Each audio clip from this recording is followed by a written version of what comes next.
So we left off. We had the festival. The father was murdered by a mysterious woman in black that seemed obnoxiously powerful. We met Abdul. We attempted to hide the fact that a betrayer god is involved somehow. We failed to do that. Um, and then we went to the glassworks, did some stuff, and then she blew it up. And we saved. What's her fucking name? Iniko? That sounds correct, or at least close. Kasuda was the brother, Imiko was the sister, and Nawali was the other one. Or Nawalia.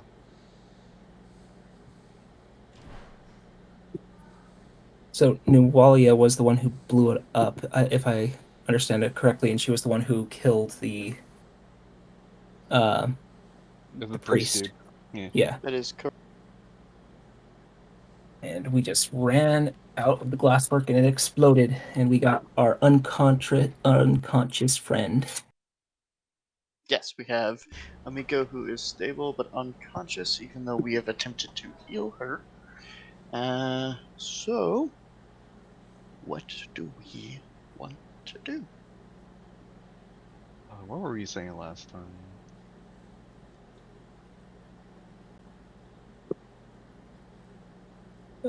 Which one of who's saying last time? No, I was trying to remember what our plans were next, because we were gonna Uh, investigate the tunnels, but found that they were really long, so went back up, we blew up the place.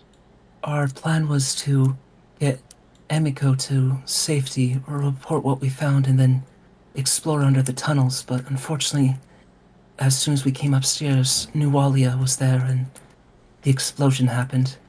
I'm sure everyone has been alerted after such a large explosion, so we can either head straight into town and report this, or we may even be able to wait here and see what we can do. Does the fire seem like it's spreading? Is the rest of the town or area in danger at all? No. No, it Okay. seems fairly contained. Okay. It is a factory that deals with fire, so there are measurements and enchantments in place to save the building. Well, not save it, but not burn down the forest at the same time. Mm-hmm. So the best place that we can do, best thing we can do in my mind is either take Amiko straight to either the church, where where she may be able to be treated, a uh, infirmary which would be able to be watched after and treated, but not by us, or take her straight to the mayor and have her decide what she needs to do with her town and her people. Hmm. 1 second. Abdul is reading meta knowledge. I don't think we should go to the mayor right away. She might have their own interests and could probably do more harm to good with the knowledge we give her. So let's take her to infirmary right away. I also don't mean to be that guy, but we should probably explore those tunnels anyways, just to see where they go. Once Oh, the building has burned and collapsed, maybe we could pick through the rubble. I was hoping to do the same as long as the explosion didn't cause them to collapse. If questioned, we'd be able to go back and look. So, would it be best if we dropped this Emiko off either at the church to rest or at an infirmary and came back? Or do you believe we should wait until nightfall or morning? We do not know her condition. She cannot seem to receive any further aid from my, albeit limited, magics, but I think it is best that she is treated now. All right. You know the city best. Is there an infirmary or an apothecary that you would trust with this situation? No, but we could take her to the temple. The clerics there will tend to her. Wonderful. If question, do we tell who she is or just say, while escaping the explosion, we found somebody injured? I think her name, particularly her surname, will be scarred moving forward. So maybe we should just pretend we don't know. Let's just say she got cut up in the explosion, and we try to. We're trying to help her. I think We, that is wise blade dancer. Let's just keep it simple, but let's make it believable and simple. we found her restrained in the building before the explosion, but there was still more to understand and maybe even more people underneath. So we'll drop her off and come right back, just in case we are questioned. I agree. All right, let's try it. What about you, little druid? It sounds like a plan to me. Perfect. Well, let's get moving. So we go with that plan. Take her back to the temple. Yep, take her to the temple, have someone watch over her, and come back Yep. and see if we can ship to the rubble. Okay, so as we drop her off, explain the situation. Lady Arden gets her update. She agrees with the plan of going back and re-exploring. And we hit a milestone. We are level 4. Ooh, Oh boy. wait, I was level not 4? ready. I was not ready to I've- level up. Oh, wait, I thought we were. We're only level 2. 2. We should be level 3. Nope, I'm getting Crimson and Pathfinder mixed up. We are level 3. Okay. Cool.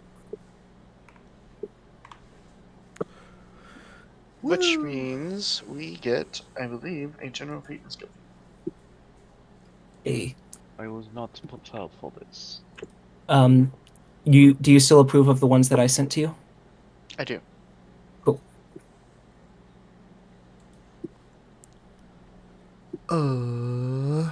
And then for my new I- potions, for the reagents made, should I put unknown for now? Just put unknown for now, and I will take a further look at them and we'll figure it out. Perfect. Thank you. So 42 goes up. What fucking class am I? Jesus. Expertise or experts. So go ahead. Alright. General feat. Yes. Now, one thing to talk about with the general feats is if you go to skill feats, you'll also see that most of them have the general trait. So you don't have to pick a true general feat. You could pick a skill feat as long as it is labeled both general and skill. Oh, okay. Woo, we get second level spells. You know what that means? Level 2 fireball. Level 3 now, so let's...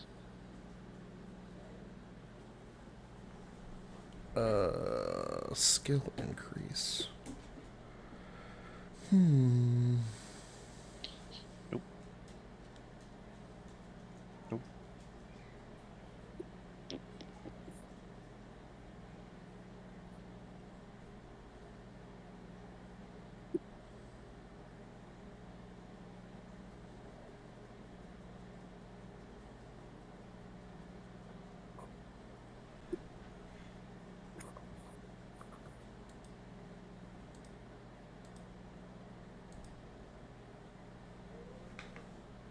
And wait a minute, that's not what I wanted.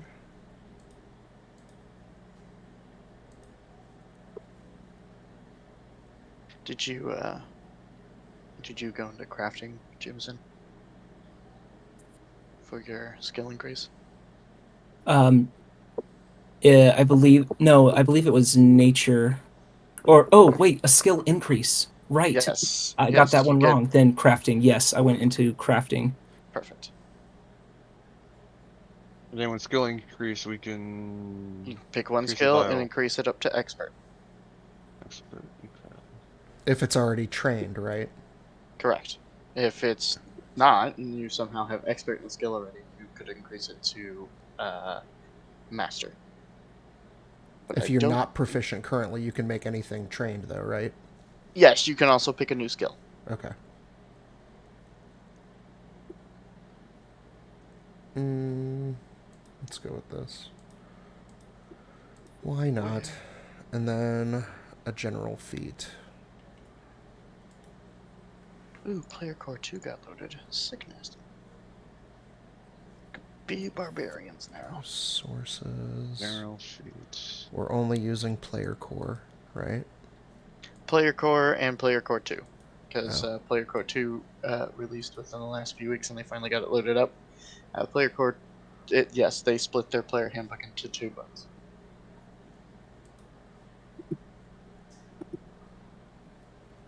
That's a lot in this game. Player core 2. Okay. Yeah.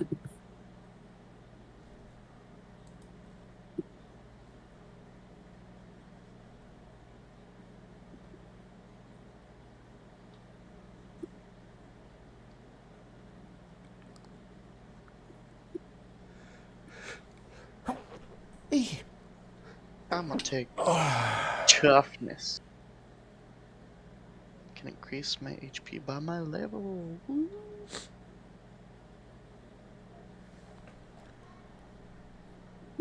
Is there no expert in survival?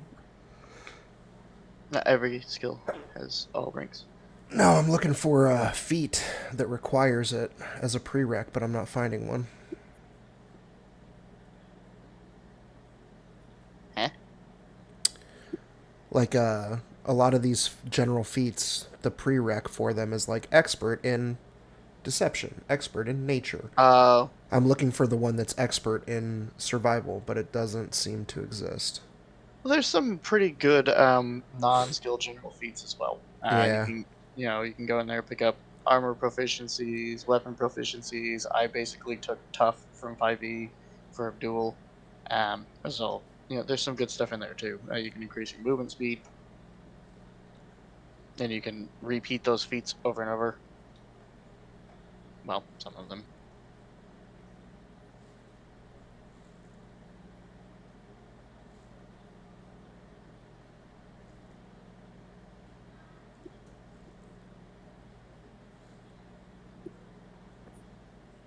I need spell.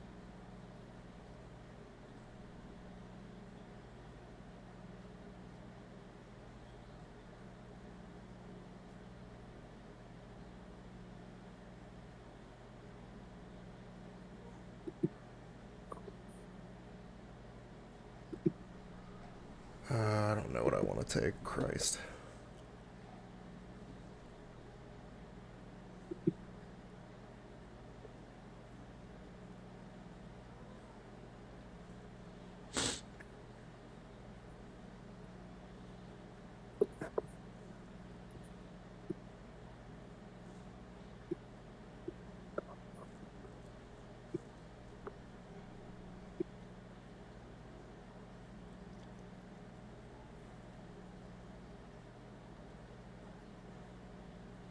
Then our health increases by our con plus.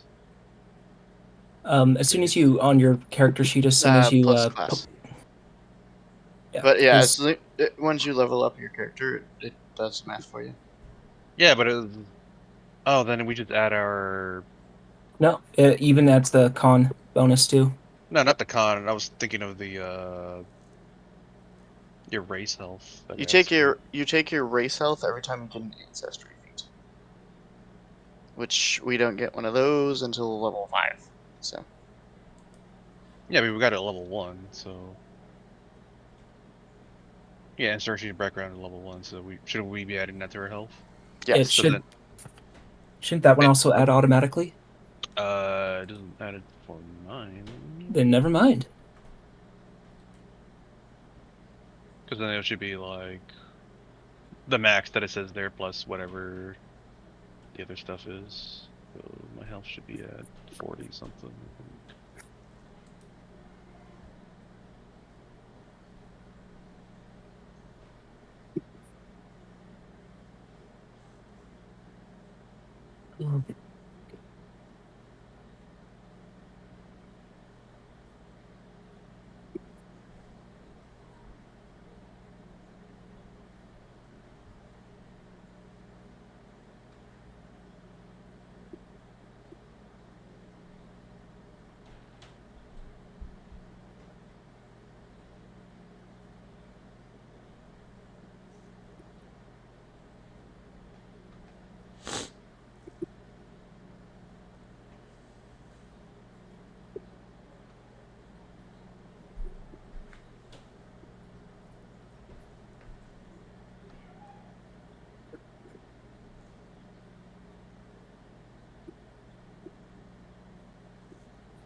Anybody else having a problem with the Roll20 server?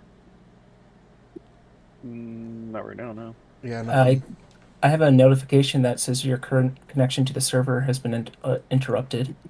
Oh, Yeah, yeah, I do have that now. I tried to. Oh, I see it the web now. page.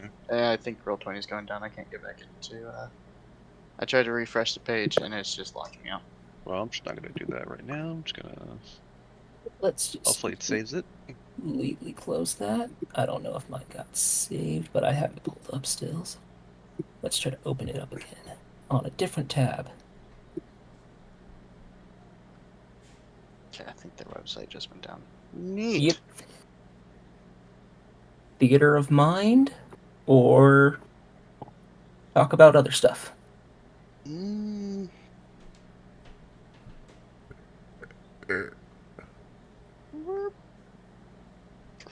probably gonna need the map.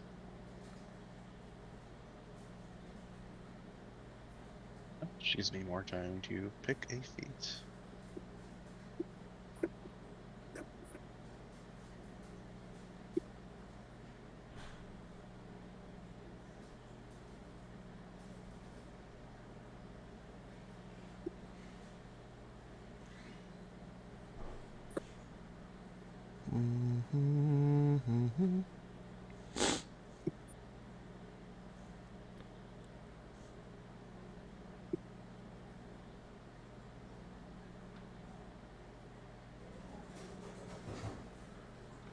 Yeah, I don't know what to take. I think I'm just going to take fleet for the 5 movement speed. I really don't know what else I want. I am taking recognize spell. Smart.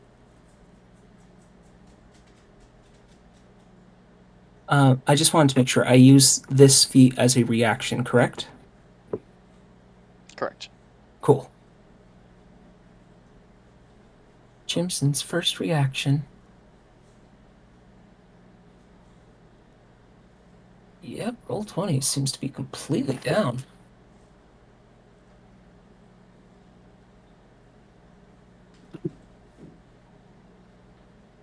What is lore? History. Yes, except there's multiple types. So you can specialize in a type of lore. Oh. Oh.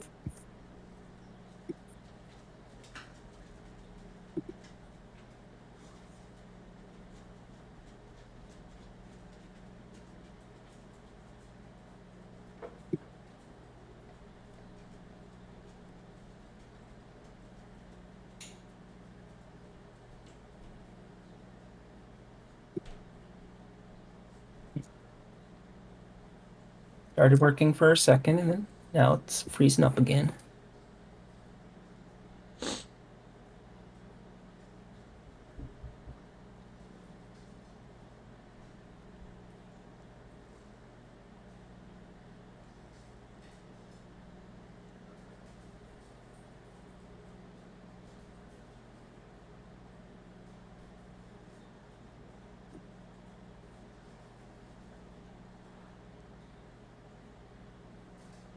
And air.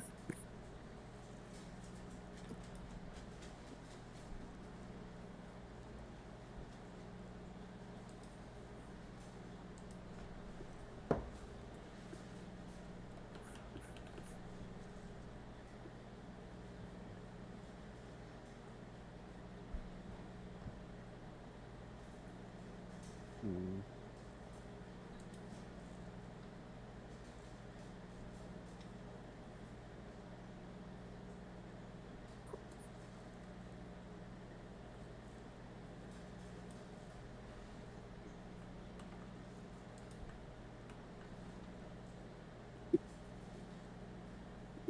I want to take rolling landing. Yeah, okay.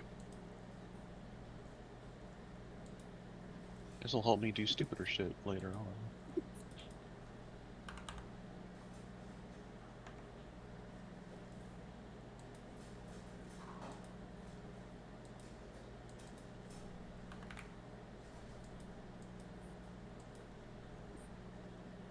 Oh no, wait, I need another feat before that.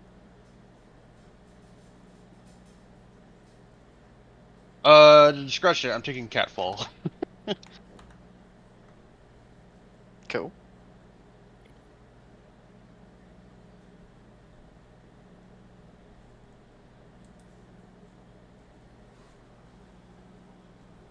And that helps me do stupider shit. There we go.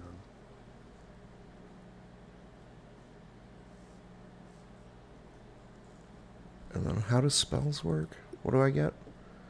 Level Say magic 3. words, and then it Get works. level 2 spells, just like you would in 5e, and then you can prepare a number of spells equal to level 2 spell slots. You don't have to, but you can. So I can have up to 2 spells because I get 2 spell slots. Is that right? Yes. Okay.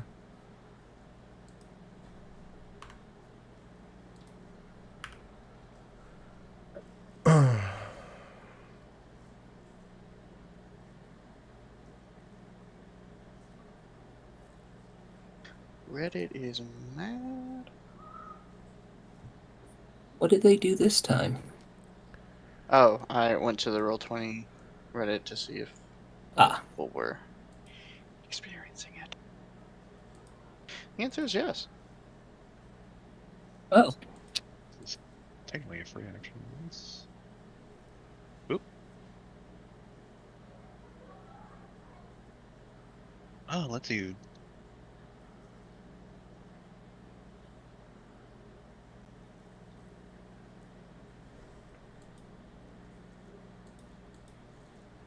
what was the sources I could use for the poisons? It was GM Core Rulebook, and what else?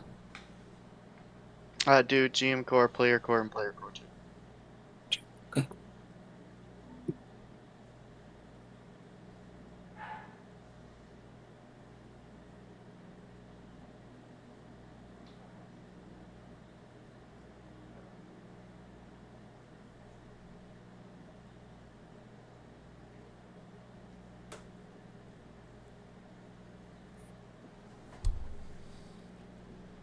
There it is.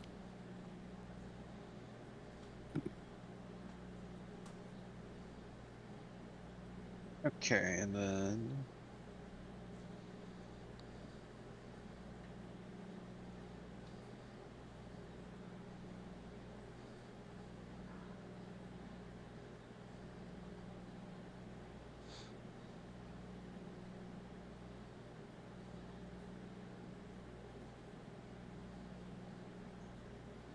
oh, that's really cool. I get another reaction. That's cool.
everything needs. Oh.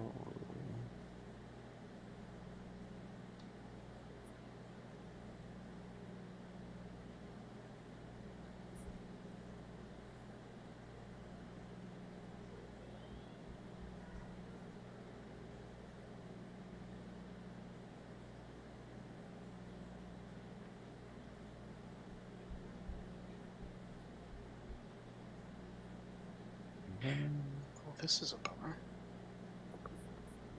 Very stylish trick.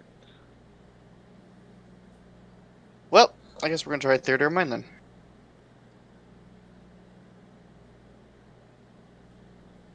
Wait, hold on. I will get the paper and just draw the maps in front of me.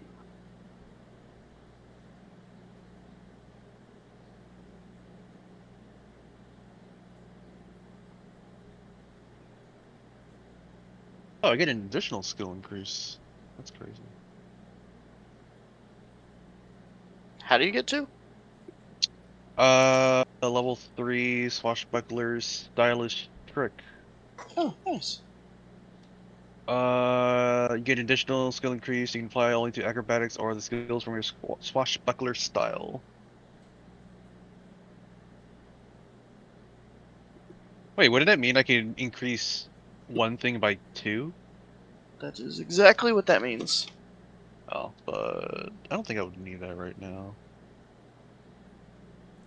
I can become a master in acrobatics like right away. Maybe next level. We'll see.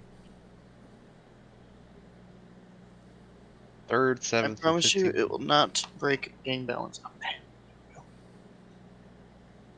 Alright, expert in acrobatics and whatchamacallit, deception. I just took the message that I DM'd you earlier and put it in Jimson's thing just so it's easier to track for this one.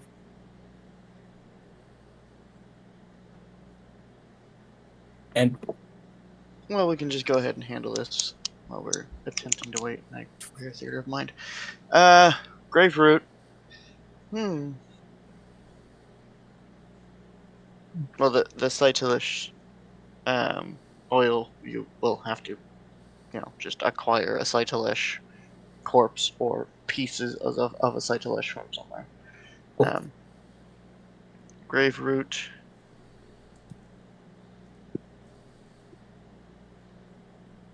Technically, there's 2 ways to get grave root. Let me look that up. Okay, we can message about that one later. Well, yeah, this fucking theory of mine. So it's not really a problem. Yeah.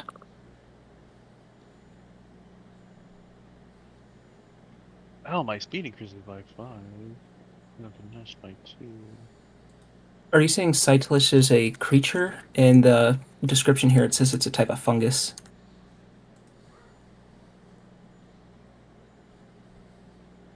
Yep, it is. It is fungus. Okay, sounds fun. Guess. You'll see what I mean. Cool beans. So grave root can come from one of 2 things. There is a low chance that you can find it at just a regular tree that has died, natural causes.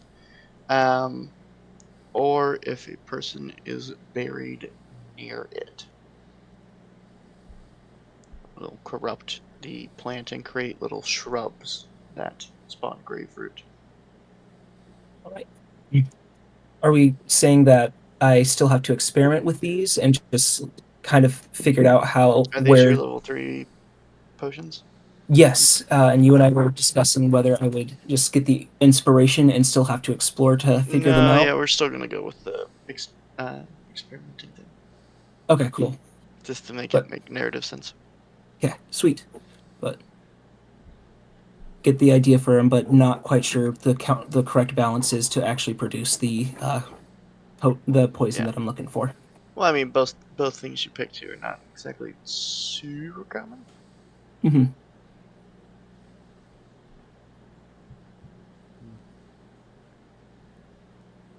Okay.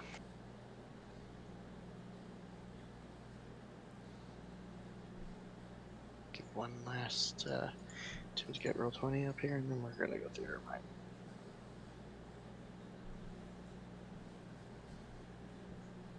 That's no. Okay.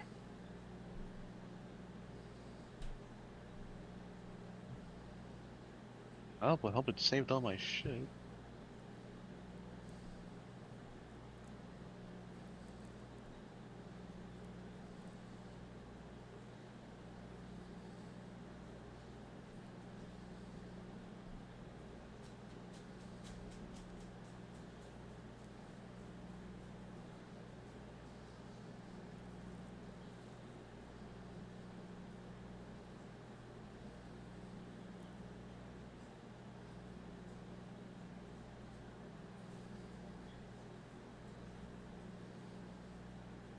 Currently investigating outages with the science. We will keep you updated as we learn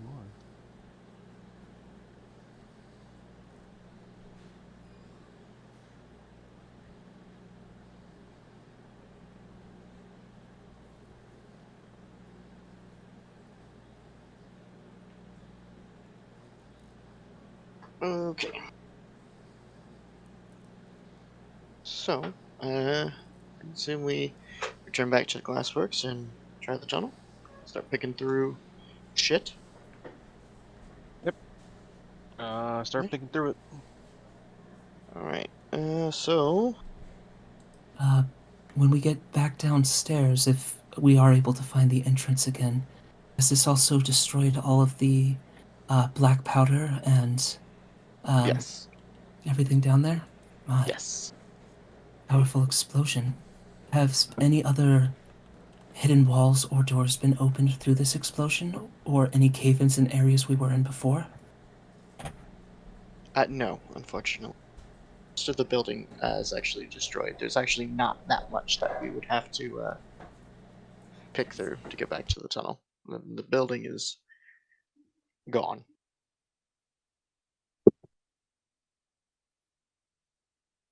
Well, if I believe correctly, though it's dark, all of us are able to see within this area. Yes, we every party member Yes. has dark vision. We still want to light up the lantern that Hideki grabbed earlier, or should we try to remain at least some modicum of stealth?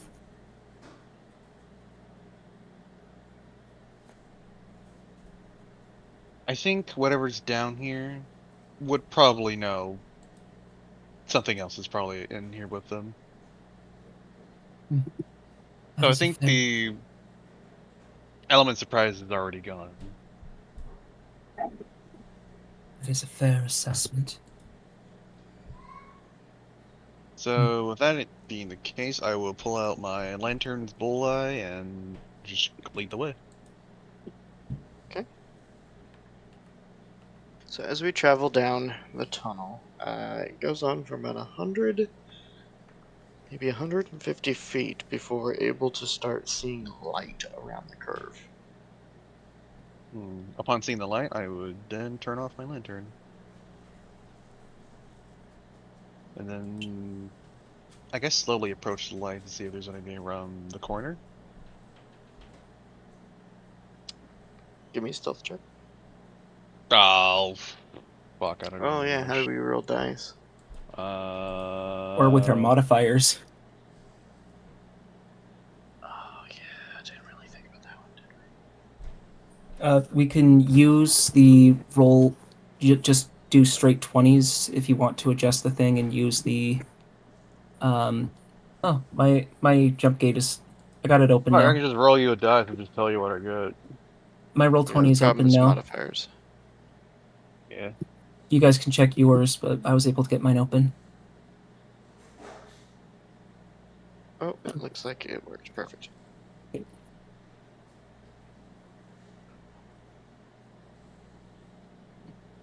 Still being a bit slow. Oh, web server has. Everybody trying to get back in. Take the servers down. 503 servers unavailable. Your dex My would be 6. You're proficient in it. Trained.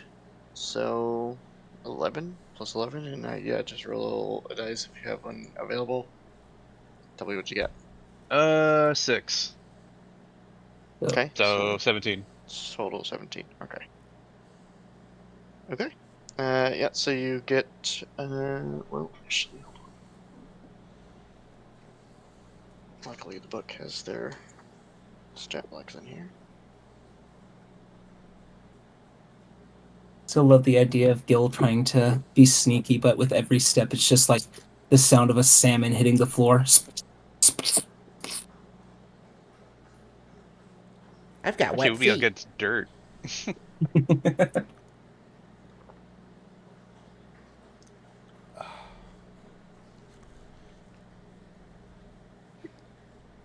I'm still trying to pick a second level spell. Fireball. I took basically Scorching Ray for one of them. That's level what you think. level 2 fireball. Level 2 fireball. Okay. Alright. So, as you peek around the corner, you luckily seem to go unnoticed. As you look around the corner, you see this humanoid, but not quite. The closer you look at it, its limbs are elongated and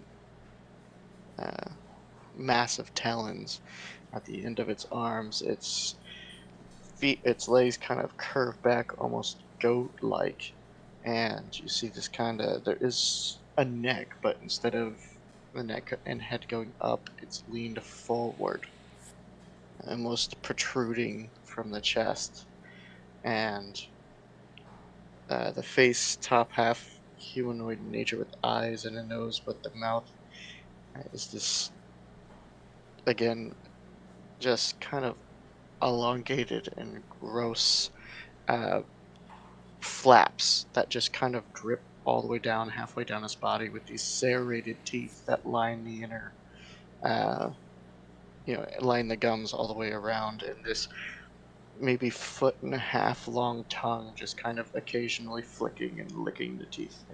It's just kind of standing there. It's not looking at you. It's just sort of standing there.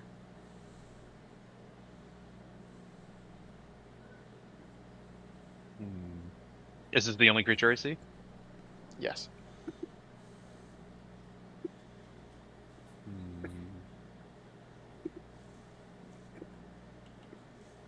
Well, obviously this thing's a monster. At least from my perspective.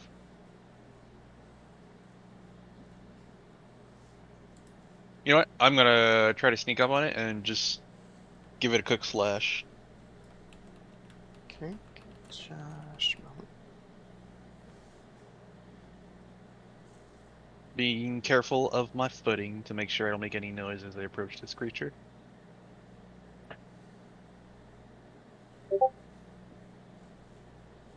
Oh.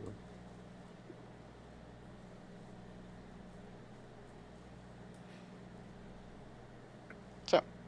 Oh, wait, I think roll 20 might be back up. Yeah, we'll see. He continue. Okay. Yeah, so go ahead and give me an attack roll. You wouldn't be expert yet because you're not at 7. So 5 plus dex. So 11. Okay. Nat 1. Well, that is unfortunato. It's a surprise round, so you keep going. Oh, okay. So that one doesn't count. At least for the thing. Oh, don't worry, I did way better. 9. For a total of 20. Does it?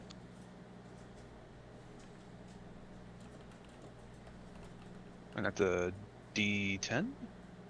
Yes, that'd be a d10 plus dexterity.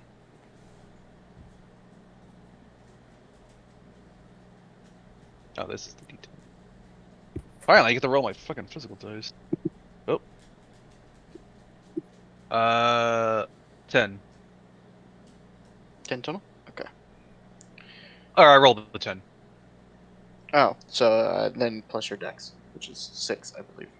So 16. Okay. Alright. So He is going to spend an action point. Is it still? I think I still have one You action. still got another action. Yep, go ahead. Oh, my sheet's almost up. Come on, baby.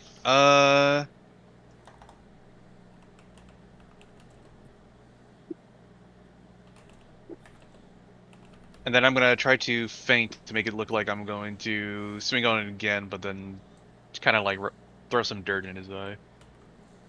Okay. Or that'd be great diversion. Yes, I'll that would say be great diversion. I'll do great diversion since that makes more sense for what I'm trying to do. Okay. He'll definitely. Well, it depends on how you roll. Be your deception. I don't know what your charisma is, so we're just gonna.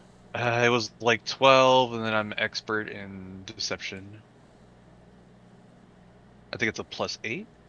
Yeah, that sounds about right. I was able Which to it get that. fails. Hilarious. Like. It's really 14 plus 8, so 22. Yeah, you absolutely crush him. Okay, so now I have panache, You do. and then whatever else great diversion does for me. And I think it he's makes him going- flat-footed. It does. And it also, because of how you did it, and if this mechanic is abused, we're gonna change it. But because you threw sand in his eye, I'm gonna give him disadvantage on attacks for this round. Okay. But instead of attacking you, he's going to spin around and see if he sees something. Spending an action point to do so. He does not, so he'll do it again. He still does not. Final time, switching dice. There we go. You see him kind of like fumbling along the wall, like scraping his hands, clearly looking for something. Grabs a chain and yanks it. Okay. Do I see where this chain pulls on? Seems to just go into the ceiling.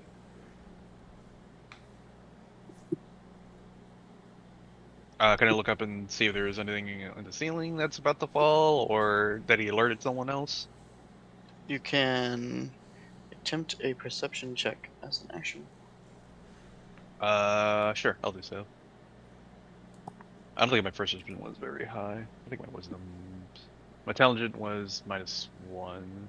I think my wisdom's a flat. Then I think a swashbuckler is trained, so it's flat, and it's just be 5. Okay. I rolled a 6, so 11. You just it's a little. There is light coming through. It's not super bright. Unfortunately, not bright enough to light up anything near the ceiling to understand what the chain does. All right. Then I'm gonna just continue slashing on him. Okay. All right. Let's see. Another 1. So no. Last action. Okay. 8 plus stuff. I'm doing the math on your stuff again. 19 misses. 19 misses. Okay. And that's my turn. I kind of look around to see if my friends are behind me. Just do something. And they're running up. I'm gonna give him one more round in before we pull everybody else in. Okay. We're just gonna keep things kind of loosey-goosey in initiative tonight, so we don't have to constantly reroll it over and over.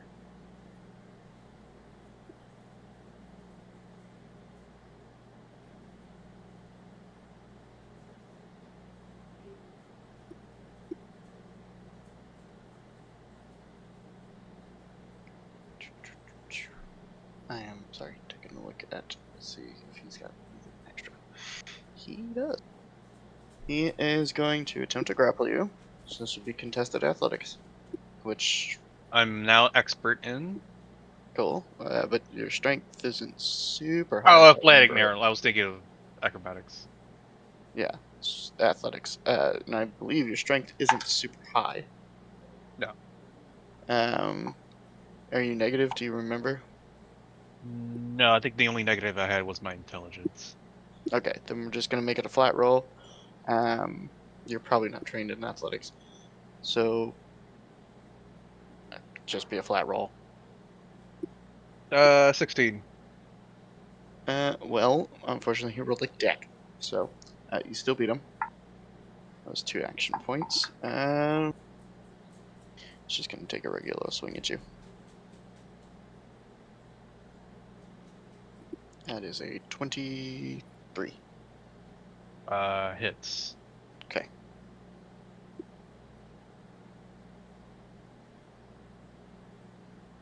Okay, that is 7 slashing. And you need to make a fortitude save, which you'd likely be expert in. Yeah, I'm expert in now, so I'll do another roll. Another 16. Total. 16 plus fortitude expert. So I think that's a So plus 11. 5 plus whatever your con is. Oh, my con is plus 3. So it'd be plus 8 to the 16. So 24. Yes, you do. Or no, a 26 because you're expert, which does succeed. So as he slashes across you, he kind of catches your arm, and you look down, and you see this kind of like black ichor begin to kind of leak out of the wounds.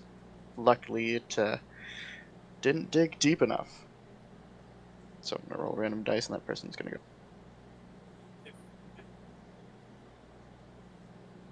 Gil, What? Sorry. you round the corner, and you see your samurai locked in battle with the disgusting creature in Discord. Electric arc. Okay, it's a reflex save from him. Which he is unbelievably bad at. It's a 13. Which 21 definitely is my fails your DC. DC because your DC is 20. So that'd be 2d4s. Because you can bounce it to the same creature. 3 total. A 2 and a 1. Okay. Use my last action to ready my shield. Perfect. I think that'll do it. So, as the electric arc, the electricity kind of surges around his body, you see him kind of gyrate, and he falls dead at your feet. Okay. Okay, could I examine the chain to see if I can get an understanding of where it might lead or what it might do? That likely just be a straight up intelligence check. -1, baby, let's go. 9 total. It's just machines aren't your thing, man. Would I be able to do a this thing looks quite gnarled and almost devilish. Would I be able to do an occultism check on it? You certainly can. I am trained in occultism. And that would be plus your intelligence. So 2 plus your intelligence plus whatever you roll. So I got 16. And my intelligence is at 18. So 16, 17, 18 plus 4, so 22. Intelligence is only at 18. Yeah, because I had to spread between intelligence, dexterity, and constitution. Right, because of your ranged weapon attacks. That's right. Mm-hmm. Okay, so I'm sorry. So those 16 up to 20. So and it's then 22 total. Yeah, 22 total. Okay, perfect. So you do actually recognize what this creature is. It is a fairly common aberration. Actually, it is not fiendish in nature. It is called a sin spawn. And what it is kind of a very H.P. Lovecraft demon hybrid. So, an aboleth and an archdemon did the dirty, and this is what they produce. You would know that this one specifically comes from a wrathful lineage. So there's 7 of them, one for each greater sin. This one is specifically a wrathful one, and that they have a very particular potent poison that they can coat their claws in. Oh. Now that is interesting. Would I be able to do a well, this I'll explain to everyone what it is and what I know of it, and the reason I know of it is that while studying some different forms of poison, I was studying the poisons of creatures, and this one came up, including the poisoned claws. Unfortunately, it didn't quite describe how the poison gets to their claws, whether it's produced in their veins and they have an injection point through their fingers, or if they have to use some sort of saliva. Let's get to the point. Would I be able to? Would you mind if I took just a moment to study this, the creature? Maybe take one of its claws as an example to study later if we don't have the time. Uh, could be another point of evidence we could probably take with us. So sure, take what you need. Right? Would I be able to do a? Would it be a crafting check, nature check, or intelligence check to study this? To study it would be Well, just straight intelligence. okay, like try to figure out about like try to either harvest some of the poison or study where it comes from. Sure. Yep, that'd be just straight intelligence. So whatever you All roll plus right. 4. 12, so that's total of 16. With a 16, you would figure out that their claws kind of work like snake fangs. And that's unfortunately all you get with a 16. So you do notice the tip of the claws kind of have a hole in them, and you kind of shake the hand a little bit. You get the residual poison out. You can see the tunnel like through the claw going into the hand. I see. Quite similar to an injecting system. Adeki, would you mind carving off both of its hands so I could try to see if I can produce some of the poison later? I know that he's gone. Would he be able to cut them off, or would that be a roll? He would have to. First, I need to know where. How much of the hand are you taking? I would say probably I would take one arm at the forearm. So right where So the like at elbow. the elbow. Okay. Yeah. And he would be able to. I'm sure he's masterful enough to be able to hit right at the elbow. Just roll a d20 for me, real quick, for him. Okay. Make sure he doesn't like completely fuck it up. 19. Yeah. So with precision and a single strike, carves through bone and cartilage, severing the full arm. As you pick it up, you see a dark, fleshy bladder in the forearm. I would wrap it up with some cloth that we grabbed earlier and just keep it tied to my back. Okay. Plenty to experiment with. This will be quite an interesting night after all. I hope this doesn't upset any of you. When it comes to alchemy, to get to get something interesting, you have to sometimes do something a little. Get your hands dirty. I have seen weirder shit. There. That was Ty. Oh dear, another one.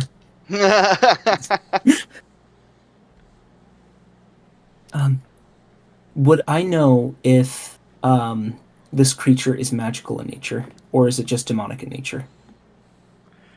With a 22, you would know that they are actually products of corruption magic. It was more to describe what the creature is, but they are actually created by mortal spellcasters. Okay. They are their description is sin spawn are corrupted products of magic used by spellcasters in a past era as shock troops for their armies. They are literally the embodiment of a sin made flesh. They're sentient abominations of both aberration and demonic, with a Okay. soul image of slain creatures that possessed an abundance of a particular sin. Poor, poor thing ending up this way. So yeah, this creature was not born this way, nor likely wanted to become this thing. It's a painful process. No wonder it may have been filled with such wrath. But for something to be down underneath this city after we just learned the taint of the corruption already, it does not bode well for what we may find if we keep heading there. Gil, what are your thoughts? Do you think we should keep going? Should we try to be stealthy, or should we just charge ahead? Well, they're pretty gross. I think the quieter we can be, the safer we'll be. And I'm all about safety. Very wise words. For now, let us proceed carefully and keep lights to a minimum. Well, how is the wall sconces? What was lighting up the area? No, the light seems to come from a little bit further in. So at the junction we're at, a little bit further, we could continue to, go around the curve, and probably about 50 feet from us, there is a tunnel that leads to the right. And this is like rocky ass tunnel. Like this is not, maintained or well made. It's a mine shaft almost. Massive wooden beams holding it open is not by any means brick and mortar.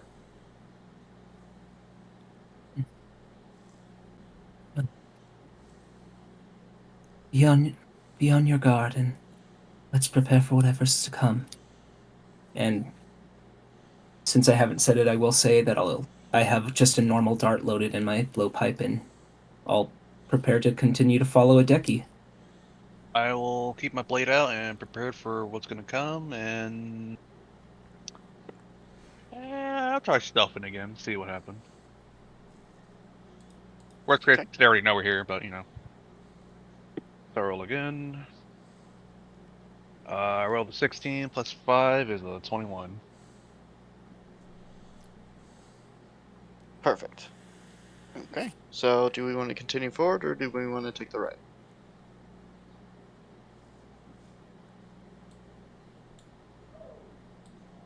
You can try roll 20. I think it's working now. No, it's somewhat working, but mostly not. So okay, whatever. That's fine then. Yeah.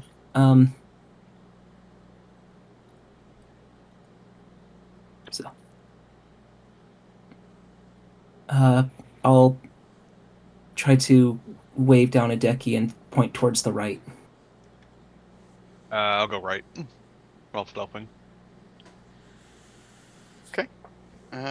So as we continue down a little bit, we do eventually come out of the rock and wooden beam cave and do land on actual stone, well made laid stone. The original purpose of this chamber is unclear, but large mounds of rubble lie strewn on its floor. The wall to the west has been torn down to reveal a tunnel leading up. So, if we're looking at a 2D map, we went right, we could go north. Leading up as in... Did you say there was stairs that are leading up, or the tunnel It's just a goes tunnel. up? Basically, they blew out the wall. Okay. I like they did with the how we got in. Like the entrance looked like it was blown in. Correct, but this does not look fresh. This has been this way a while. Seems rather than making a regular door for some reason, they just blew a hole in the wall. Subtle. Well, I'm guessing that this area was used a lot, or at least. Would I be able to do a nature check on the rocks to tell if how recent the explosion would have been to clear it out? Repeat that again? So you said they blew out. They blew out a wall. Would I be able to do an either a nature or a survival or an intelligence check to see if I could tell when the explosion might have happened, if this was a recently done or if it is as There's old no as check the. needed. It's a long time. There's cobwebs. Okay. Okay. Hmm. Yeah. Looks like it happened long ago. Should we continue up or should we double back knowing that this area is here? I mean, we already made it this far. Might as well see what's at the other end. Wise word, friend. Okay, so we head north for not too long before we're forced to go west and then north again. And we are presented with a tunnel heading to the east. It's very long, but this seems to be um, a source of light, as well as we could just continue north for about another 50 feet. At this point, I would say with Gil's passive perception, he could likely see that uh, the chamber ahead of us, one that is 50 feet right in front of us instead of to the right, there seems to be a large statue in there.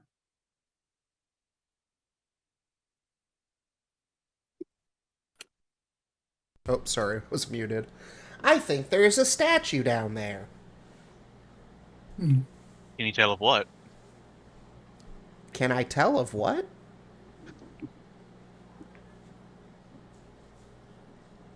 You can attempt a perception check to gain details from this far away, and then there's a subsequent check to see if you recognize what the statue, like who the statue is depicting.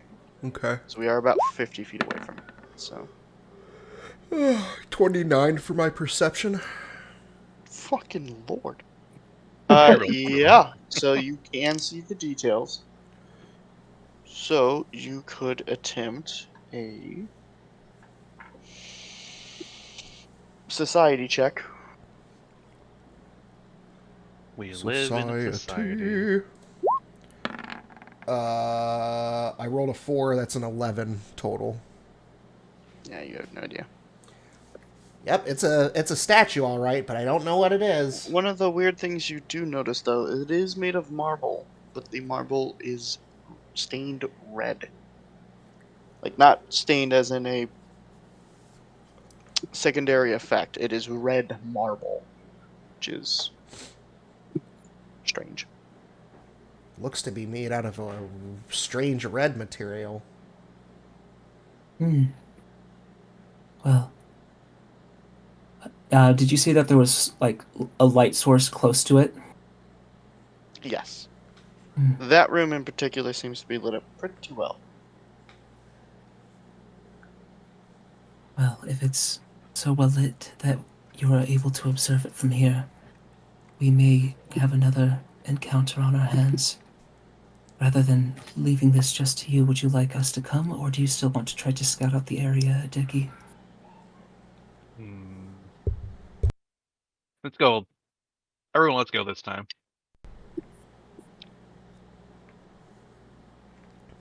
Say again? Oh, sorry, I was eating. Let's all go this time. Okay. So we all enter the room. A red marble statue of a strikingly beautiful, but at the same time monstrously enraged human woman stands in the middle of this room, her stony expression twisted in fury. The woman wears flowing robes, and her long hair is held back from her face by an intricate headdress of hooks and blades.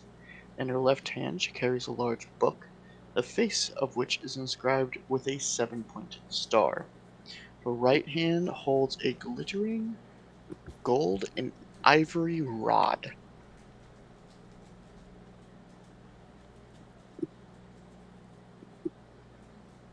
Are these parts of the statue, or are they actual objects that she's holding? The rod seems strange, but the book is made of the same material as the rest of the statue. But the rod sticks out because it is gold and ivory. I wonder what that is. I smell a trap. Can I detect magic? You sure can. Boo! Can you guess what's magical? Is it the rod? Oh my god. Wait, it is? Oh my god. Guys, it's magical. That's all it tells me is that it's magical.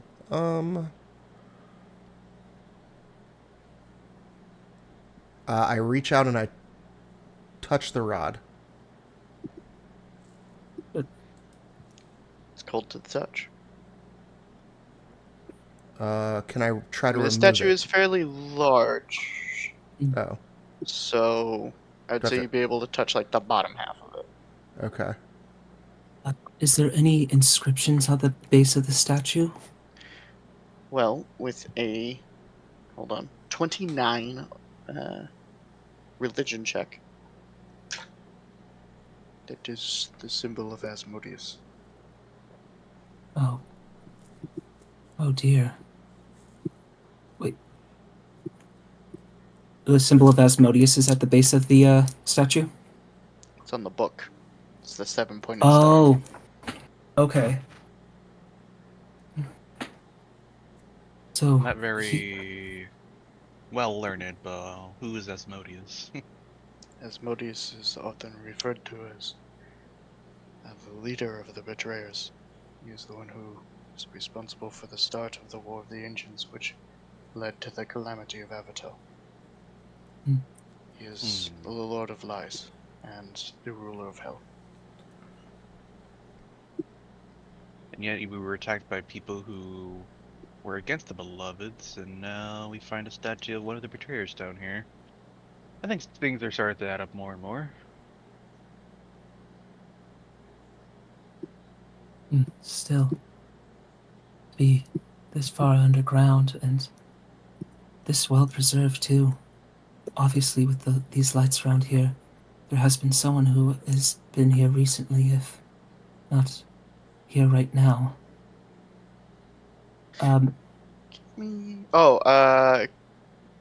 Technically this would light up too. The 4 sconces on the wall seem to be a magical flame, Gil. Oh.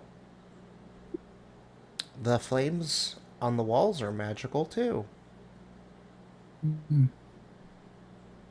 That means they may never go down unless put out themselves. Can I do a perception check to see if there's anything else in the room? You certainly can. Well, that is a 14 plus 9, so that is a 23. So, as you're kind of glancing around, there's not a whole lot in here. There's the 4 sconces on the walls. It's a circular chamber, which we could go back to where we came. We could continue to move forward, or we could go to the right again. It's pretty simple, but your eye keeps getting dragged to this unnerving statue of this beautiful but furious woman, and the strange rod in her hand, the book. And you kind of cock your head and you look at it. You see details you didn't see before. Now you're closer and can actually inspect it.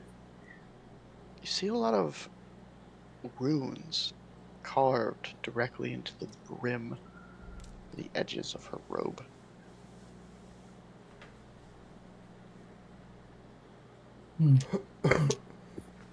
Dear. Abdul, would you happen to know what these runes are? And if you have a moment, could you boost me up to take a look at this book? Sure. He grabs you by the shoulders and just like with one hand is holding you up. Because his strength is 21. Well, he reads the runes, and I have to make sure that I. Fuck, what did I pick? Pretty sure he can speak his language? If it's the language of the demons, he read it before. It's not, though. Fun. I'm pretty sure I took both demon and devil, so. If I'm wrong, then I'm wrong. So as he's looking, yes, it just seems to be general rune work written in Infernal, which is 5e's name. I don't remember Pathfinder's. Let me take a look at this book, see if there's anything that I can understand, though. I fear I may not understand the language. So is the book made out of the granite itself, the red granite itself, or red marble? What happens if I try to lift the book from its hands? Fuck if I know. That's what I'm doing. If I try to, Jimson will reach out and try to move the book. Make a will save. Okay, good. Let's see. I haven't rolled you yet. Let's see how you do. Fucking terrible. That's a 7. Plus will. So that's plus 9. So that is 16. So you fail. Yep. You instantly take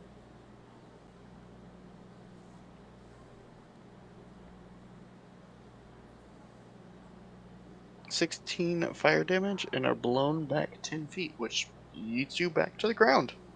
Alrighty. Whoa, that was cool. Do it again. Well, to be fair, Jimson, I did say it might have been trapped. Yes. Yes, you did. As I'm being blown away, would I be able to use my new skill to see if I can recognize the spell? Sure. Okay. Reaction as you getting blown back. I think I remember those. Yep. So, first question, is it second rank or lower? No. Okay. Then I will because have it's to. not a spell. Oh, okay. So, my 2 that I rolled won't help me recognize it? No, but you can try a general intelligence check. Okay.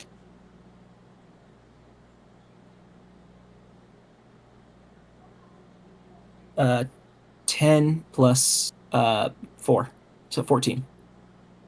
Your best guess is that the statue's probably enchanted to not be touched. Yeah. Strange. You don't recognize the enchantment or anything, or any way to get rid of it, unfortunately. But, yeah. You do the basic math. Strange. You touch, you get blown up. Appears if you touch anywhere on the statue, but... Finn, you were sorry, Gil, you were able to touch the staff earlier and there was no negative effect. I wonder what would happen if we tried to remove the staff, but with how this object is, it may also end up badly. What do you suppose? I'll give it a try. And I'd like to try to 20, knock that staff or the rod out of the statue's grip. Okay. That would be an athletics check. Oh, God. 6. Doesn't budge. Yeah. Well, it's in there pretty good. So, I figured that Abdul would have to roll for this because he is the strength character. I rolled 2 dice. I rolled 1 dice for something else to see if Abdul would know some knowledge to give to you guys. And then I rolled the second dice in anticipation for the athletics check. But the athletics check came up first. So should I 20 the rod, or you want me to 20 the knowledge? Because I got a nat 20. I would say the knowledge, because Gil said that he was working with the rod, so I could just see Abdul watching Counterpoint, him. I say the staff because I'm greedy as fuck. But we'll go with yours. That's fair. Gil, you're a tiebreaker. Nat 20 the knowledge, or nat 20 the athletics check? The athletics check, please. Okay. I would have had a 29. That brings me to a 32 for the athletics check. And unfortunately, with a 22 occultism check, Abdul does not know the knowledge. But we have a rod? Yes. Hey, a magic rod. So what does it do exactly? If you gave me some time, I might be able to figure it out. The crafting seems quite interesting, so I would have to take some time to inspect it. Is that all right with you? It would take probably about 10 minutes. We could either save it for later, when we have some more downtime, maybe get things more clear to find a safer location, or I could do it now if you guys wanted to stay here and observe other things. I don't care. I'm happy to do whatever you guys want to do. Yeah, I just kind of want to examine the. While he does that, I want to examine the statue somewhere. Right. And just kind of like. Just dot on it. Okay. So with some time spent with the statue, really taking a look at it, kind of walking around, really spending time with it while he takes the 10 minutes to identify. You do, on closer inspection, realize that the lines of the marbles do kind of glow a very faint orange. The lens of the what again? Assume is what blew your friend up. Okay.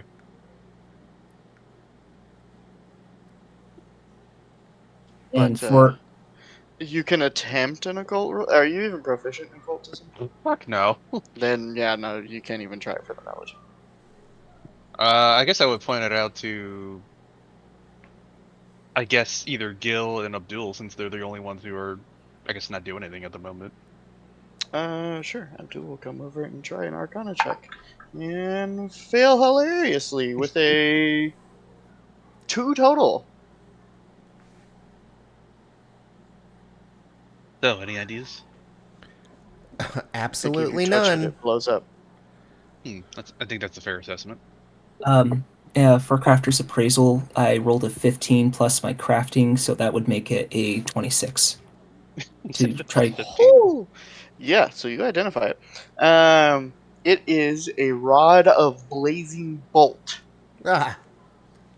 It will allow the caster to cast. It comes with 4 charges. You cannot cast it above spell slots that you have. So it's 1 charge to cast it at level 2, 2 charges to cast it at level 3, so on and so forth. You cannot cast it at a spell slot you do not have access to. And it recharges 1d4 at dawn. Interesting. Oh, I know that spell. I just learned it. Oh, and the rod is a plus, and this will not scale, 9 to hit. Just like as a bash? Say again? Just as like a bonking stick? Or plus? No, or plus 9 higher? to hit with the blazing bolt. You don't use your own modifier, you use the items. Oh. Right. And you need to be able to use magic to be able to use the blazing bolt. Oh. You could just never cast it past level 2. Okay. A magic user would be able to, as their spell slot level increased.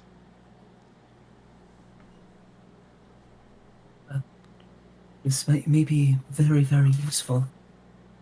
Does anyone have any preference on holding it? Abdul, you were the one to be able to take it out of the ground. Would you like a ranged option in case anything comes our way? I do not like weapons. I understand that. Then, what of you, Gil? You said that you understand this form of magic. This may be able to help you as a conduit for those and give you some extra strength in case you don't have the strength within yourself. I mean, I guess it's not the worst idea. However, I feel like I can already hit something with Blazing Bolt better than that rod can, if that makes sense. And, yeah, like I said, I already know that spell, unfortunately. So, All right. maybe at a later It, date I can swap it out and, like, but for now, I'm okay with somebody else holding on to it. Does all right. also require investment, which is Pathfinder's attunement system, except you can have up to 10 items Oh, instead of 3. So Does it still take an hour to invest into things? it takes 10 minutes. Okay. Also takes 10 minutes to uninvest. So if you wanted to swap an item out, you 10 minutes to uninvest and then 10 minutes to reinvest into the new item. Okay. I guess the last option would be either myself, who is used to range, but I do also have a ranged option, or a Range Deki. option, he draws air quotes. Or a Deki. Would you need something to hit from afar, or would you prefer to rely on your sword alone? Uh,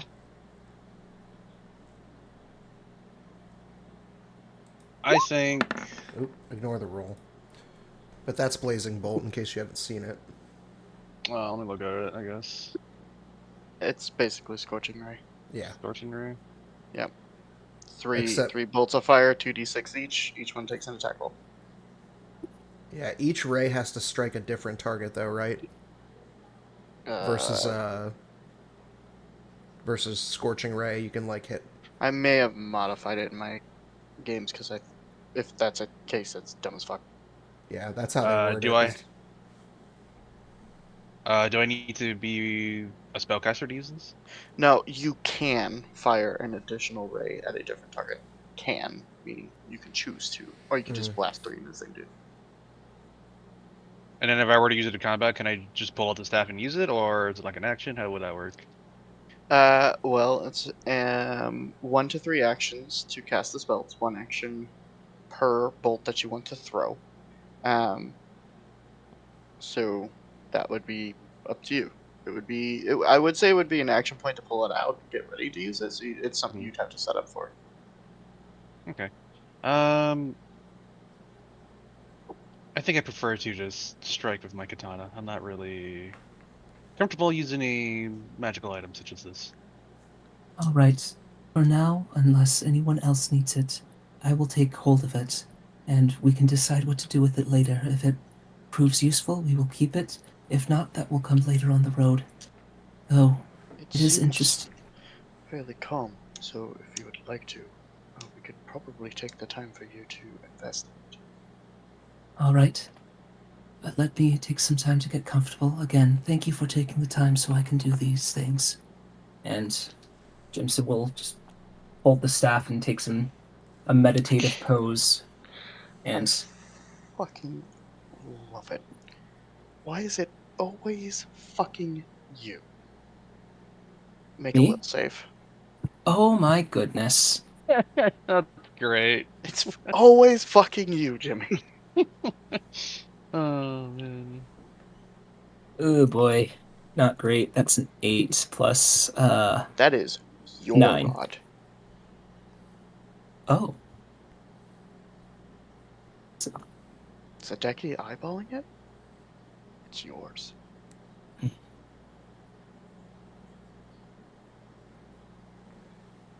Well. I'll make sure to take a very, very close eye on it. Yep, and if we get bored, we can always sell it. Hmm. Right? I don't know if we'll ever really need to do that. This feels more powerful than I originally thought. Never mind. I'll keep it close to me and let's keep on going. All right, if you say so. Oh, Jesus. It's always Jimmy. You know what the best part is? Yes, everyone else. Hey, do you want this? Like, I nah, know, and it's it good. still ended up with him. It's so great. It's like, yeah, this be useful for someone. It's like, I don't think it would work for me that well. I'm just, that's great. For reference, Um, I did roll to see if Abdul wanted it, because I didn't want to meta the fact that clearly to all of us it's cursed. Mhm. And I just rolled that he didn't want it. What then? So there was literally random chance and two people saying no, and you still Yep. managed to end up with the cursed item. Ah. Yeah, shit happens. it is about to happen. I love you, bud. All right. Well, you know what will happen? If any of you try to take it from me, you're fucking dead. I think I can take out a leaf guy. All right. I'll get poisoned to death. Anyway. Go ahead and take a bio break here. Okay. I'll be right back then. Right. Sounds good. Back in 5 or 10? Yes. Okay, sounds good.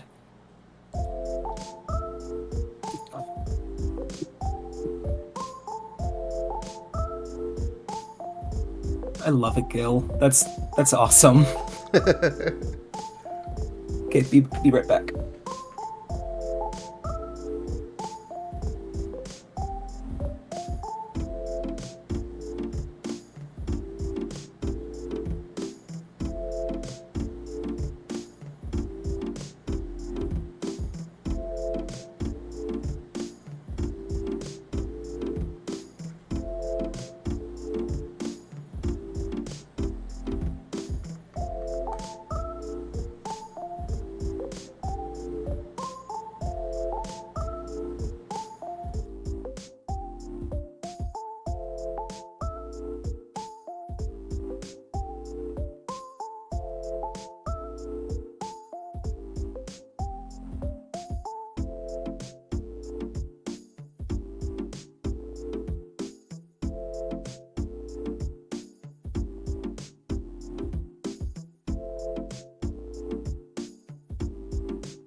I'm back with my potatoes. Potatoes. Honestly, I'm kind of excited. I've never had a cursed item, so I'm excited to fight to the death for this thing. And literally everyone's like, yeah, we don't really care. Hey, I tried to offer.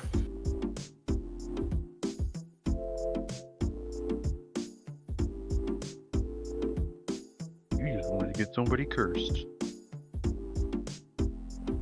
Hey, I wasn't able to curse my droid last time, so had to get somebody cursed. Just wound up being me. Nope, couldn't get the cursed item for XT, but I got a magic stick. Oh, whoops! I accidentally dropped this cursed item. Does anybody want it? Now we're good.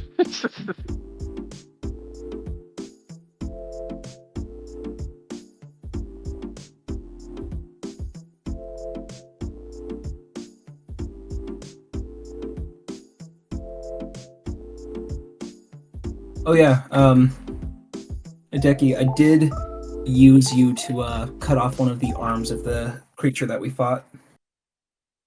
Oh, that's fine. I was doing something else. That's okay. Yeah. And I rolled to see how skillful you could do it, and I rolled a 19, so you expertly chopped off the arm at the elbow.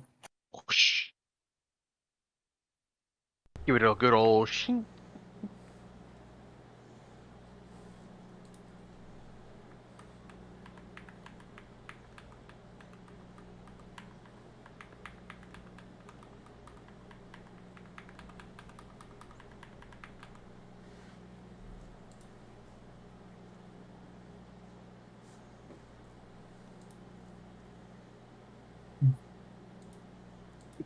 You know if Roll20 is fully up, or if it's just doing the thing where it's just being really slow, and then as soon as you try to do something else, it goes down. I didn't have any issues. I mean, I had the little notification, but it's since disappeared. I never logged out, and I never got kicked. Let me try re-rolling. Or, not re-rolling, reloading. Yeah, it seems to load pretty fast, so you can try logging in now and see if it works. Yeah, I'm logged in, but I was able to log in earlier, and then as soon as I tried to do something, it shut me out, and I wasn't able to do anything again. So I might completely close.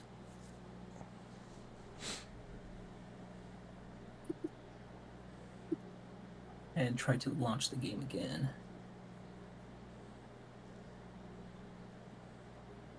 Yeah, slow loading time, but it seems like it's working again.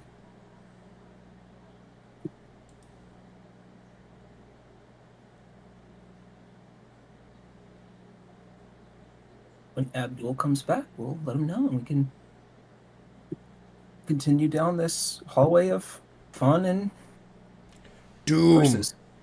Doom. Let me just touch this explosive statue. Give me your stick. Let me touch this statue. It blows up. Oh, okay, well, at least the stick's safe, right? You were cursed. It's like... Well, at least I have my health. No, you don't. You lost most of it. I know. Not most of it. Though I do have to say, my max HP right now is at 38 at level 3. I think I had the same HP for Echo at level 6. Or something. Fun. Yeah. Echo needs to eat better or something. Needs more milk. Ooh. Ooh, I need to see if it saved my stuff. Yeah, that works. Okay. And then... HPs. It did. That's great. Oh, so Hey, every Rocky. time... Don't eat plastic, little slut. Why do I call him that? I'm sorry. No, it's fine. We were just calling our cat earlier a whore for spreading their legs. Yep. Whenever my cat or dog is grooming itself and puts one leg in the air, I always go, I got it from my parents, but it's always just, ooh, sexy leg. And they always get offended. And then the first time I said that in front of my in-laws, my very LDS in-laws, they had opinions. You shouldn't be talking like that.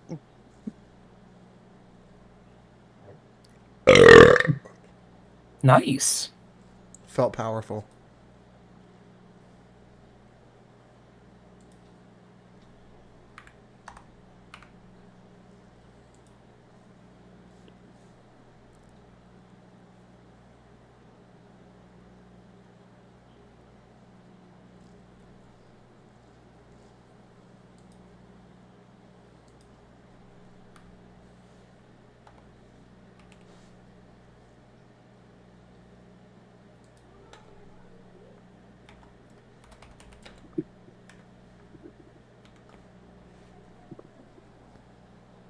All right.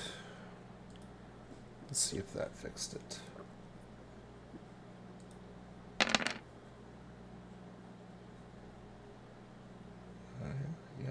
What's the range of scorching ray or blaze bolt? Blazing bolt is 60 feet. Yeah.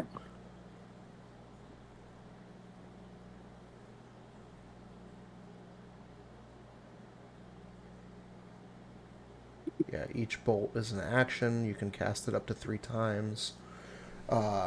Each subsequent bolt, though, takes a multi-attack penalty. So it's -5 to hit for bolt 2 and -10 to hit on bolt 3. But it only is one action to fire all three. No, they're one action apiece. Oh, okay. So bolt 1, if you just fired one bolt, that's one action. But if you're firing 2, then it's 2 actions. So on and so forth. And then bolts number 2 and bolt number 3, if they hit, they do an additional 2d6 damage. So the first one does 2d6 flat. Well, not flat, but 2d6. And then bolt number 2 would be 4d6, and bolt number 3 would be 4d6 if they hit. Oh, okay. Cool. And crits are double damage. And yeah, that's about it. And then that you can heighten. Well, if you're not a spellcaster, you can't, but I can heighten them eventually, which gives me a bonus d6 on dice 1 and 2 bonus d6s on die 2 and 3 for heightened versions. So it could stack up pretty high. Oh my god, that's good. What the fuck is that called? Leinenkugel cherry something? Damn, it's good. A drink that you're having? Yeah, it's a beer. Oh, nice. Leinenkugel is the manufacturer. They do like a summer shandy was like their most popular one, which is it's almost like a lemonade beer. But they do a couple others, like they do a juicy peach ale. Maybe it's an IPA, I'm not sure. But this is like their cherry. This looks like an amber ale almost. But it's very cherry, very good if you like cherry. Nice.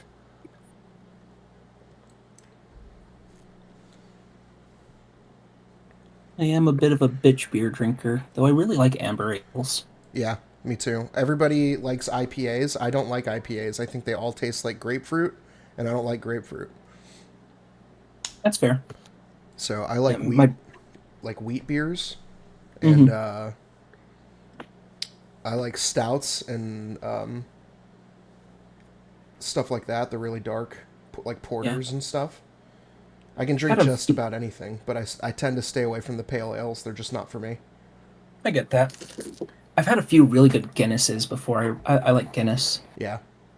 Yep, that is a good stout. We had a local craft beer maker that did like a Christmas ale. It was like an oatmeal porter that was like vanilla and peanut butter together, which sounds weird, but holy shit, it was so good.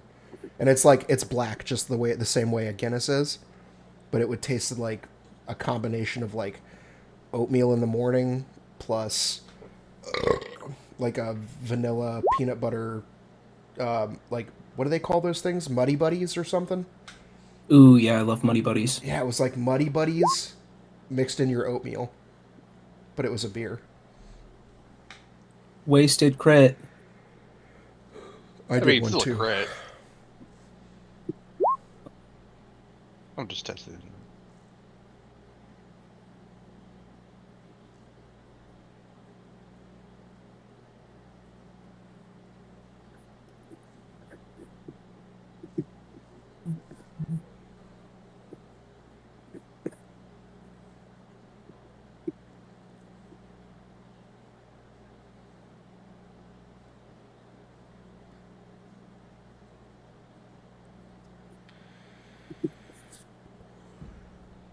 I'm going to have to ask our DM what that means in the spell description about how it says these attacks each increase your multiple attack penalty, but you don't increase your multiple attack penalty until after you make all the spell attack rolls. So I guess Maybe because his ruling is like if one of them doesn't hit, you don't get the penalty on the next one. Gotcha. Yeah, that's what I was thinking. So the penalty only applies if the previous bolt succeeds on a hit.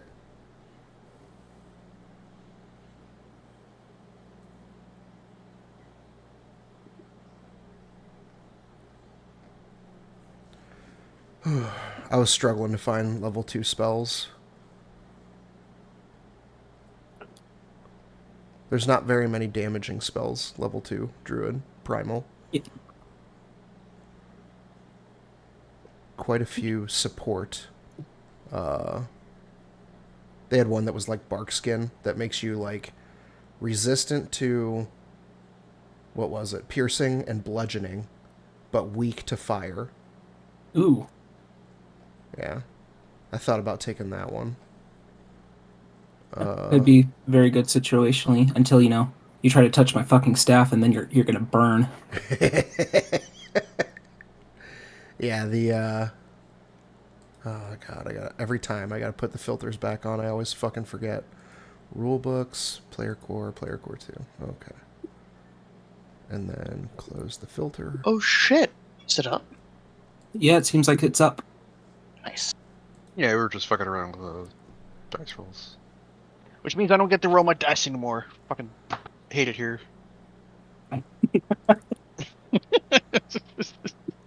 Alright. Let me get things set up. No, I closed the wrong one. Oh, what did I do? You ruined it. I did. Alright, where the blazes are we? We are right here. Yeah. Oh, I hope I was in the right spot. Oh, I can't see nothing. Yeah, I gotta do vision. Normally I just turn it off.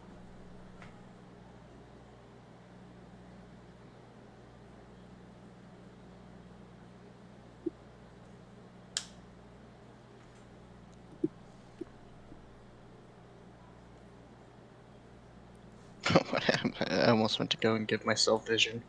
What the fuck? I can already see everything.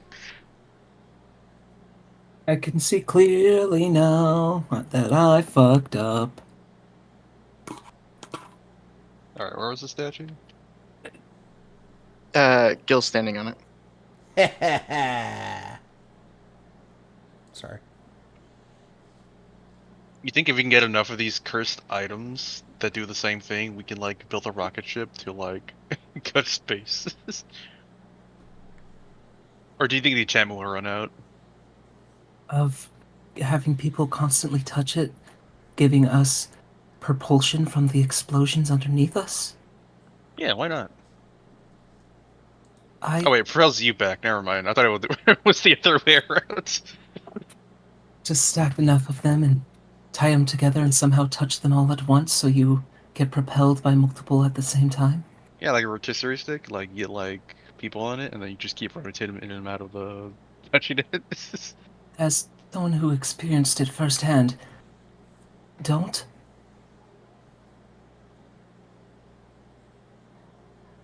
Anyway, which way did we come from? That way. Okay. And then we saw stairs go up somewhere? Yeah, so I will do a quick drag along. Just group up here. Okay. We came in here. This is where we saw this dude. Mm-hmm. And then we went to this intersection. Came down into this room. Mm-hmm. Traveled this hallway. I'm in a wall. This hallway. Which is why it was at north and west and north again. And traveled all the way to the statue room. I was wrong. Okay, so we came to the right, and there's stairs going up. So we could either continue with the cave or explore deeper with what this carved area is. My best guess is that if we go back to where this cave, it will connect where we originally came in. Mm-hmm.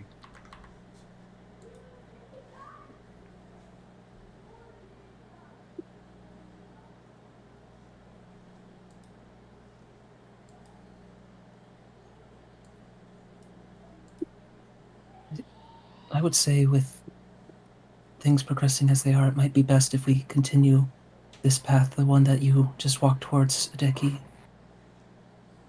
Yeah, let's see what else is down here. Whoops. Wrong character. Abdul pushed me. Yeah, I can see that. You're sideways. Don't make me turn this adventure around.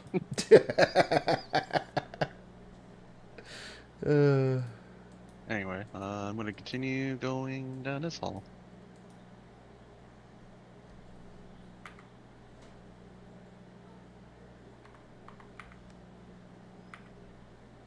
Do I see this white thing? Is it like a door? It is indeed a door.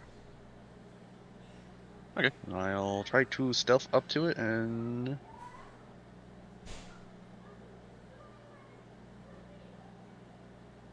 $19, and then try to just carefully, slowly try to open it. Okay. Let me see. Yeah, that's what I thought. Okay. Well, initiative. All of us, or just Adeki? Everybody. Okay. Where's my initiative button?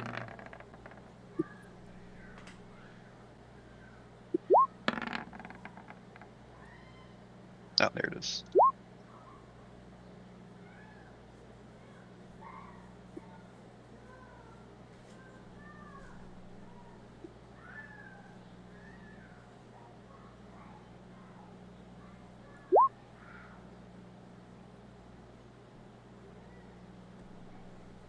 Alright. Oh, for some reason, I can't. I'm gonna back you up one square, decking. Okay. They didn't draw a door that I can actually open on the map. But as soon as you go to open the door, we'll say you kind of jump back as this thing flies at your face. Oh. Ooh. And I'll roll his initiative real fast. That's a fucking bummer. Probably not great. I was correct. Okay. He goes last. Alright, we got Gil up first. You gotta shoot through 2 people. 3 people.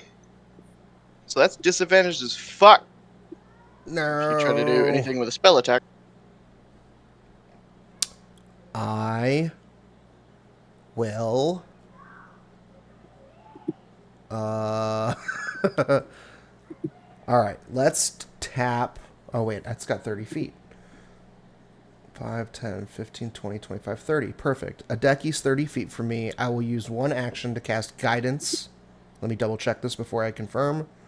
+1 to attack, roll perception check, saving throw, skill check before the duration Oh, I ends. do buff Pathfinder's guidance to work like 5e. So Okay. it removes attack rolls, but it's a 1d4 to ability checks and things like that, and sustains its range from Pathfinder, but he can't use it on an attack roll. Okay, so scratch the attack roll. You can get a perception, saving throw, skill Yeah, check. I do keep saving throw and skill checks. So just 1d4 to basically saving throws and skill checks. For And 1 turn. 1 turn. Okay, so I'm not going to do that then because I can't guarantee. No.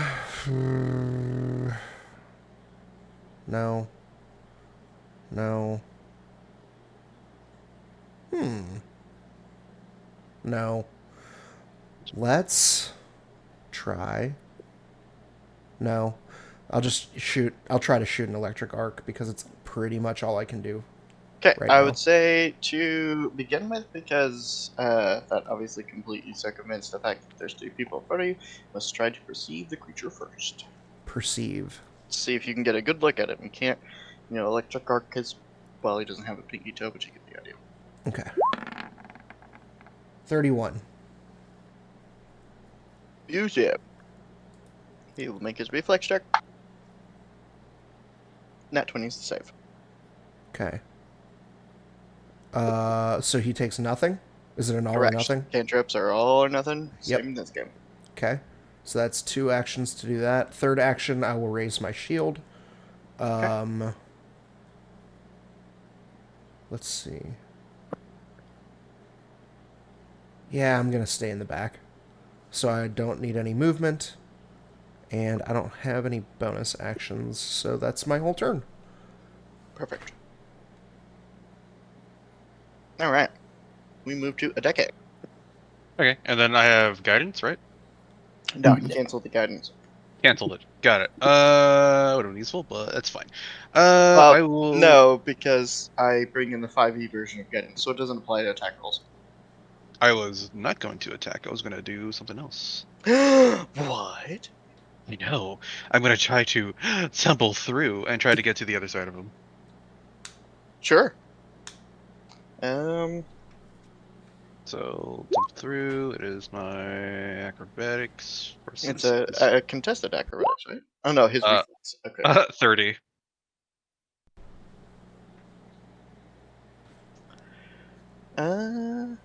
Woo! He fails, but he got close. Ooh, that's scary. Like, really close. You could, like, almost feel his breath on your neck as you roll underneath him. Nice. And then I get to the other side of him. So Yeah. I'll be like, right here. So we're gonna do... Yeah. Oh, hey, look, the door did open. Wait, can I just... Oh, look at that. That's cute. Oh, it just activates when you move through. Interesting. That's very Huh. cute. Anyway. I have panache now, so... You do?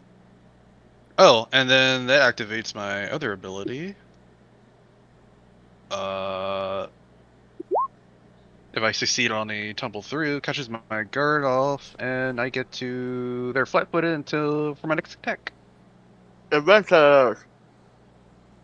So I get advantage. Where was the advantage button again? Or do I just press this There's no twice? advantage in Pathfinder, so you just hit it. Oh, right. I'll roll it twice then. That's 20. I don't think that hits, man.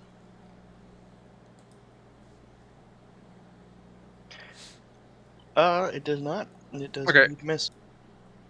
Interesting. Okay. I'll attack again. Okay. 13, so no. It's my turn. Unfortunate. So you realize, one, this creature is a flying head, so it's very dexterous. It's just kind of easily dodging your slices. I would say the 20 was pretty close. You almost got him. Okay. Alright. In that case, we move to Jimson. Alrighty. Jimson is going to take 2 steps forward and fire his regular dart at it. Okay. 22. Barely hits. Alrighty. Right. So 4 damage. Then I Sick am nasty. going to load up and blow again. Miss. Does miss. And that will end my turn. All right. Now, the duel. You're small. So 10, 15, 20, 25. And he will attraction point channel energy and then strike it once. You'll miss. And it is this thing's turn. You swing at it first, so get fuck nerd. It is going to I need everyone to make a fortitude save. As you see it distend its jaw and emits an unnerving shriek.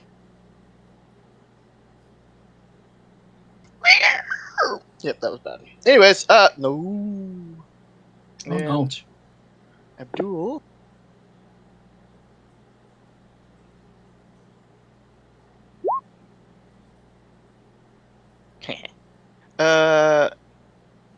So Jimson is the only. Jimson and Abdul pass. The other Damn, two missed it by one. fail. And you are both paralyzed. Rip. It does take all three of its actions to do that, however. So we move to Gil, who is paralyzed. Let's see if you can save from this, or I think it's just a turn.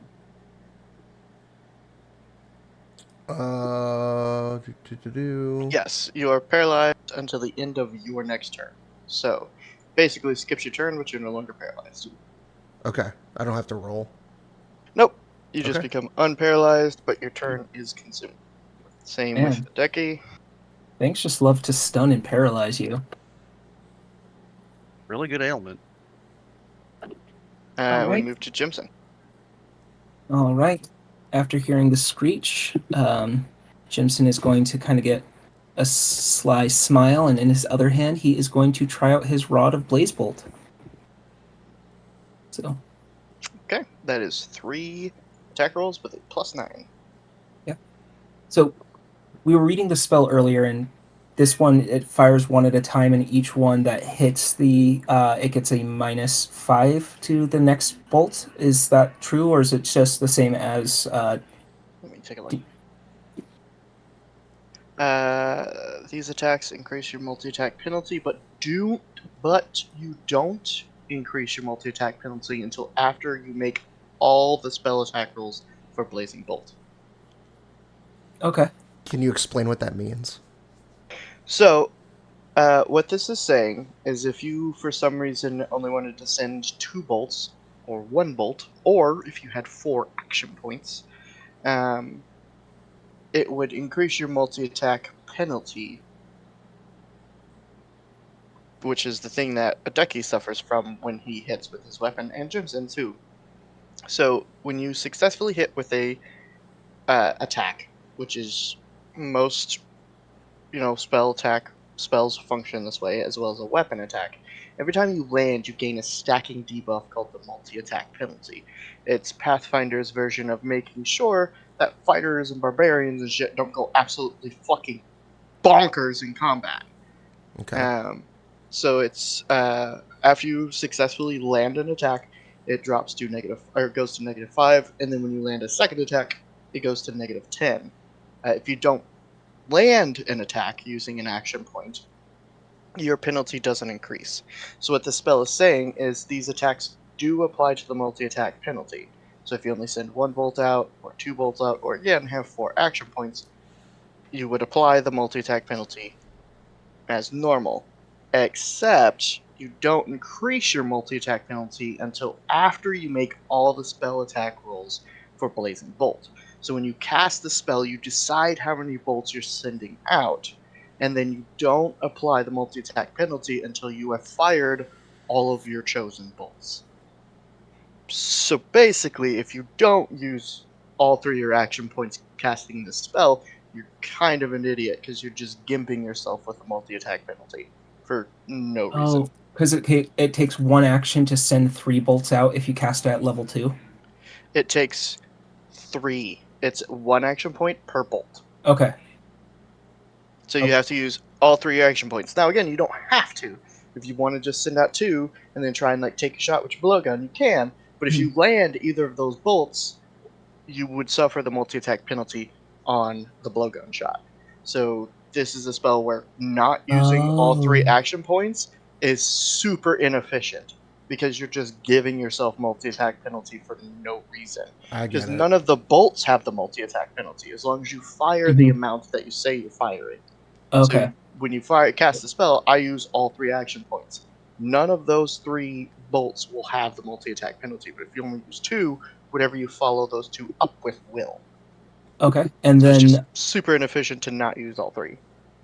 and then what about the thing where it says about the stacking damage? So does the first bolt do 2d6, the second one do 4d6, or is it just both 2d6, 2d6, 2d6? So if you spend 2 or more actions casting the spell, damage increases to 46 on a hit. So every bolt will deal 46. So it even doubles down on not using 3 actions. It's just crazy. The spell is built to consume your entire turn. Okay. That's the Then- downside. It consumes your entire turn. Okay. Cool. Sweet. Thank you for explaining the mechanics. I will be shooting 3 bolts of fire at it. How many charges did this have? It has 4 total charges, and it Okay. it gets 1d4 at dawn. Okay. That's not when you complete a long rest, because you guys could push past long rests Yeah. if you need to. It's at dawn. Okay, perfect. Then I'll fire 3 of the 4 charges at it. No. It's 1 charge to cast the spell at level 2. Oh, okay. Cool. So I'll use a charge to shoot 3 bursts at it. Okay, so that is 3 attacks with a +9. And there'll be 46 if they hit. Okay. 22, Hits. 17. Misses. Oh, I danced on that. 20. And 23. Hits. So 8d6. Okay. Blazing Bolt's busted as fuck. Thank you for explaining that. We were debating what it meant by all of that. Yeah. Mm-hmm. That's d8s. Ignore it. Still pretty good. 30 fire damage. Yep. Let me read something real fast to make sure he's not because he is one of these. He Where is ate he? black powder, so he explodes. No, but he is an infernal being, so I'm just checking for what we all know I'm checking for. He does not have that for some reason. Yeah, so that is just 30 straight damage. You just slam these bolts into him, and one of them tears through his wings. He kind of falters a bit. It hurt.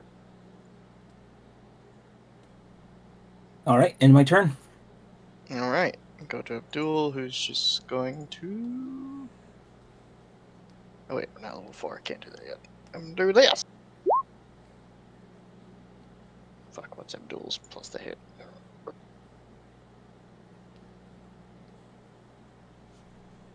He misses. He gonna do it again. He hits this time, so it's... Ooh. That is 7 bludgeoning and... No, 8 bludgeoning and 6 lightning.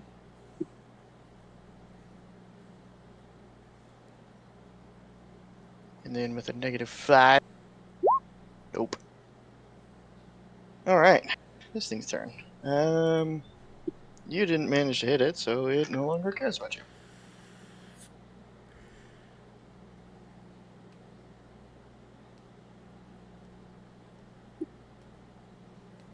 That is unfortunate. So, we're gonna see if he hits Abdul. He does, unfortunately. So as he bites down on Abdul, what's your perception total modifier there, Gil? Pretty sure I know what it is. I guessed earlier. I think it's 13. That's what I thought. Yes.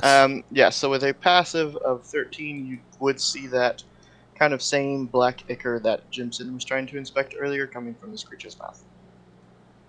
As he bites into Abdul and deals 7 piercing, 2 poison. Abdul must now make a fortitude save.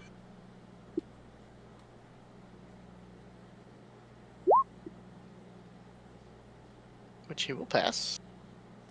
So then with a -5, the creature will try and do it again. I crit myself.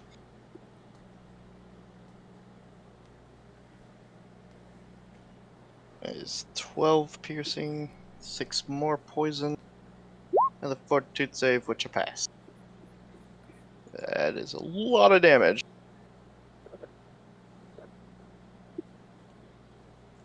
Alright. Luckily I'm the healer.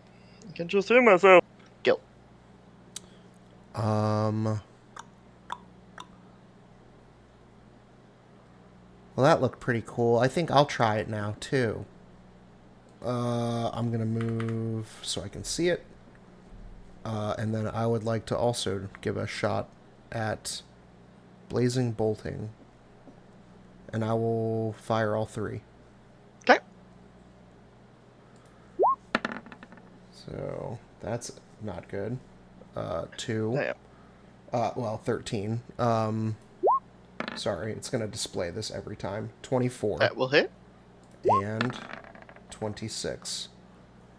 Yeah, those last 2 will definitely hit. Okay. So that's 12 and 16 for 28. 28.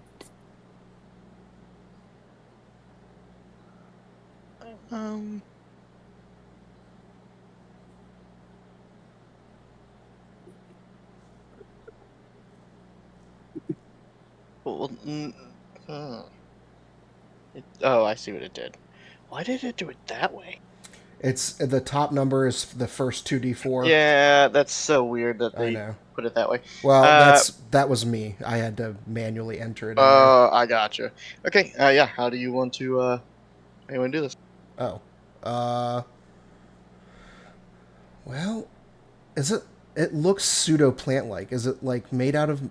Because it's green? Nope, Is that... it's just gross. Okay, it's just gross.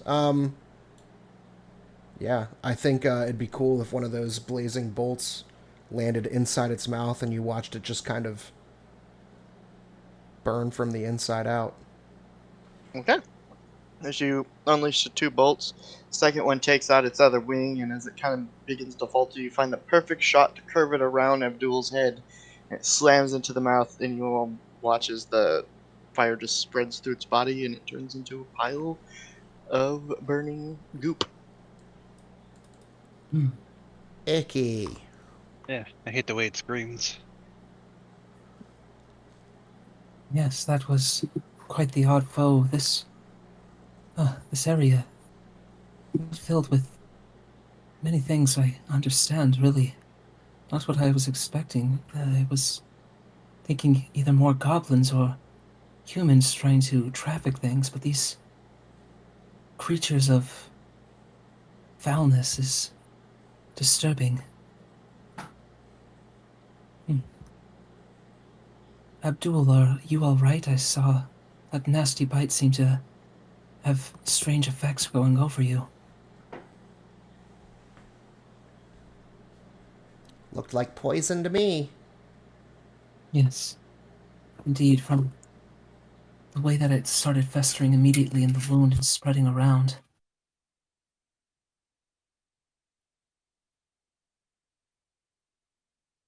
Abdul? Sorry, what? I'm reading ahead. Oh, just asking how Abdul was, especially with the poison affecting him, seeing if he was still being affected at all.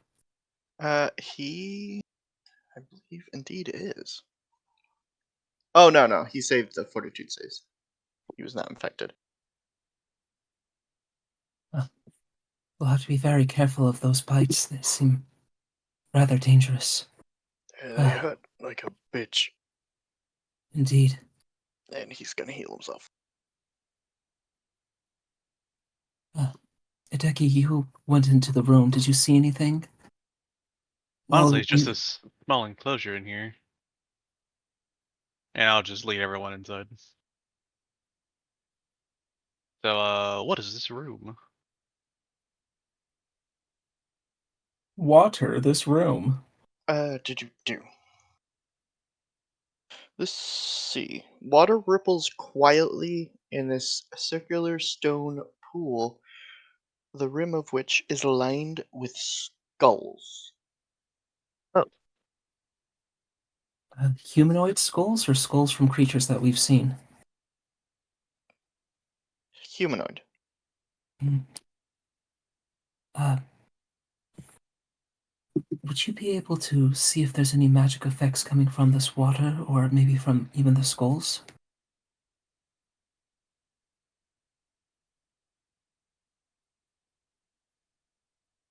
Sorry, I I mean, was I muted. can try, Yes. but it's not my best. Oh, you meant him. You do not detect anything on your little boop boop. Hmm. Could I do an occultism check to see if this is relates to any rituals that I have heard of or known? You Skulls certainly around a can well. try. Okay. 24. You do not detect any sort of ritual, but you do learn that, or you do remember reading about this disgusting creature that you were fighting. They are called a Vorgile. Hmm. A Vorgile.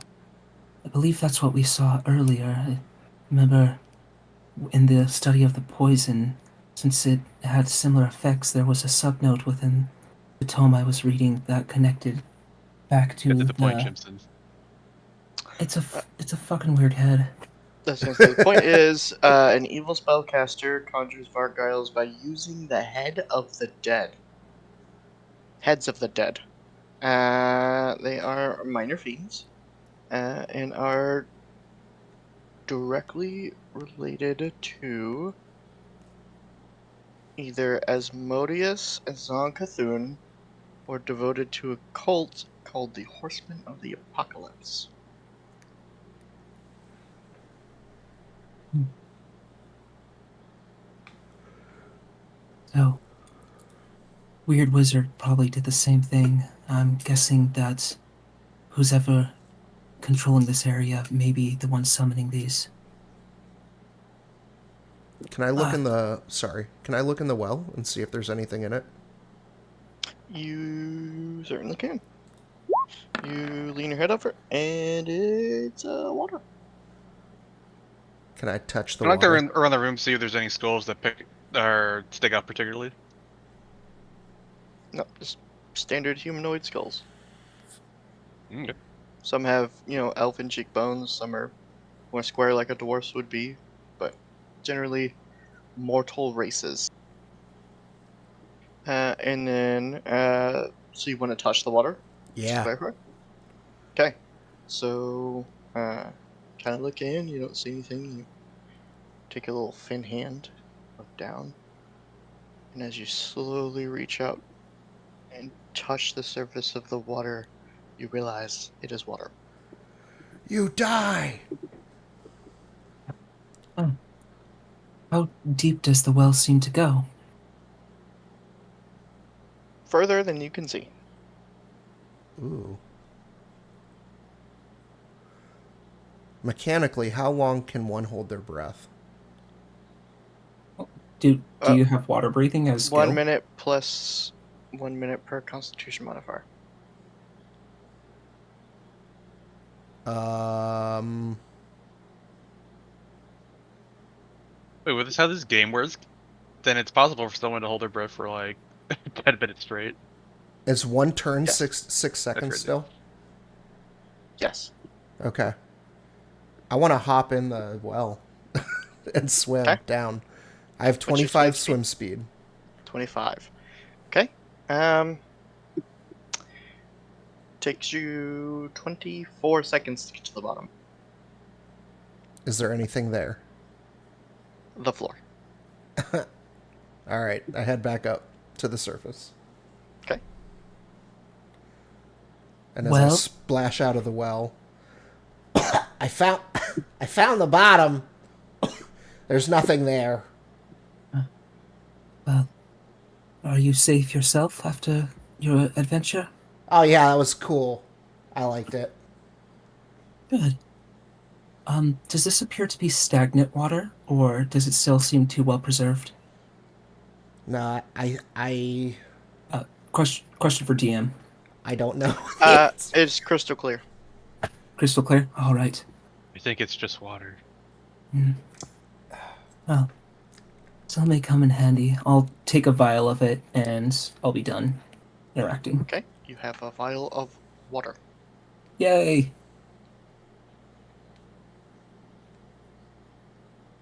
We're done?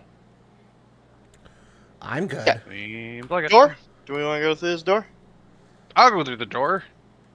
He will Yeah. let you.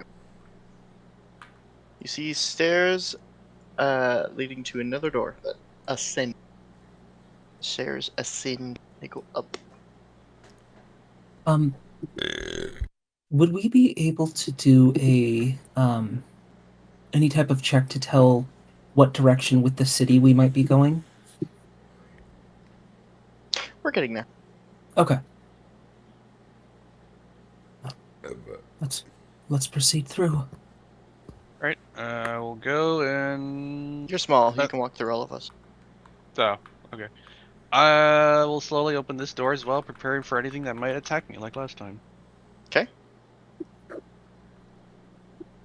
Yeah. Well, You see an ascending spiral staircase.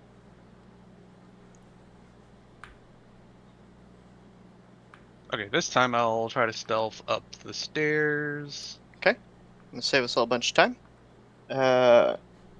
As after we ascend all the way to the top, we find ourselves underneath what is, I guess, what you could call a manhole, except they didn't have manhole covers. It's just a hole in the road with bars, and seem to be pretty much in the center of Sandport. You can see merchants bustling around. Seems that people are kind of repairing things, and you hear lots of talk of caution, and people are still scared, but the town seems to be covering. Is it still the same day from the attack and the explosion of the glass factory? Or has a night passed since we come down here? I would say that, because doing the glassworks, getting back, I'd say honestly, we probably would have had to long rest at dropping off what's her butts. Okay. So, yeah, I'd say at least a night. Okay. So then it leads out to like the side of a building or like to a hatch? Nope, it's just like in the middle of we're in the middle of the street. It's a hole with bars across it. As you look, kind of peek your head through and look, you can't get your head through the bars. Oh, like You it kinda look around. style or like kind of like sewer grates? Sewer grates, but in the center of the street.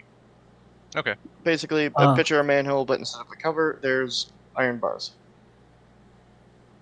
Hmm. All right. Abdul, does that move? The sewer grates? I'll try to move him out of the way. They do not. Doesn't seem like it. Well, actually, try an athletics check. Okay. Probably not, but where's my sheet? Where's my sheet? No. Damn, budget all, dude. You wrap your fingers around it, and as soon as you start to try to move it, a horse steps on your fingers. Fuck. You do, as you're kind of sitting there rattling it, and you've drawn the attention of somebody, you do see there are hinges, so it likely opens, but with a greater strength than 3. Seems like it does open, but I don't see any point to doing so. It seems like it just leads Yeah, out to that's the middle. reason. I know, right? It just seems to lead out into the middle of the street. But it is a direct access to the center of town. We may have found our avenue of attack. Right, so this is probably how they were able to sneak in so suddenly and quickly.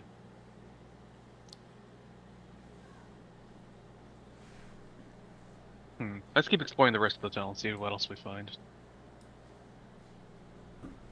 Well, I guess we go back this way then. Doot doot. Shit. Okay. I'll just go back to the red statue room.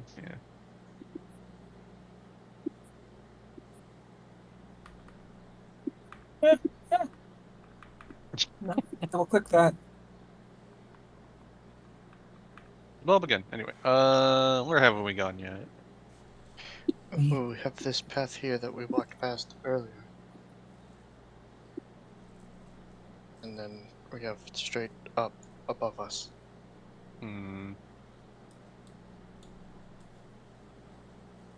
Alright, upper left, or upper right.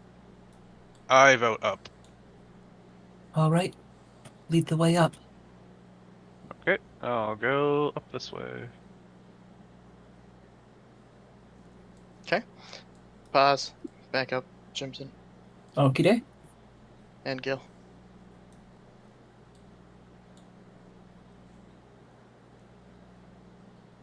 Oh, never mind. I didn't see Gil. He's underneath the fucking geomarker thing. Hi, I'm here. You are there. I'm This going back large to chamber was well. obviously once a prison, as testified by the 20 cells that line the room's perimeter. A rickety wooden platform overlooks the room with 2 flights of stairs descending into the prison floor 10 feet below. A 5-foot wide wooden walkway runs from the northern edge of the platform to a passageway to the east.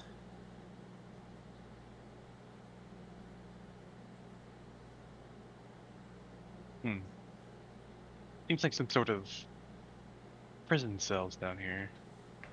Oh. Step up for Jensen to get in front of him. Can I see that to my right? Certainly can. Roll initiative. Oh.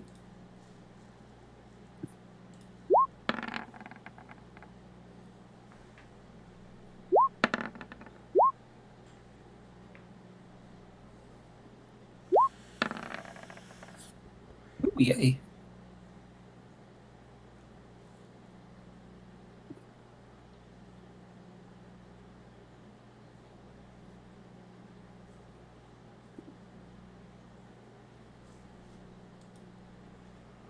Then Nice, spawn. nice in spawn.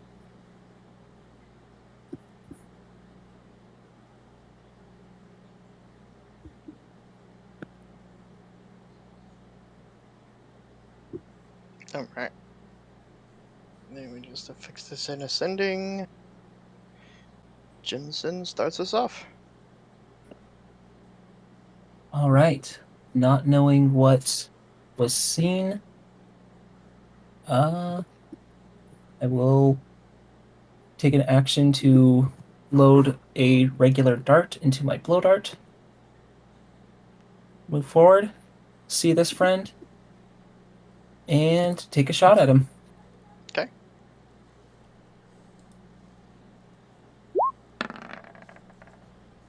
$21. Hits. Alrighty.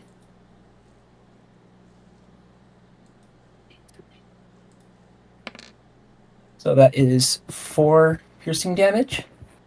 And I'll use my third action to load another dart and take a step back to here. In Okay. turn. Alright. So I will apply heals damage real fast. Alright. Oh, it's him. Okay. He's gonna come up here.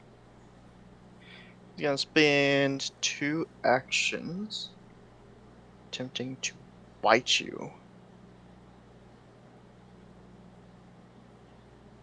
And so you see his jaws kind of flap open and like try to like, it looks like they're gonna try and wrap themselves around your head. Mind Flayer! 22.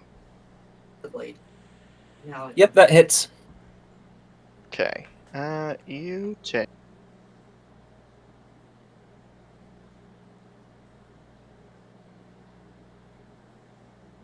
16? No. Right? Yeah, 16 piercing damage, and you are sickened. Okay. Which means you cannot be healed until that is removed. All right. And then he's going to, with multi-attack penalty, just try and take a claw swipe at you. 27. Yep, that hits. Damn, even with penalty. Shit. That is 10 slashing. He's rolling stupid good. All right, I'm down. Okay.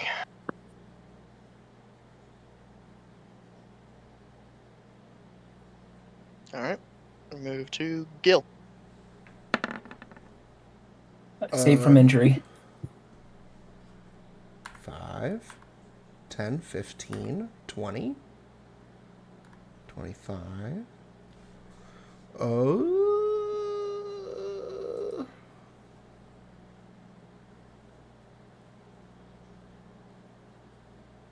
How does stabilize work again? It's just spare the dying. It's a range. So Means he's brought to 0, stabilize, and does not have to make death saving throws.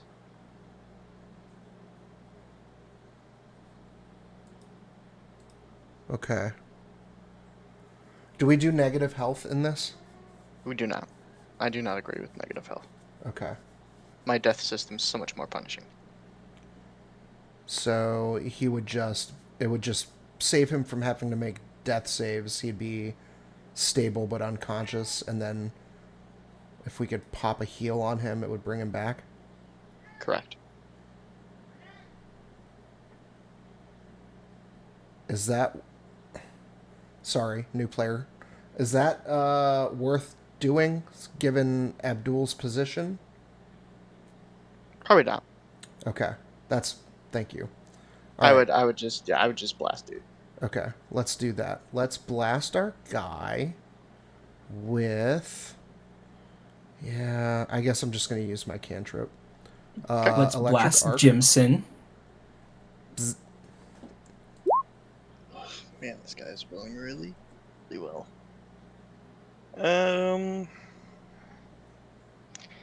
Reflex of +9. That is 22. Yeah, he just beats.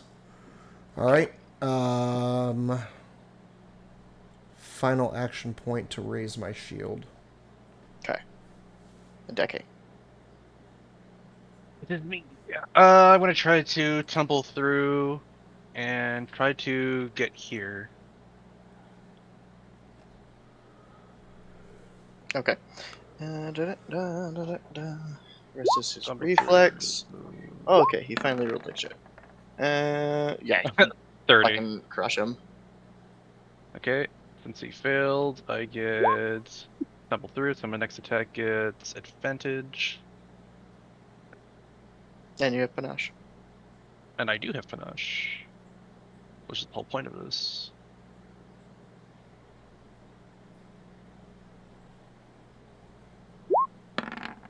Uh, 28.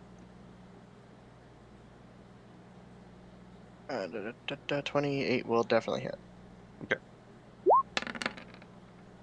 8 slashing. Okay.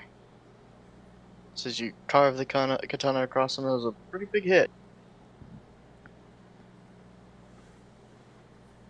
Okay. Things And then are glass cannons. Okay, I will do a second attack. Okay. 18. So 18. It includes the modifier, or the penalty. You got the -5 already? Okay. Hits. Yeah, because attack 2 does the penalty for you. Okay, so hits. Okay, so I'll do another damage. I'll shoot from here. 9 slashing. Yeah. You do kill him. And with that, I will end my turn. It's only doing a -4 instead of negative. Oh wait, you're a swashbuckler.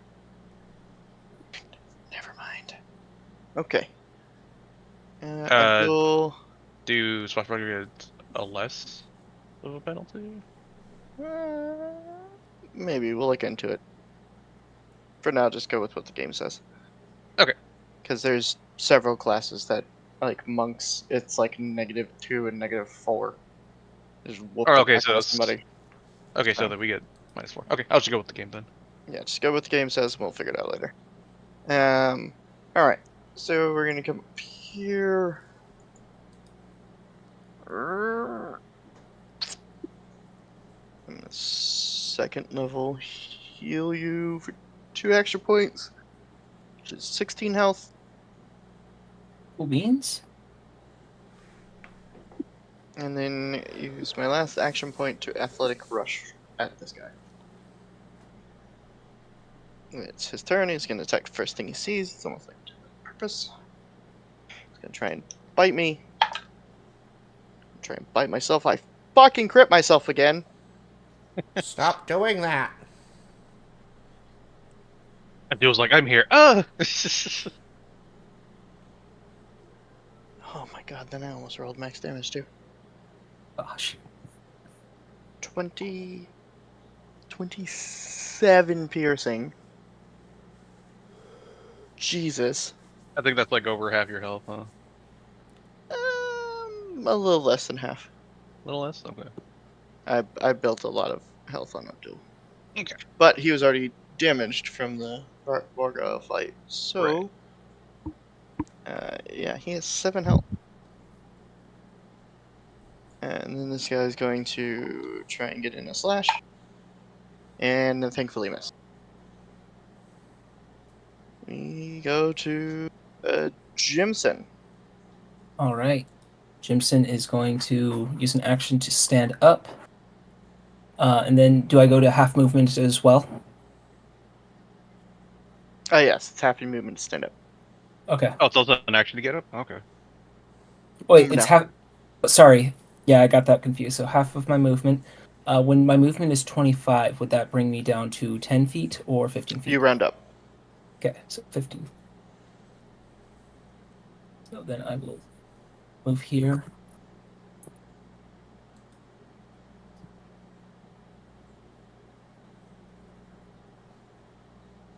Oh, 10 is...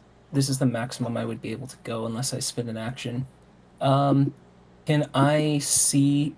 Can Jimson get an angle to shoot at it from here? Yeah, this railing isn't tall enough that you wouldn't be able to shoot over it. Alright, then I will spend an action to fire shot. Okay. 23. Hits. Okay.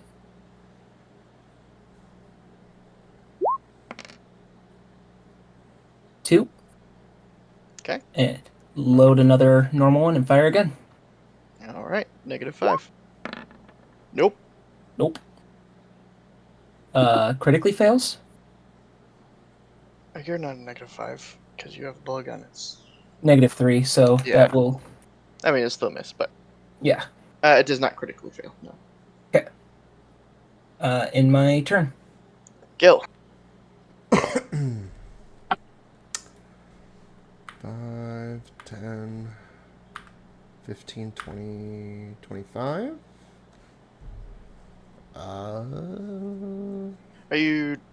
Aren't you 20 on land and 25 in the water? I took.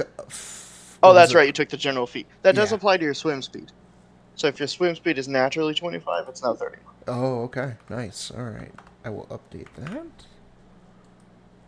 Cool. All right. Let's see.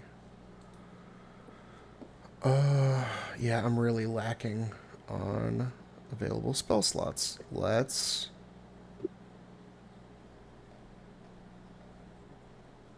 just do another electric arc, unfortunately.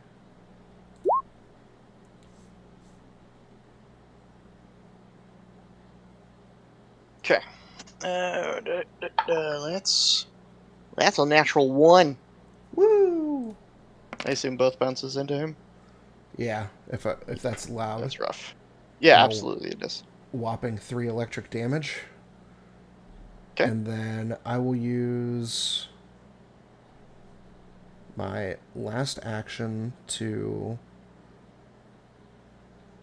instead of raise my shield, I'm going to dash and I'm going to tuck myself around the corner here so that other people can get through. The bars are closed. Oh, I didn't even see those there. Yeah, okay. these are jail cells, the prison cells. Well then, I redact that. I will use that my last action point to raise my shield then. Okay. JK. Me. Okay. 5, 10, 15, 20, 25. I'll So flank. you are on a raised platform here, so flanking would not actually apply. Oh. In that Yeah, case, if no. I move these two knuckleheads, if you can see the stairs, you are currently raised above him. Oh, okay. So can I... Can I just jump down? I don't think that's Yeah, too that's far. fine. Okay, I'll just jump down and just attack from here. Okay. Actually, nah, it doesn't matter. I'll just attack from here since I won't even get flanking. So, I'll just attack him for now. 21. Definitely hits. 9 slashing. Carve a pretty good chunk out of him. Precise strike with a confident finisher. Okay. 15. Barely miss. Barely That's- miss. Yep, and unfortunately consumes your panache. That's fine. It's almost dead anyway. Then I'll just attack again for my last attack with the penalty. Does hit. 17. Okay. Oh, I didn't mean to roll that one. Ignore that one. It's this one. Well, he's yeah, dead as fuck anyway. I mean, I really wish I got a 26. Holy shit. Cleave him in half with the katana. Duel's gonna use a bunch of first level slots, I guess. Because your boy is hurting.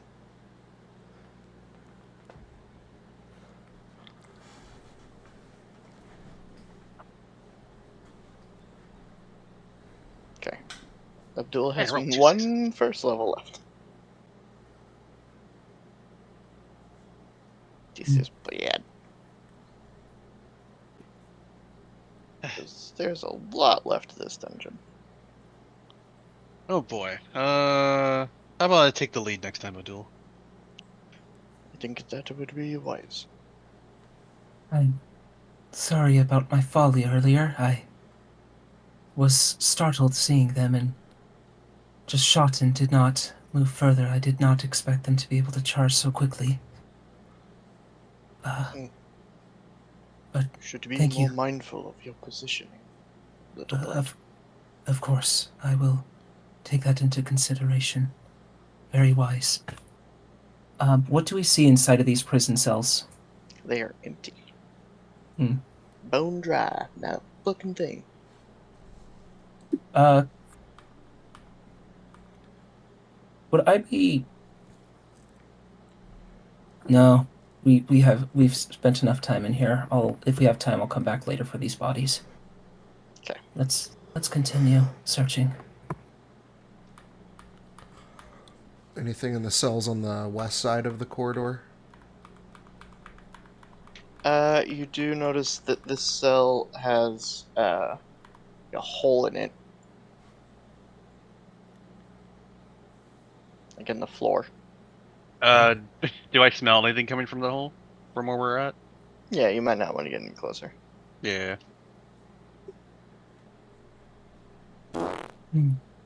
Exactly. But what if there's something down there? No. Going shit diving. I have 30 swim speed. I don't think you want to swim through there. I think there's And make a fortitude save.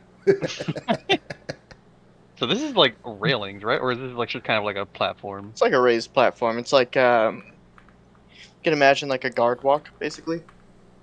Okay. This one seems to be producing a strange yellow light. Is there anything special about this one? What? Just from the map that I'm seeing, Nah, there's that's a. just some weird fucking Okay, fuck up cool. of the map. Cool. Yeah, Well, some of them have like weird light features. I didn't know that meant anything, but we're deep underground, so I don't think there should be light coming down. Anyway, I will continue. Actually, I'll. I'll just go through. Doesn't matter. Because I see a door. I see 2 doors. my cat's saying hi to you guys if you can hear. Hello.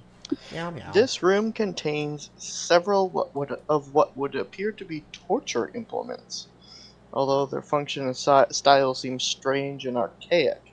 In one corner sits a spherical cage with spikes protruding inward from its iron bars.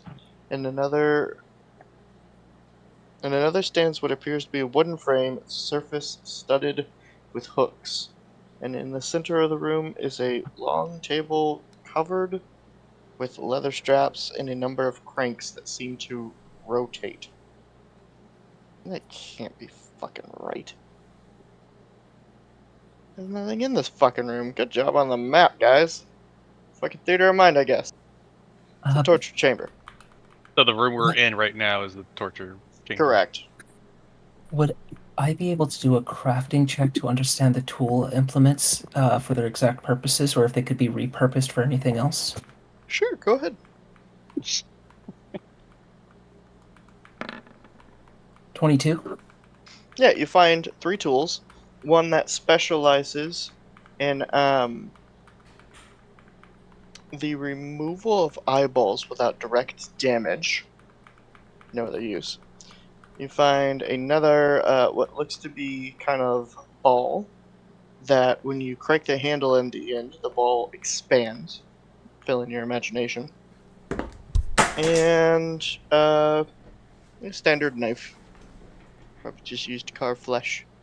A very cruel place here.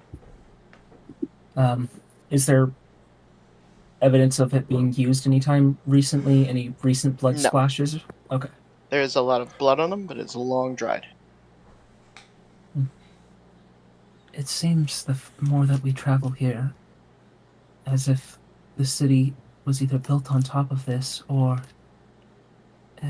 if it was, I don't know, part of an ancient temple or something. What do all of you believe? Kind of the ancient temple would have torturing tools. One's dedicated to the betrayer gods. We have seen a statue that was dedicated to Asmodeus, but if I remember correctly, the sigil that brought us here was for a god of torture and pain.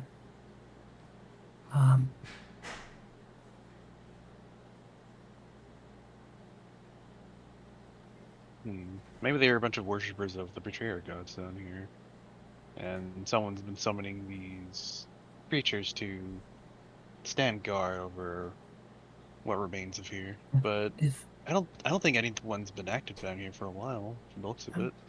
But they might be just leftovers. If I'm correct, it was the symbol of Zonkathon, if I'm saying that correctly. That was found. Zonkathun. Cartoon on the first bread frames. Yeah, and he, what Abdul told us, it was he was bringing pain and self-mutilation. I wonder if this area, well, we haven't seen any more symbols of him, but if it has ties to him, this may have been a ritualistic method, if it was tied to the betrayer gods.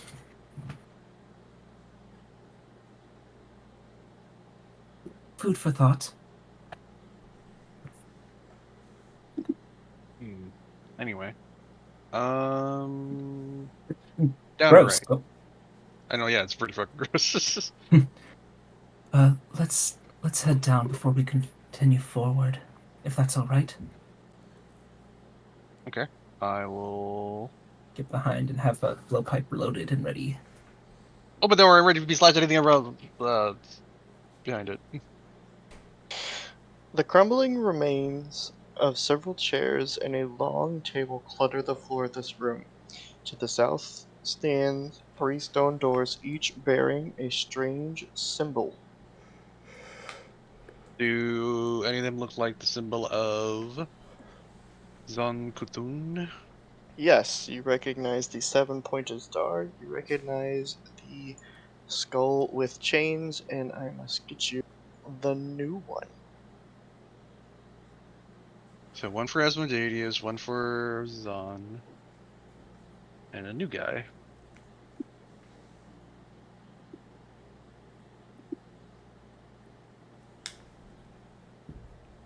Aspodacious and John Calzone.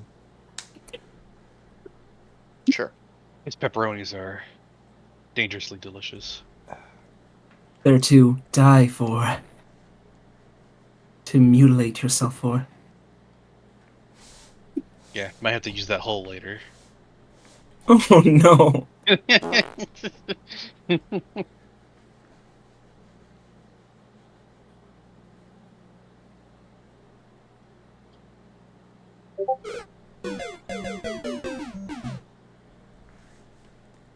Ooh, a bug thing.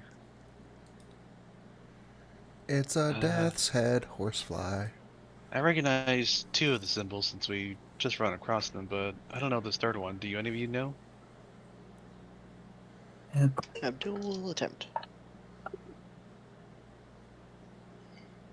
You rolled a natural 18. I'm sure with his wisdom, or with his religion, he'll pass that. He does.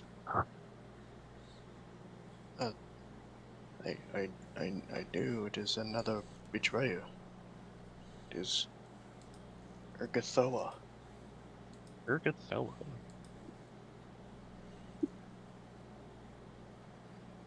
Urgathoa.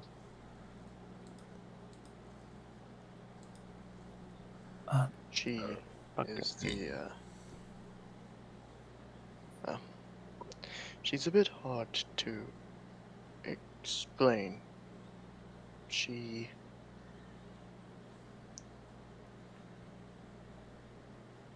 is heavily involved in undead, creating them and becoming one, as well as satiating your appetite for whatever you desire. Her domains, you could say, are disease, gluttony, and undeath.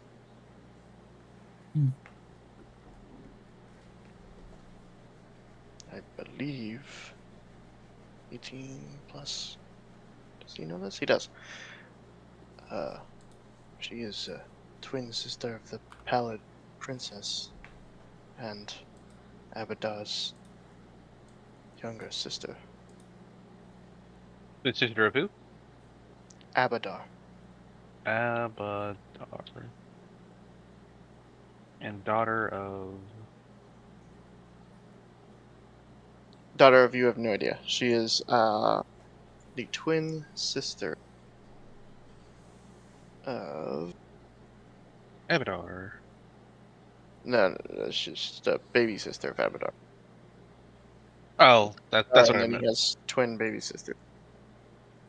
Getting her name. 1 second. Baby sister of... She's called the fucking Pallid Princess. What's her goddamn name?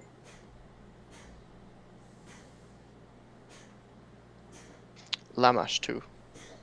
Lamash. Gesundheit. Sorry. Urgathoa is the Pallid Princess. Lamash 2, her twin sister, is the mother of monsters. She is responsible for the weird and twisted shit that walks the planet. Okay, twin Also, sisters, maybe Lamastu, Monster Queen. Yes. So would Lamashtu be the one that would work with necromancers and wizards to create the beasts that we've been fighting? Or would that also go down to Urgathoa to create those beasts? I would think that Urgathoa would work with necromancers to create some of the beings that we have seen. It is, I believe, a technique of both sisters because the monsters that we have fought are both undead and monsters. Were, I think were it they is some sort of strange mutation.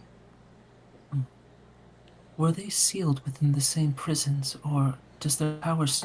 Do you believe their power could reach beyond their prisons to work together? I don't know about their power, but their influence and their teachings for sure. They are I see. primes, so they are locked behind the gate that they, well, actually the year is 156.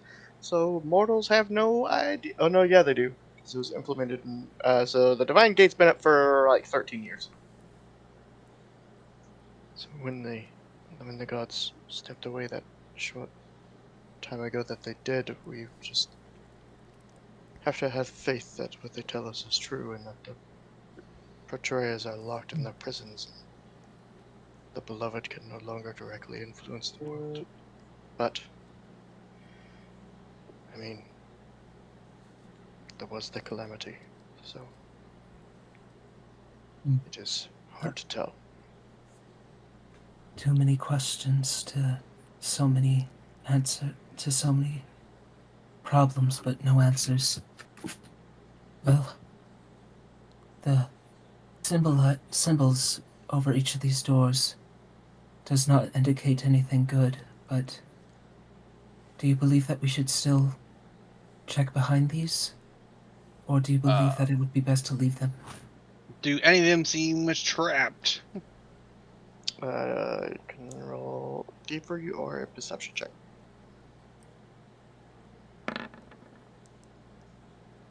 20 total. Your perception's higher than your thievery? Yeah, but there's like I'm mod 3 plus 3, and it's not proficient or Oh, anything. oh, you're not proficient. Okay, It's gotcha. untrained, so yeah. Okay. You do not see any traps now. Doesn't seem trapped, so any door I should try in particular? Well, what sounds best to you? Ritual dismemberment? The ruler of the underworld? Or the um, ruler of the undead? What sounds more pleasant? Dismemberment. At least it'll be over quick if it's trapped. All right, then. We'll be opening the door of Son, I guess. Okay. There is, as when you open it, there is a humanoid skeleton in it, except it has 3 arms, with the third one growing out of the center of its shoulder blades.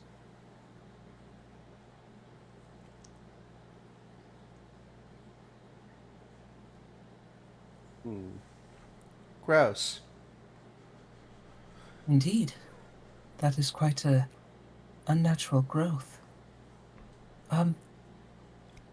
Could you see if there's any magic within this creature, or if something magical turned it, or if it was magic before?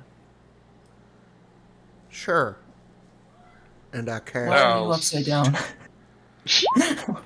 I'll step aside You so do not. Doomsing can do his thing. Alright. Then I'll go through, or I'll open the Asmodeus door.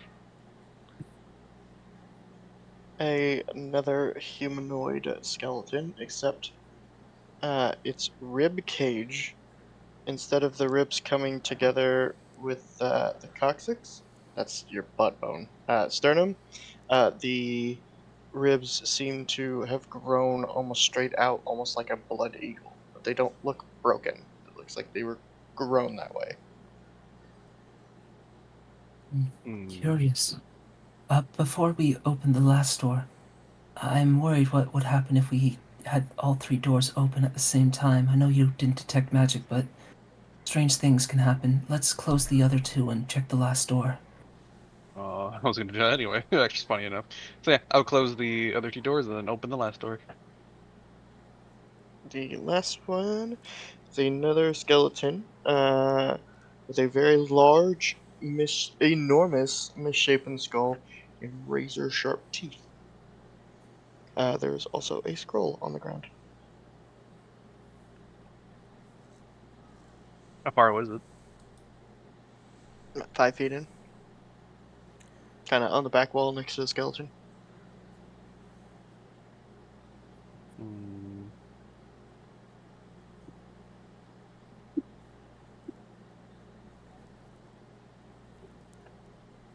Gil, do you believe we should pick Can up I look this? around? Does this room seem to be trapped?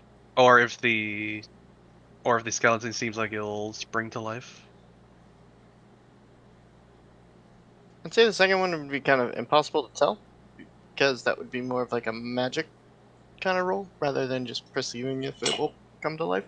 But you using your roll earlier, you do not see anything in the room. I would Okay. have told you if there was something in the room, not just with the doors. And you said this room that we're in right now has like broken like a table and chairs and stuff? Correct. Can I use the table to kind of like wedge the door in a way that it won't be able to close anymore?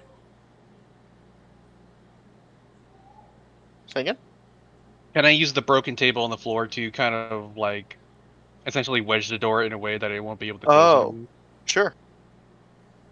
Okay, I do so.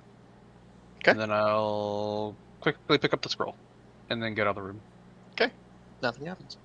You have a skull. Well, do you... You have Gil, the you time seem to to be... listen to me whine. Say again? Do you Have the have time the to listen to me time? whine. Okay. I'll give the scroll to Gil since I think he's the most adept at magic. Yes, it is a scroll of flaming sphere. Oh. I don't know that one yet. Flaming sphere. Why, were you whining? It obviously You, doesn't work like wizards. You can't learn the spell from the scroll, but you do have a single Okay. cast of flaming sphere. Okay. he was singing Green Day. Do you have the time to listen to me whine about everything and nothing at all once? What? Is it a cult? Where is Flaming Sphere?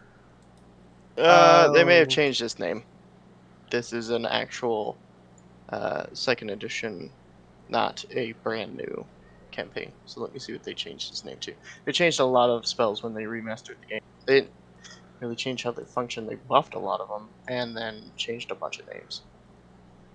So give me just a second and I'll let you know.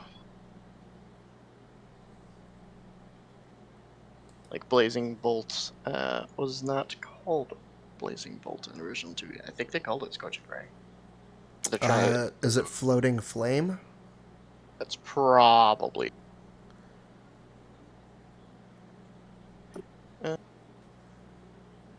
Is that third level? Yeah. No. Second It level. is I see a it. second rank Yes, that is it. Yep. elemental. Yeah. So it is a scroll of floating flame.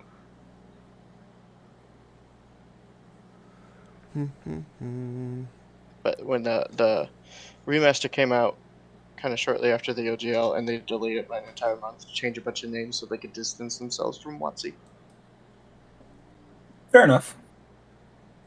Because the people that made Pathfinder First Edition were a bunch of ex-WotC employees. Well, we may have seen some very unusual and cruel things. I don't believe those mutations happen naturally, but thankfully we're still all right, and we came out a bit better for it. Shall we continue? Oh yes, let's see what other fun things we can discover down here. And I'll go through this door. You see the staircase that goes down. Oh, it goes down. Okay. I'll obviously be prepared to fight something since this looks like a bigger room. Okay. Let me know when you see it. Waiting for my friends to follow me. There we go. Nothing yet. I see it now. Roll initiative. I like how you can just tell, like, yeah, that's a fight room down there.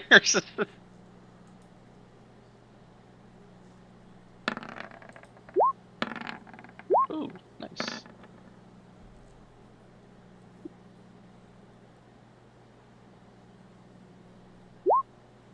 Is that a goblin or something else? Yes.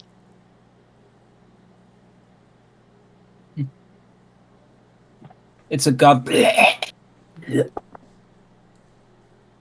And then from our experience, goblins So- aren't very smart. Well, what you see in front of you is a heavily mutated goblin. Stands a little bit taller than a normal goblin would, and he has 3 arms. One is wielding a hand axe. One is wielding some sort of like small knife.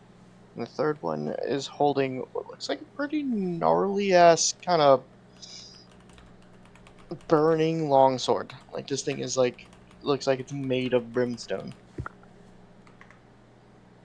And then these are pits. Like pitfalls? Yes, Armpits. with little kind of like small pallets basically put over them. Armpits. Oh, okay. I see. In that case...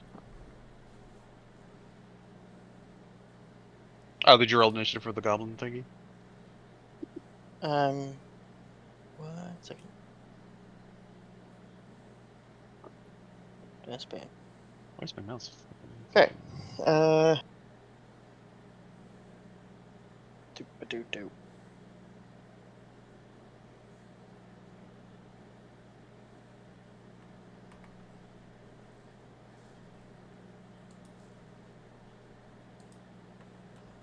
All right. So get a decky up first. Okay, that's gonna go...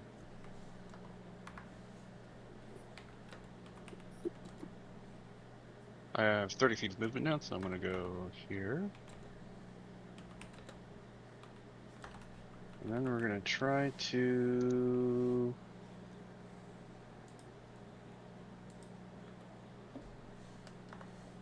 We'll do a feint. And then I'll pretend to like try to slash him, then kind of make him flinch. Okay. And then I'll go deception versus whatever it says there. Roll low, please. I critical success without modifiers. Okay. In that case, critical failure, feint backfires, you're off guard against a melee attack.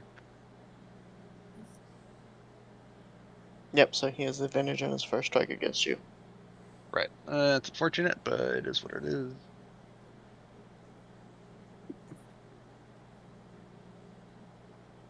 You're gonna see off guard and flat footed. Off guard is flat footed. They just changed his name. Since we're kind of blending second edition and the remaster together. Okay, so they're the same thing. Okay, that's fine. Yep. So you'll see some stuff say flat footed, some stuff say off guard. It's the same thing. Are these pictures accurate in which there's like heads sticking out? Oh. Well, let me show you something. Oh no.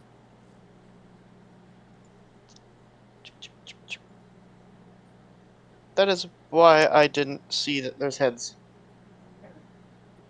Oh, So, those are in the pits? correct. Gnarly. So yes, there are heads sticking out, and they are animated and running at you. Okay, those movement action. I will try and we'll take a swipe with my katana. 21. Hits. 15. Ooh, max damage. 15 slashing. Okay. And obviously this goblin compared to the other ones is taking this fairly well, right? Say again. And then this goblin, compared to like regular ones, is taking this very well. Oh yeah, it's taking these hits Since I didn't fucking one-shot him. pretty good. Okay. In that case, I'll use my last action to dash the way back, cause I remember my friend Edwin, I think his name was, get fucking destroyed by zombies. He is a fighter, so he does have the attack of opportunity feature, so he's gonna take it. That's fine. It's natural 19 plus a bunch of stuff. Then yeah, if it's plus a bunch of stuff, then yeah, he'll be able to hit me. Plus 10, so it's a 29. Yeah, he'll hit me. Okay. I assume that's not correct. No. Okay. First, you need to make. First, you need to hop out the Porsche. First, you need to make a fortitude save. 21. You pass as he swings the brimstone longsword at you. Okay. And then I take Working on it. dick little damage. You take 9 slashing and 4 fire. So 13 total. Okay. Got it. Okay. Jimson. All right. I am going to 5, 10, 15. I don't see it yet, so I'm going to spend an action to change out my regular bolt for one that is covered in black adder venom. Okay. And in goblin, I'm going to.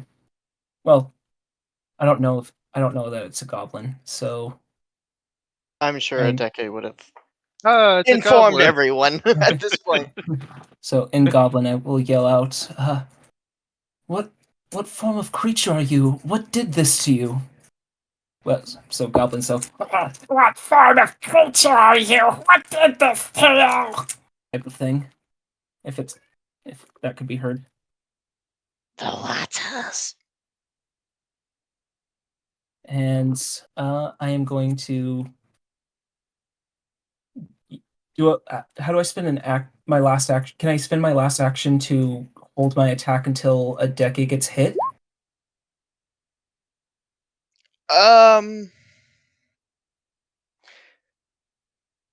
What are you planning to do with it? If a decky gets hit, I'm going to shoot a dart at the thing that hits him. Sure, you can do that. Okay. Otters. Okay. Oh no! Good thing I didn't go in that well. And that would end my turn. 15. Yep, we're gonna go right here. Because look at that. Oh no. All of us need to make reflex saves. Oh boy.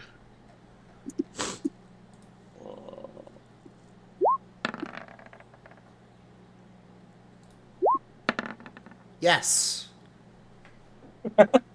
Well, we're gonna get dicked on. Gil. Oh. And then we immediately need to make fortitude saves because we got hit with it. All of us? No, just 2 got hit. Okay. Yes. You're gonna fail both, bud. Saving throws do not like Bill. So, I do not have enough physical dice for this roll. Oh, fuck. Is it lightning bolt? No. No, I just don't have enough d4s. Mm. So we both take this much acid.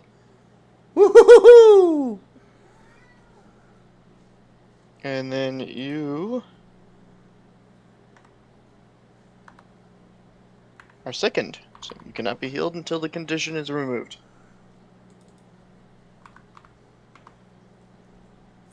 Second. Got it. Okay. That's 2 action points. Question: would that send my action of opportunity since he attacked at a decade with that? You said when he hits. Okay. Attacking.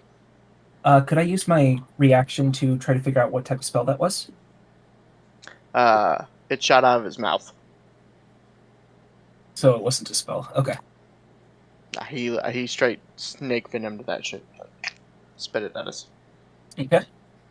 But you can go ahead and take your action because he's gonna try and attack a decade with a thrown dagger. Okay. 20. Reaction to dodge it. To pneumatology. Okay. Yeah, that would have hit. So I'll let that go through. Nope. Nope. Okay. Gil. I spend a single action point retching in an attempt to recover. Okay. Make a fortitude save. Yes! Well, you fail. I set the DC at 14. So yeah, you do puke, and sure, you get rid of your second. Fuck it. That's a clever solution. I know you were just Wait. joking, but No, Wait. it's literally in the description of sickened. So. oh, is it? You can Yeah. force yourself to vomit. Yeah. Yeah. Spend an action to force yourself to vomit. If you pass the save, you get rid of the sickened condition. No, I am still sick then. Wait. You spend a single action retching in an attempt to recover, which lets you immediately attempt a fortitude save against the DC of the effect. Oh yeah, so no, you are still sick. Yeah. Gross. Fingers down your throat. Just back there fucking puking for no reason. Trying to make This is yourself fun. It's good. Puts his fingers down his throat, and that's where we learn Gil doesn't have a gag reflex. All right. 5 feet. Let's see. 5, 10, 15, 20, 25, 30 feet away. Do you need me to perceive for a attack? Because I have 3 people in front. Abdul and a decade. Jimson's small, so he never imposes that. Yeah, sure, you could. Mm-hmm. Okay. You could see his fucking pores. See the future, man. It's not good. Oh, okay. Oh.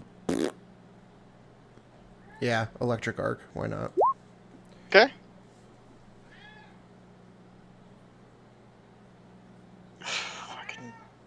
Yeah, doesn't like saving throws either way for Gil.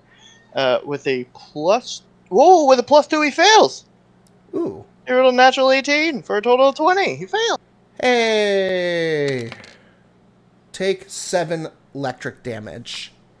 He does. And then that's all of my action points. I'm good where I'm at. Yeah, that's my turn. Okay. Abdul will use a healing font to cast heal with 3 actions, bursting and healing to all of us. We all get 16. 16. Got it. Ooh. Away.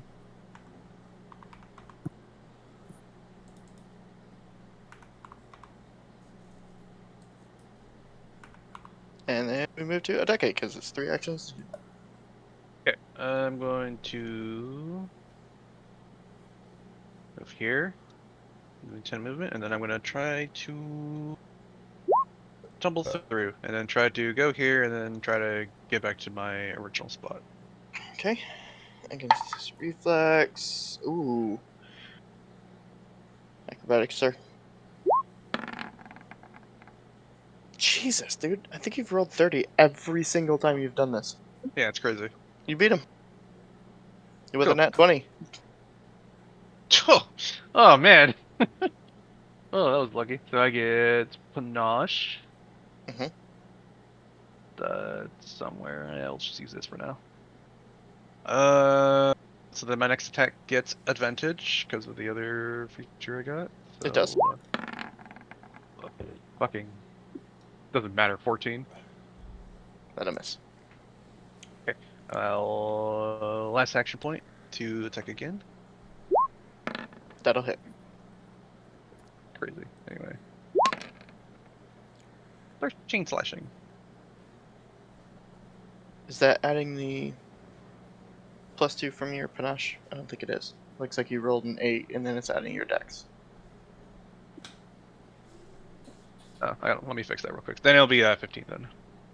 Okay, you do kill him. Oh. Oh, I have to roll to see which way he tumbles. He tumbled into this square, so does not land in one of the holes, which triggers the zombies, which triggers the second fight. So we got lucky. Oh boy. Okay. Anyway, I'll fucking loot his corpse, I guess. Okay, you get a +1 brimstone longsword and a regular hand axe. Oh, and a whopping 4 silver.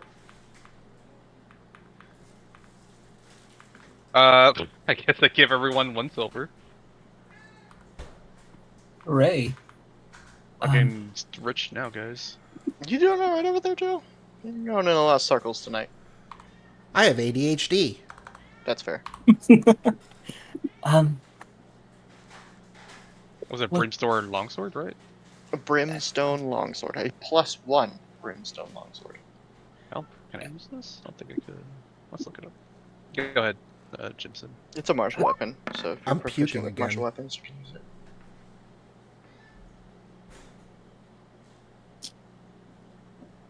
Well, However, they're not finesse.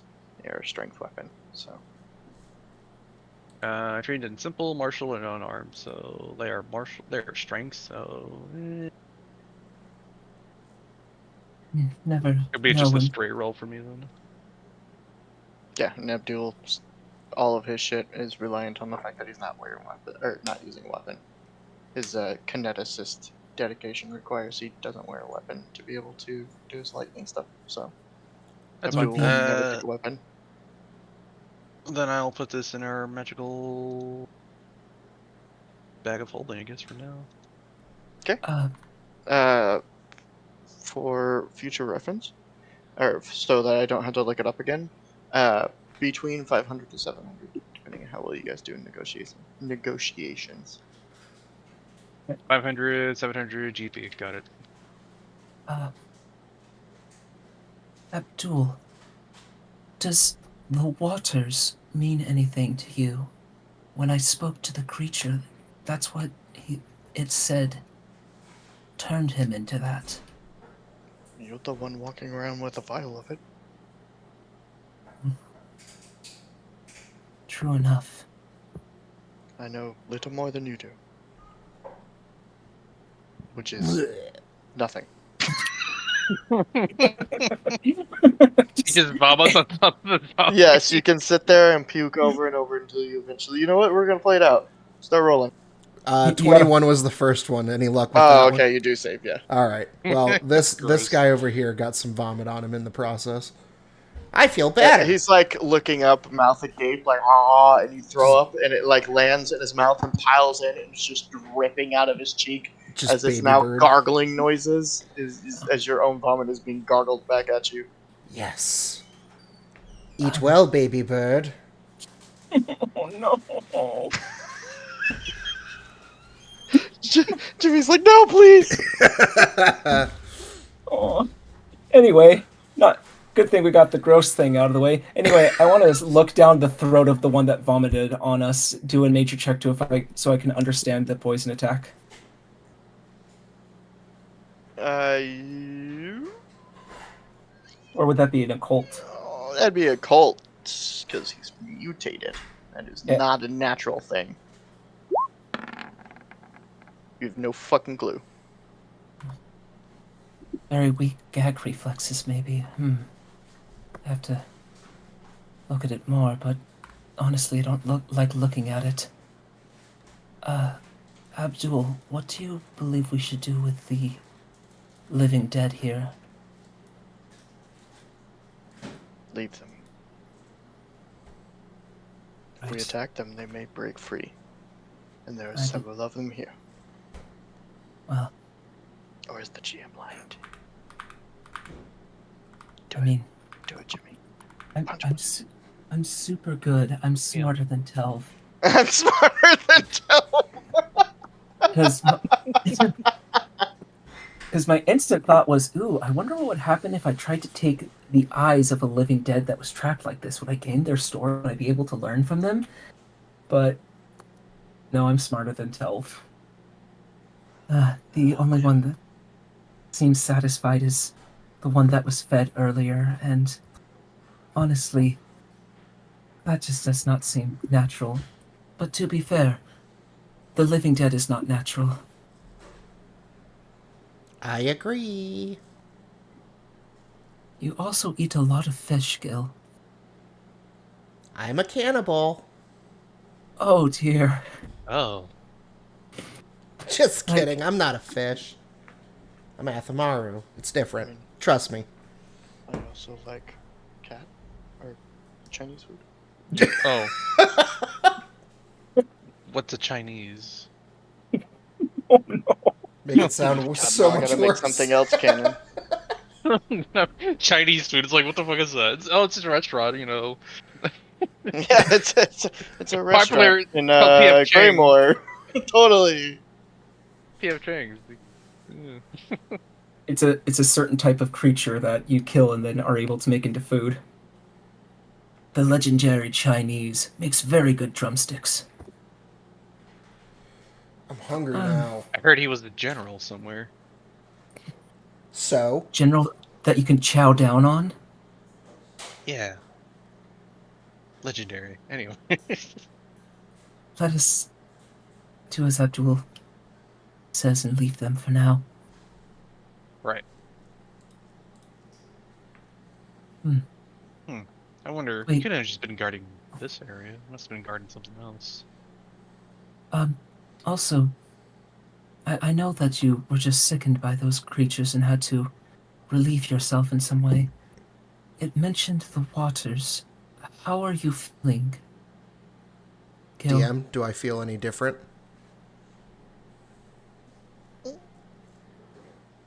Roll a d20. D20. I feel bad. I didn't say that. Feel alright. I feel alright. Nothing weird yet. I mean, All right. I'm weird, but Suddenly a third eye just in the middle of his forehead. I was just thinking of that. Finally, puberty! I'll finally get chest hair. Anyway. You'll notice some weird changes. Some of your scales will change different colors. You'll grow a third eye. Girls look more attractive. What was that second thing?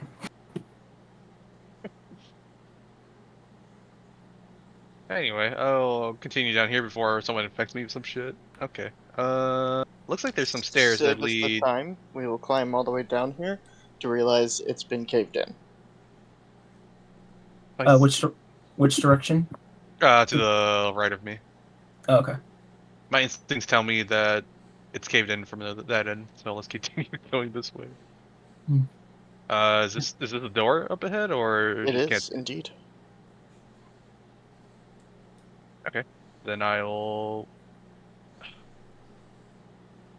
slowly open the door. I'm gonna. Yeah, what do I think? You see!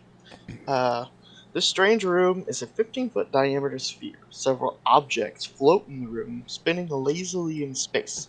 A ragged book, a scroll, a bottle of wine, a dead raven, and writhing maggots. Oh, and Ew. lastly, a twisted iron wand with a forked tip. Yet perhaps the most unnerving aspect of the room is the walls, for they are plated in sheets of strange red metal that ripple every once in a while with silent black electricity. It seems to coalesce in strange runes and even words far too often for the effect to be chance.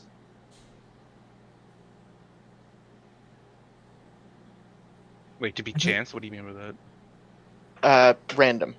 Oh, it's random. So each wall seems to be like kind of just spark for a bit and then goes off randomly. Yes. Okay.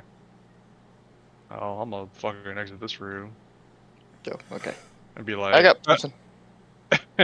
that shit's fucking trapped as fuck. Oh. Everybody want to try? I'm not scared. I'm a big boy. Well, there was several floating objects in the room. I'm not sure how to get them, even if we were to. I mean, my first thought was to essentially just jump off the wall and hope for the best, but I don't think that's a very good strategy. So, if only someone clever and brave had a lasso that they could use. Wonder Woman? No. No, his character in Strahd tries to fucking lasso everything. Like, literally with a rope. Oh, look, there's a starving, beaten vampire over in the corner who's afraid of everything around him. Lasso! Guys, just saying. I've never seen a lich do too well when a rope is wrapped around it. Just putting it out there. He's gonna get the how do you want to do this in Strahd and kill him with a lasso. Alright, can I approach this weird room? Oh. Oh, you're gonna do something? From the doorway. Mm-hmm. Is anything within my reach? Any of these floating objects within my reach? Yes. Can I perceive which ones? All of them. Oh, I can grab any of them. Yeah, they're just kind of like floating. They're not like Willy Wonkaing themselves around the room. They're just kind of like floating in space. It's like almost like they're sitting on a table, but they're. Oh, okay. I thought they were like higher up then. Mm-mm. And what were the objects again? There was maggots. Maggots, a dead raven. A wand. The dead raven is specifically surrounded by a halo. A book, a scroll, a wand, a bottle of wine, a dead raven surrounded by a halo. Oh, a halo of writhing maggots, and a twisted iron wand. Oh. With a forked tip. Wand, raven with a halo of maggots. Gross. Book scroll. Book scroll. Shit. A dagger. Liar. Where are you getting dagger? I thought there was a dagger. A book, a scroll, a bottle of wine, a dead raven, and a wand. That was it. Bottle of wine. I'm tempted to reach for the wand, although any of them could be really interesting. And I'll turn around before I touch anything and say, does anybody have a preference as to what I grab here? Because I'm going to grab something. Maybe do one cast to detect magic, see if it's magic propelling them upwards or if they have their own individual magic. If something's propelling them upwards, it might be safe to grab any of them, but if they have their own individual one, that it may tell us what needs to be grabbed or not. That's probably pretty smart. The wand. And I will cast Detect Magic. It's all magical. All of it, wine. Except the wine. Well, everything in here. And the entire room. You almost go blind at first because it's a lot to take in. Like every surface of this room is also magical. Everything in here is magic, including the room itself, except for this wine.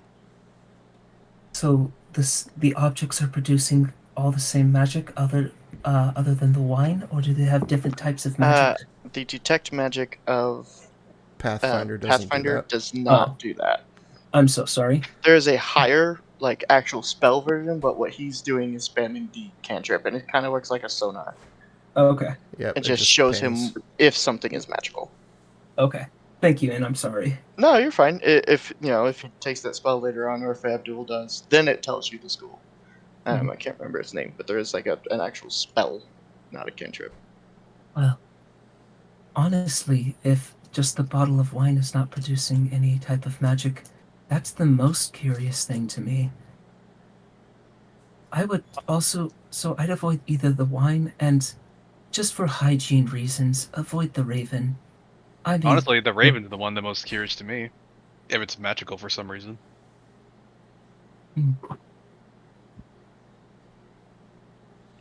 All right, here's what I'm gonna do. I'm gonna roll roll a a d4. d4. Yep. Yep. 1 is the book, 2 is the scroll, 3 is the raven, 4 is the wand. I grab the raven. Okay, you have a dead raven. All right, and then I step out of the room with my dead raven maggot halo thing. I have a bird. It's magic and dead. Are the maggots still like floating, or they just kind of fall? No, when you grabbed Jet out of space, they fell off. Oh, the maggots didn't come with? Mm-mm. Can I detect magic one more time? Is the raven magical? It is. Oh. Is it full on dead? Like, medicine check or something? Sure. It's 22. dead. It's dead. Yep, it's a dead bird. It's a dead bird, yeah. That's what it is. So we're good on the rest of the stuff? Well, there's 4 items and strange room. Did the room seem to just end? Or was there more to continue? I'm just making sure we're good on skipping the other items. Oh, well, I was asking about the room and I was thinking of maybe grabbing an item. It looks like a dead end to me. Oh yeah, the room is a dead end. Yeah. Okay. Well, if there's 4 items and 4 of us, we might be able to each grab one. See if something happens one at a time. Okay. Does everyone agree, or should I grab something and see what happens? What's left? The mace, the wand, and the wine. Book, spell scroll, bottle of wine, and... Yeah, it happens to him every time. Oh, God. It's a wand, a bottle of wine, a spell scroll, and a book.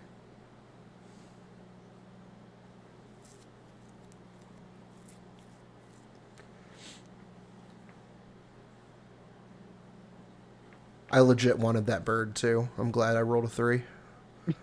Honestly, the bird was the most curious thing. It's like, why is there just a dead magical bird in here? Yeah, I don't know what I'm like, getting sure, yeah, myself wand, into. scroll, yeah, magic, but like, magic bird. You think it's dinner? Where I'm from, this is a delicacy. It's Echo. Oh no! Foreshadowing for next week.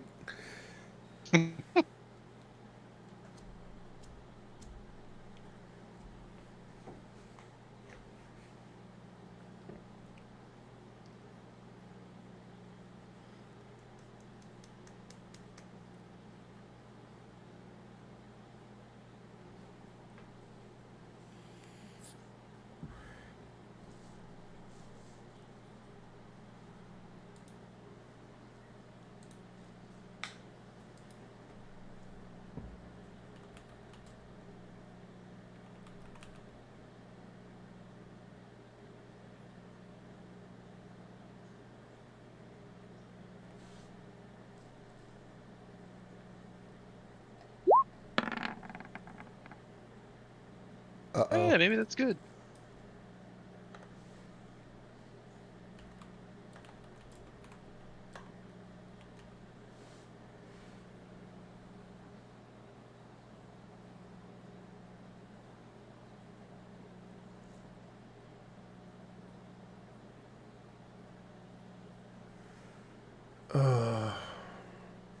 I want to know what this thing is.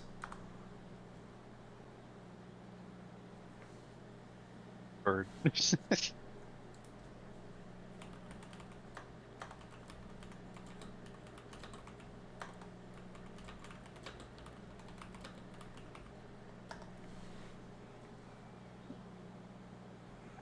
Simpson is typing something.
So what are you grabbing?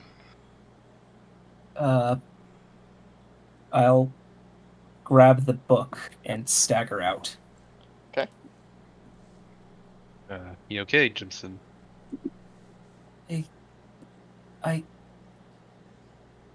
A voice offered knowledge, offered any what I would want, as long as I would submit. I told it I already have one that I follow, and it pressure there. The last thing I remember hearing was that it would be watching. After that, I decided to grab this book and leave. But something is definitely has their eyes upon us. What did it want you to do? Submit myself to it. Either I don't know if I help it in some way or follow it into a contract, but it just asked for me to submit, and what I would seek would be mine. But I already follow one, and one I believe is great. But I don't know what this presence wants. Who's next? What you would have seen through the open door is Jimson kind of like stiffen up, and then his knees begin to like shake as if something was trying to literally force him onto his knees. Oh.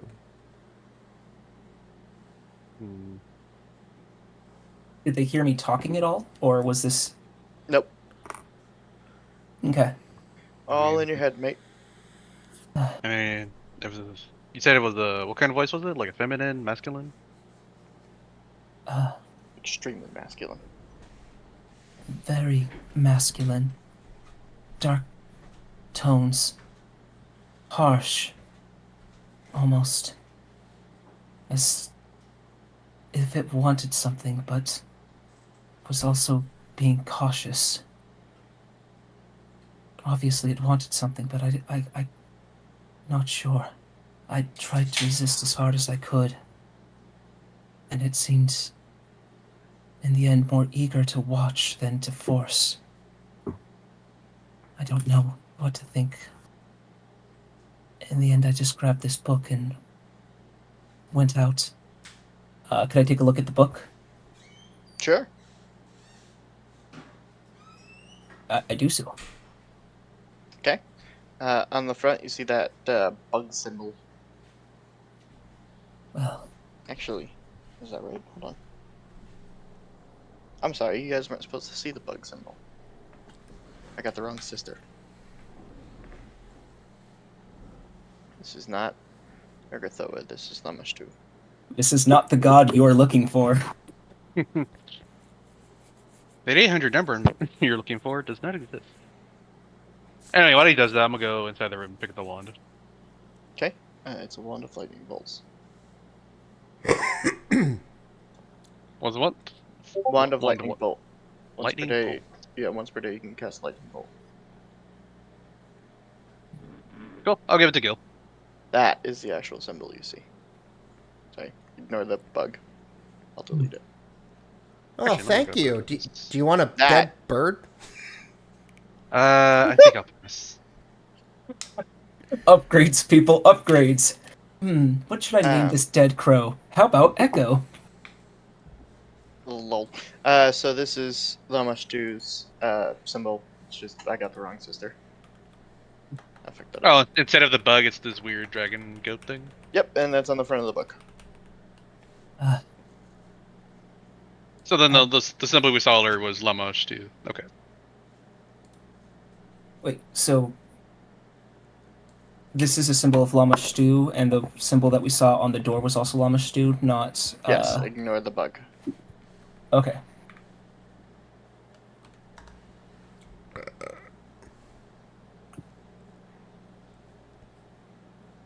So the symbols were not Urgathoa, it was Lamashtu. Correct.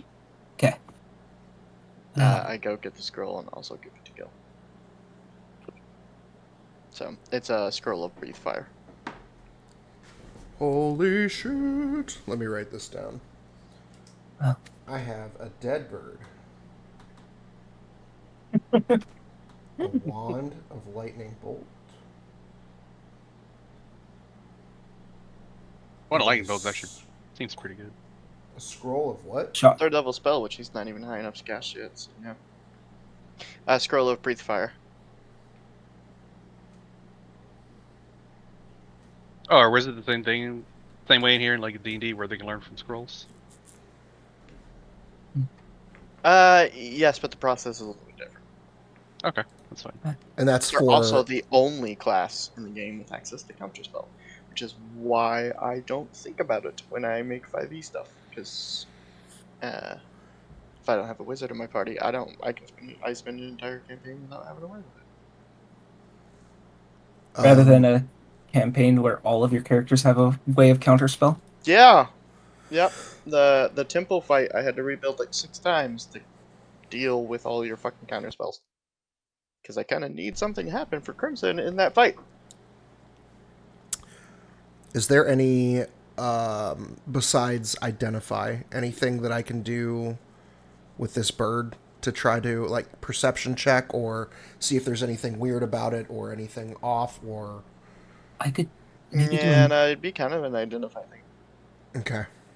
I could take time to identify it, or I could do a quick nature check to understand how... Well, you did a medicine check to understand how it died, so nature check would not be there. Oh, you did a medicine check to make sure it's dead. Okay. Could I do a nature check to try to understand the nature of its death? You do a medicine check for that. Okay. No. Okay. Well, we'll have to wait to another area unless you guys want to wait 10 minutes. And honestly, between the room that screams and the room with a lot of dead things, I don't really like this area. It's not my favorite that we've been in so far. Should we head back and go down the path we have not traveled yet? Okay.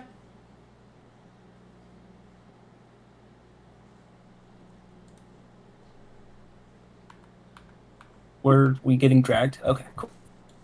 Sorry. I just moved it. What the fuck happened to Gil? Oh no, we lost Gil. Oh no, he was just throwing up. Hurry up, Gil. He was just throwing up. This bird smells bad. Just over in the corner.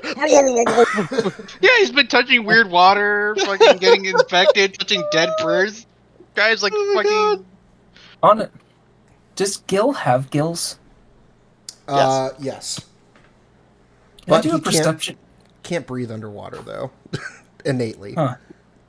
Can I do a perception check? Your race can't. Nope. It's so dumb. What? I know, right? You Yeah, know, no, I'm Gil's, overruling that. A fish race can breathe underwater. That's the dumbest thing I've ever heard. You know, Gil, you If have a you're my very, first Amatoshu. you have a very strange name. It'd be kind of like calling myself Nose. You know what I mean? I have no idea what you mean. Oh, the Maru. I knew it. Yeah. I'd like to do a perception check. When he throws up, does vomit come out of his gills as well? No. Oh, no. It's fucking- God, no. What are the name of your parents, Gil? My dad's name is Finn, and my mom's name is Janet. Damn it, Janet. Damn it. All right, so we can either see where this travels up. We came down from here, correct? You can communicate emotions chemically. What? What? In the water? No, you just can do that. Aw, look how happy Gil is. His serotonin's leaking. Fucking nasty. By the way, it's almost midnight. Does anybody need to go, or are you still good to go? I've got a how... little bit longer. Yeah, I was gonna say, how deep Is We got one more room. Okay, well let's do that. Okay. After that, Okay, I was just making you sure. have a distinct smell, which comes from your pheromones, which are used both for communication and defense.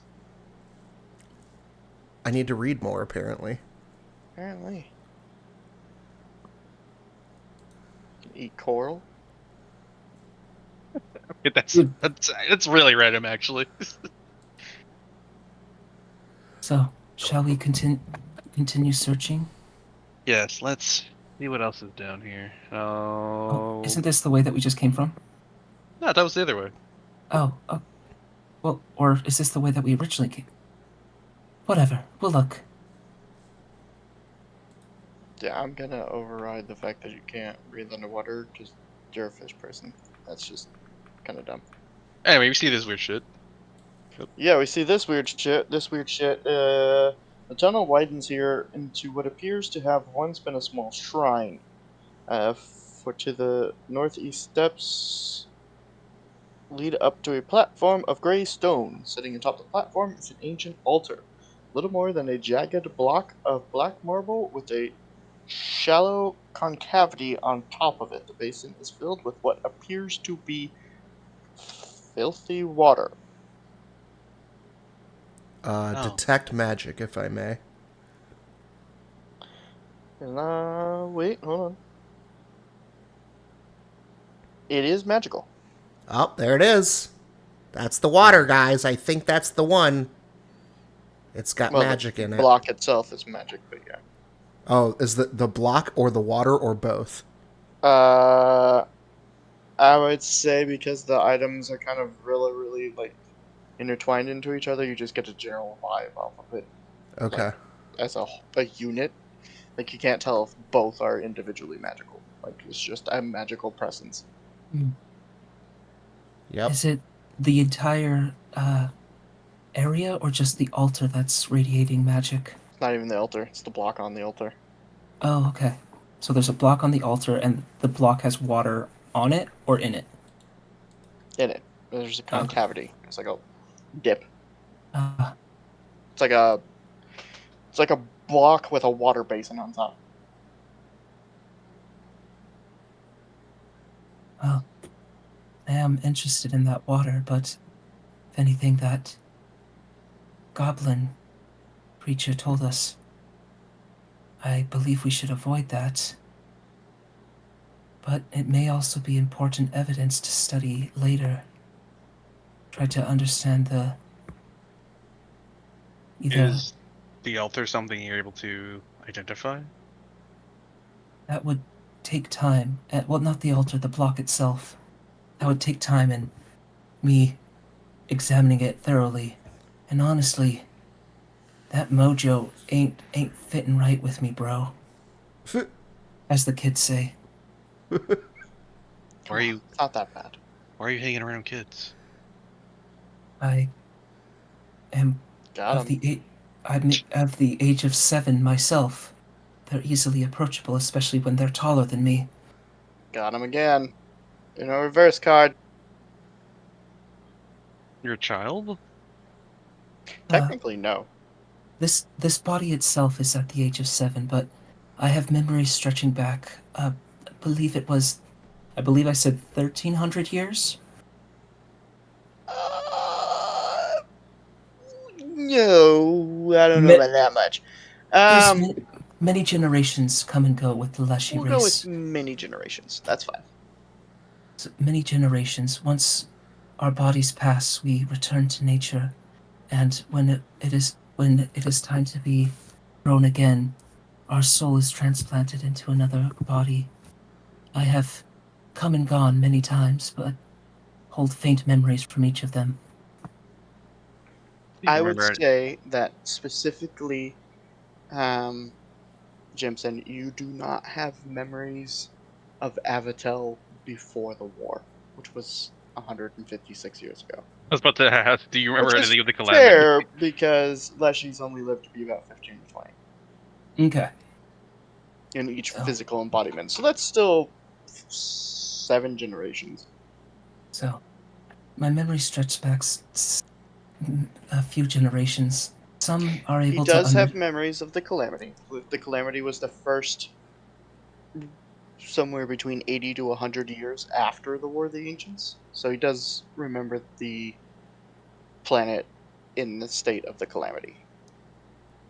It was complete and almost utter destruction.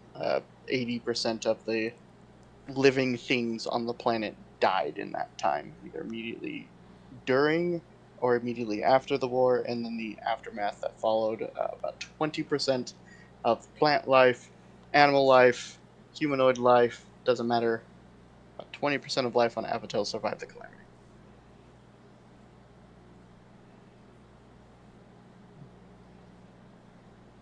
So you'd have memories of that super awesome time in history.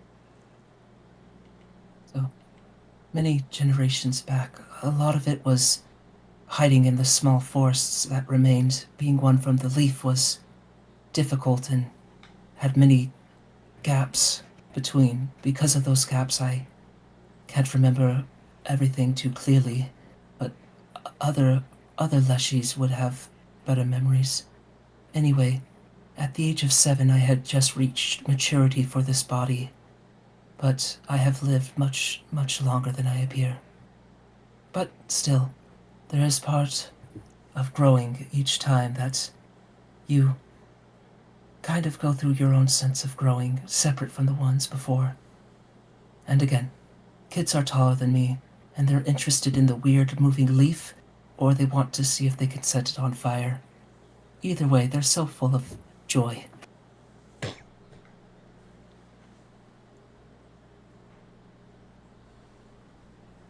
So, Well, that's been very enlightening. I'll be sure to make sure no kids try to light you on fire, and talk about ethics later. the goblins have been more successful. Right. Anyway, there is something I do want to try with the water. Chug, chug, chug. Glug, glug, glug. No, maybe we should try... This is an off idea. Maybe we should try dipping the bird into water and see what happens. My precious bird? The way you delivered that, I could tell you couldn't hide the smile on your face. I thought about it too. I just don't want to ruin a potentially fucking awesome thing. Alright. Don't do it to me, Gil. Please, Dad. Don't put me in the scary water. You deserve this, Echoes. I waterboard the dead Echo. I will approach the altar. Mm-hmm. Come up here to the... I don't want to, be on the stone. There we go. And then,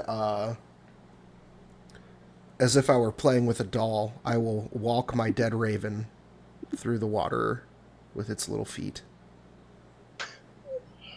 Okay. I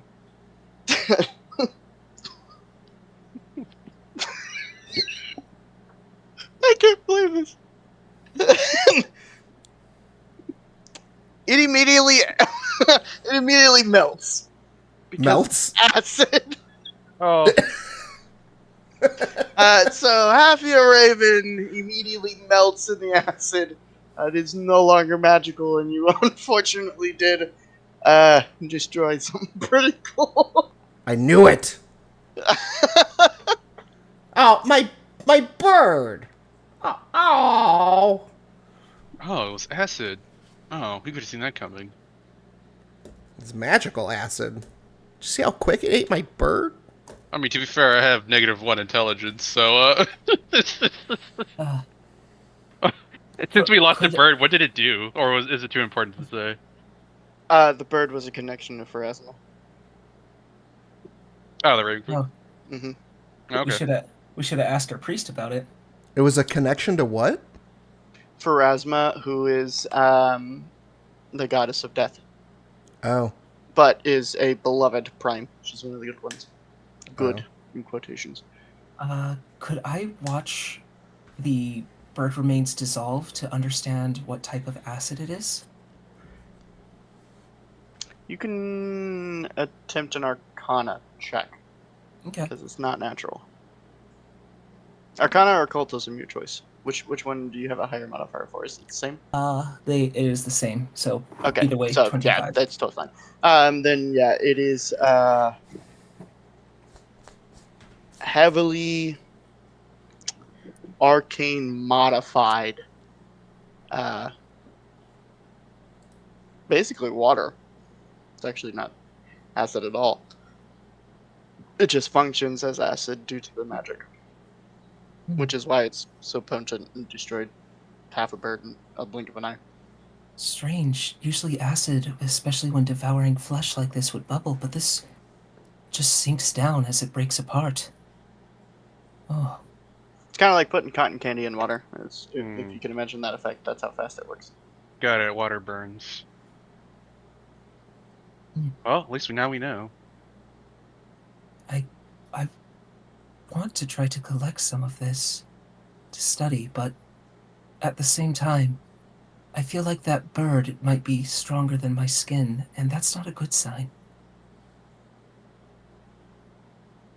Well, maybe let's leave it for now, check this last room, and then make some decisions of what to do. I leave the half-melted bird corpse on the altar. As you do, you kind of. Never mind. It's stupid narrative. I was gonna say like it looks like someone is kind of like flicking with their hand, trying to brush it off, because the shrine or the god that the shrine is dedicated to, just kind of like scooted off because it's half melted. But that's dumb because that's a god interfering with the mortal realm directly, which breaks my own rules. Well, should we check out this last room? With no one saying anything, I guess I open the door. Oh, yeah, sure, we go in. I'll go in first, little rapscallion. Okay. I feel like that's a slur, but I don't know for what. So, this huge room looks like nothing more than an immense underground cathedral. Stone doors stand on either side of the main entrance, but beyond this, the walls are carved with strange, spiky runes. In the center of the room is a large pool with a ring of polished human skulls balanced on stone spikes arranged in a circle around the deeper midsection. At the far end of the room, a pair of stone stairways leads up to the pulpit on which sits a second pool. This one triangular and filled with churning, bubbling water that looks almost like translucent lava. The wisps of what look like heat and steam rise from the strange orange liquid. The room itself is deathly cold. And you see before you. Oh, come on. Full pics. I will. Fucking cat.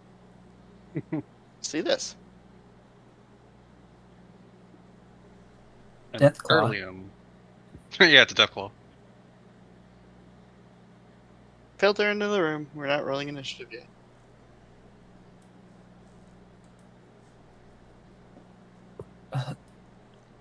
Hello. Greetings.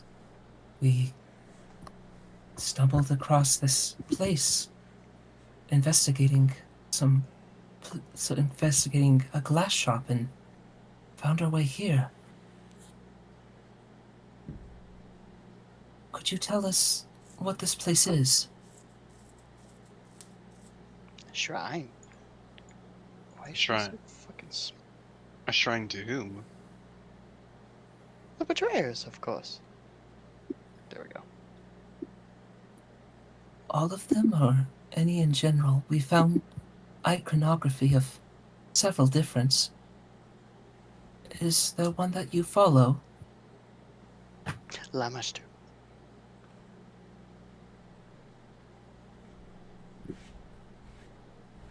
And what do you do in this shrine? She looks at you and kind of cocks her head to the side. Looking you up and down. Because the player would see this, but I don't want to reveal it out loud. You notice when she's looking up, Jimson, like up and down, that her eyes linger a little bit too long on the rod that is strapped to his hip.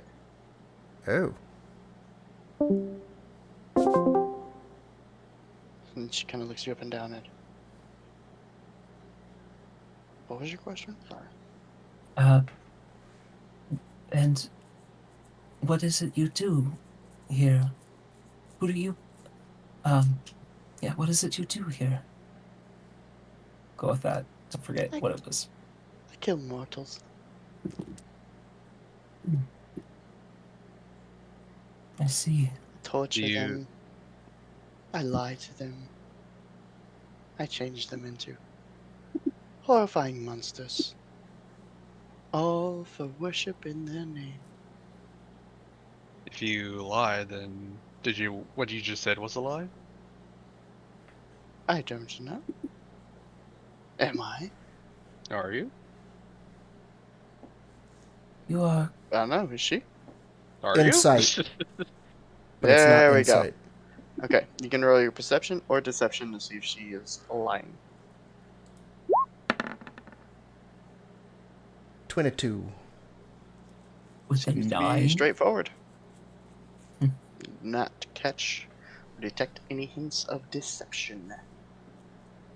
So, you have been the one who has been creating those creatures that have been rather unhappy to see us throughout this building. Yes. And how long have you been here? 156 years? Oh, so you were there at the calamity. Long before. Mm. Have you always been here in this particular room? No. You have... Oh, go ahead. And what is your name? My name is Irillium. Oh, that's pretty. Thank you. What's your name? I'm Gil. Athamaru make great test subjects. Do you have any connections to Nualia?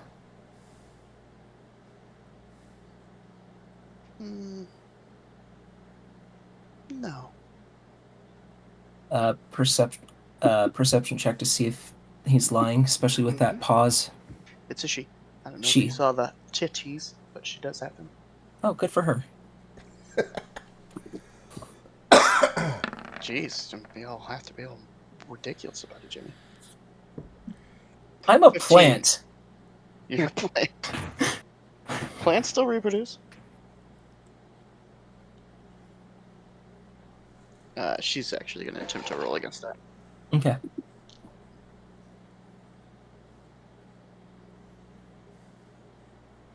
Well, she beat your 15 with a natural roll, so you are unsure if she was rolling diplomacy for persuasion or deception. But she seems to be telling the truth.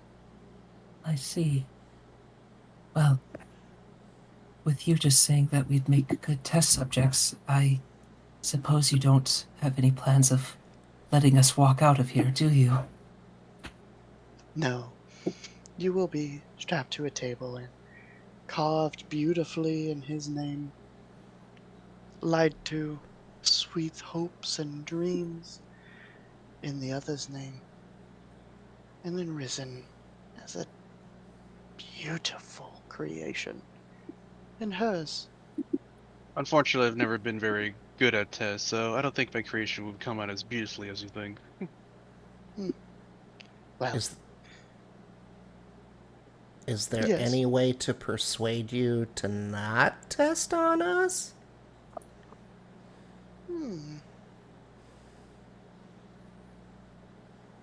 Possibly, as she looks at Jimson. Jimson, can I have a word with you, sir?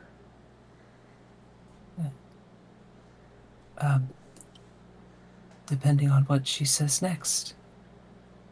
Oh, of course, I'm in no hurry. I have been here for a long time. Okay, I will move closer to Gil. Okay, y'all huddle up behind Abdul and have a conversation. Everyone, circle up. Hey, Abdul just stands there, like his massive muscles and shit, just facing her, arms crossed. I noticed she keeps looking at the rod that you have on your hip. The one we found here. I think maybe if Yeah, you offer it to her, maybe she'll spare us? I don't know if that's true. I mean, if she's looking for the rod, then probably nothing good would happen for it. I think it's best if I keep hold of it, so it wouldn't fall into the wrong hands. It's safest with me. Yeah, but you sure you want to fight this thing? Because I think that's It's the other my rod. I'm not giving it the rod. So, depending on what it says, we can see what we can do, but I honestly believe if it had the rod, it would go badly.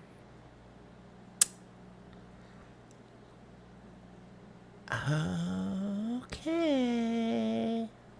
But I understand where you're coming from. But it's probably dangerous to give this creature anything. I was thinking it will be. We'll see what it asks for. And if it asks for the rod, well, we'll just see what happens. But remember, it did come from one of the gods that she was praying to. We wouldn't want her to have any more connection to any of the betrayers, right? I mean, it kind of was probably hers to begin with, and then we just kind of took it. But, you know. Fair point, but it's already in our possession, and I still feel safer keeping it with us than giving it to her.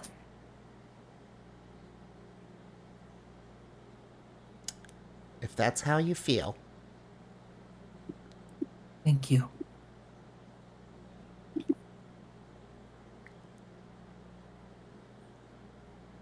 Well, let's see how this plays out then.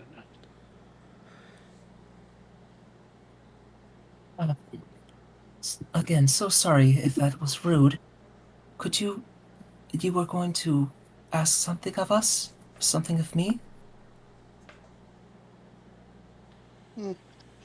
I think your friends already had the conversation with you. Seems you've made your decision. I see. What was that statue there? Was it just an honorific, or did it have a purpose? I will say, it did surprise me. Yes, that's one of the great champions of the betrayers during the war. Oh. What was their name? Her name was Runelord Alansnis. Alasnis. God bless you. Alazznist. Good luck. And what type of The last hero nits. was this Alasnit? She was a mighty hero. She crafted many a devious spell with her tome that she carried and wielded that very rod on your hand, or on your hip. Her tome called which I haven't sent this to you yet, Jarek, the Tome of the Tortured King. Guess what your vestige name is?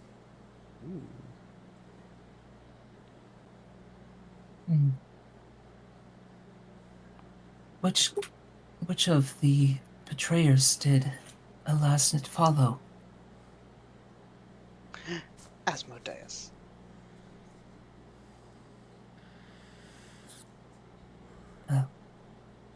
That was supposed to be a big reveal for you tonight, and I kind of forgot that I finished your vestige and hadn't sent it to you yet. Oh, okay. Well, is there anything else, or are we going I to think we get... just get to it. Okay.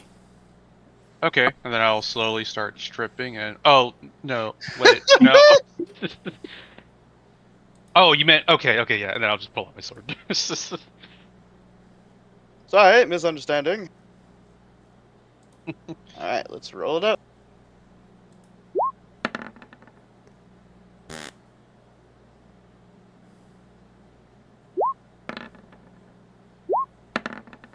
Ooh, baby.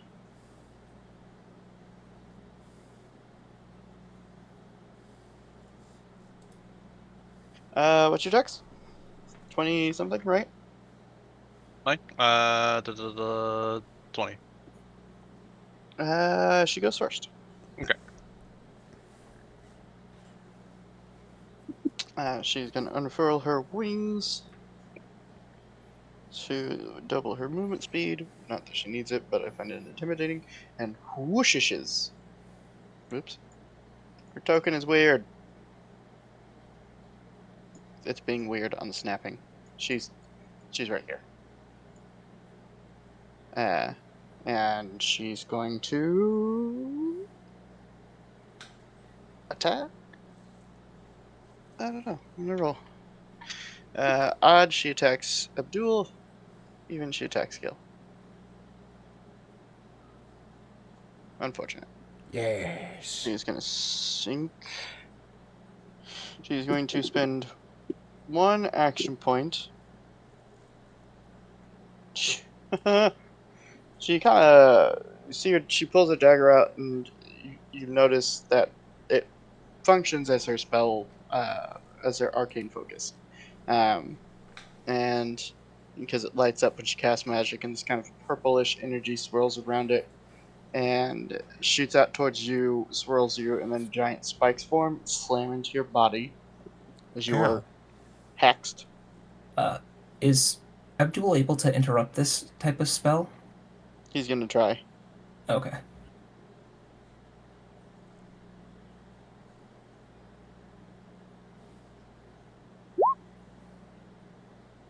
I put him at a 25. Oh wait, this isn't a spell. It's a spell-like ability. It is literally labeled as a spell-like ability. It's not a spell. Unfortunate.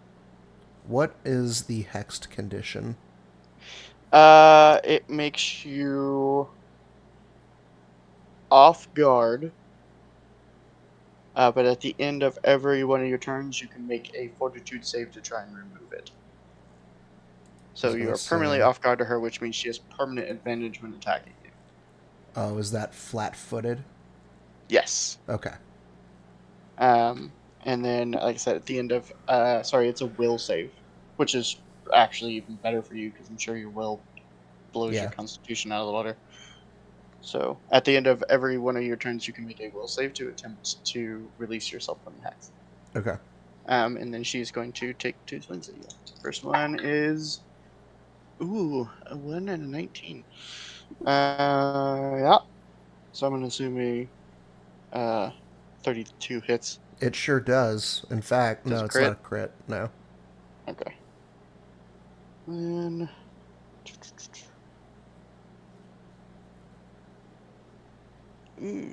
that's rough. I have a -2 to my AC because of flat-footed. Is that right? Is that part of hex? No, I changed the flat-foot and off-guard condition to just be advantage. Okay. Sorry, I'm looking through my condition list and hexed isn't in there.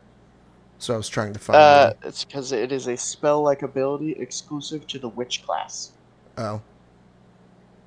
It's class feat. They're a witch. She is. Which is this game's version of Warlock. Oh, okay. Anyways, so I rolled minimum damage. Almost minimum damage. 13 piercing on the first one as she slams a dagger into you. And then with a -5,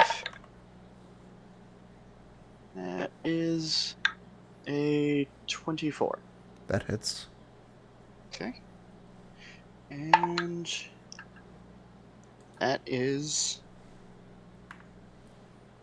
19 piercing damage. Ouch. Yeah. She hits like a truck. Okay. And then as all 3 of her action points move to attack it. Okay, and then she's like She's like technically right here. So right I'd there, say that right here you could hit her. right there. So I can't move like She's like, right there or anything. could you guys see as I move her around?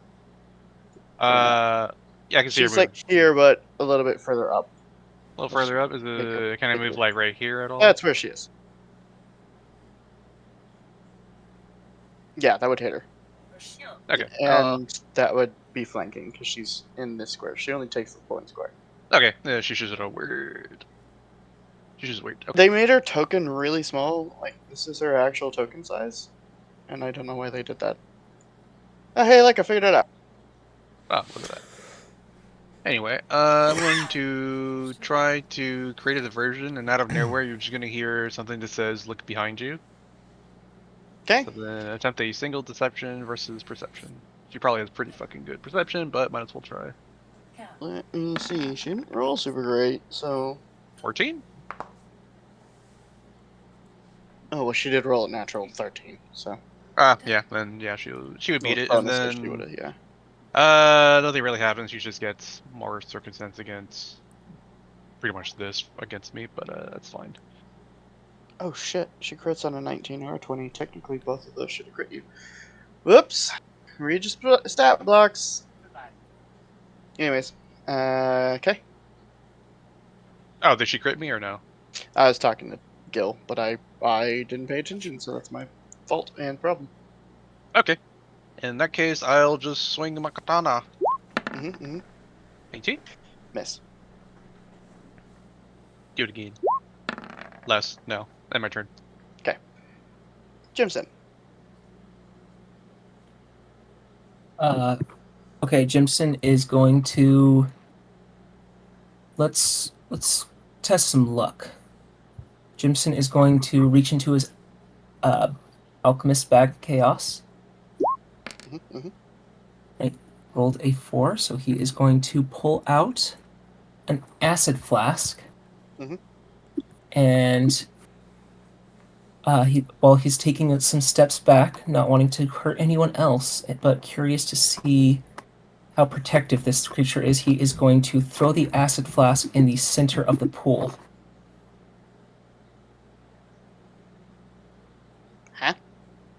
So he took out an acid flask, and to see if the pool is important to this creature in any way, or see what happens, he throws. Okay, so he throws the acid flask into the water. Does anything happen? No. Okay. Then he is just going to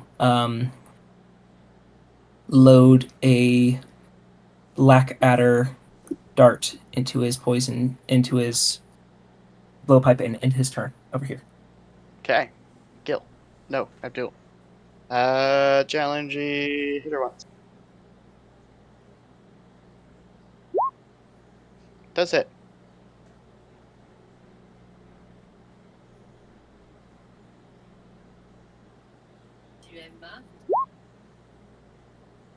So, 13 bludgeoning, 5 electric.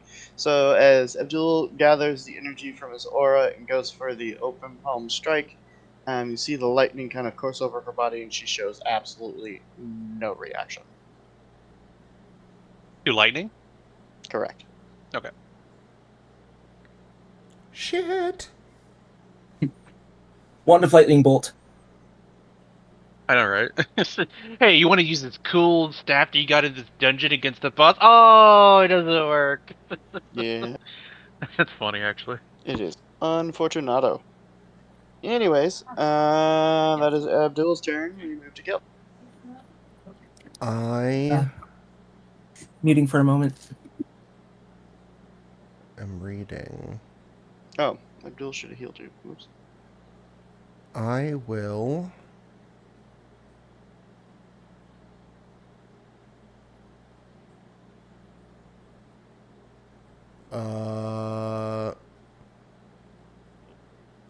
Yeah, I'm just gonna drop Blazing Bolt ×3. You don't want to move? There's no is there a penalty in this? I thought there was like no disadvantage for. I'm just curious if you want to stay in her fucking melee range because she goes next. Uh.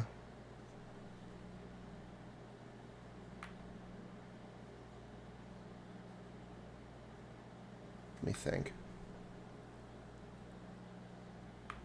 Plus, yes, there's no disadvantage, but she could interrupt your concentration while you're casting the spell and foil the spell. Gotcha. All right, that's 25. Okay. All right, and now I will throw a triple Blazing Bolt.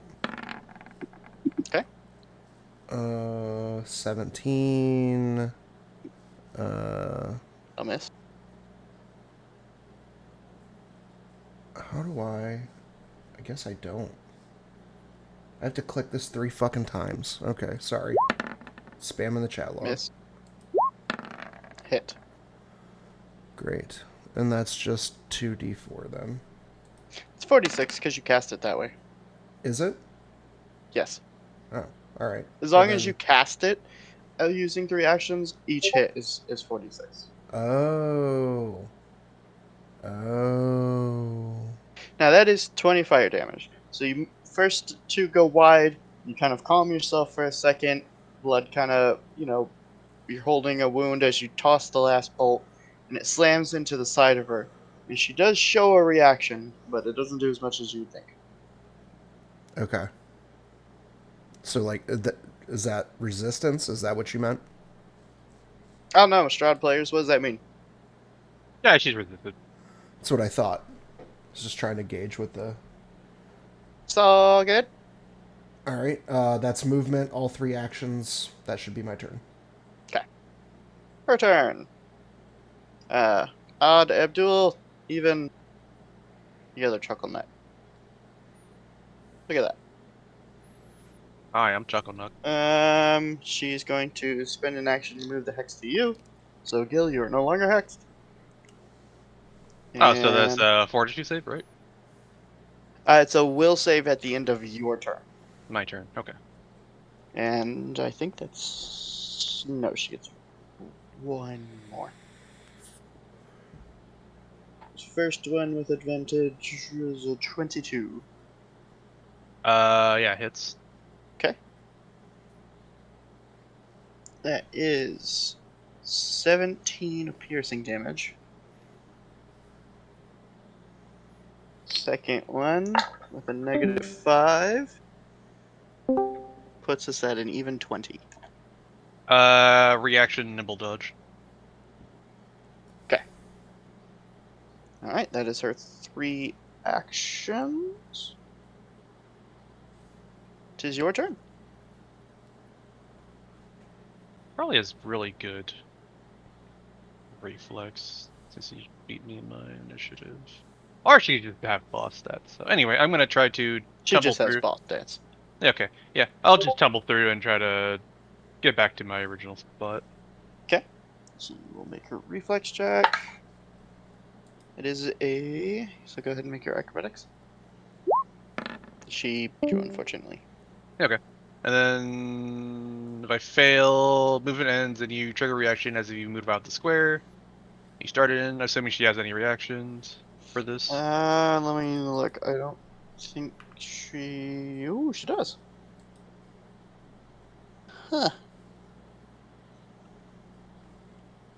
And do I want to use it for that? Sure. Make a will save. Okay. 12. You are frightened of her and must spend the rest of your turn running away from her. Okay. Oh no! Oh no. Can I run up here? Hmm? Sure. So that would have been 10 movement to try to do that. So 5, 10, 15, 20, 25, 30. How in here? You didn't like there. Oh, sorry. You're good. All right. Oh, I need to make another will save for the hex. You do. You do save 24. on the hex. You no longer hex. Cool. And then that ends your turn, unfortunately, due to the fear. Jimson.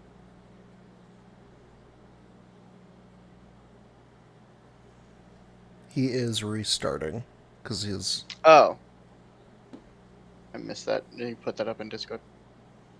He did. Okay. He's gonna shoot twice.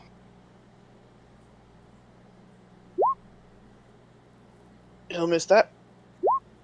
And he'll miss that. And he has to reload in between the two. Okay, Abdul use another healing font to give Gil 16 healing. Yeah. With a 2 action, and then this final action, he'll take a swing on her. And he misses. Jesus. And it's your turn. Well.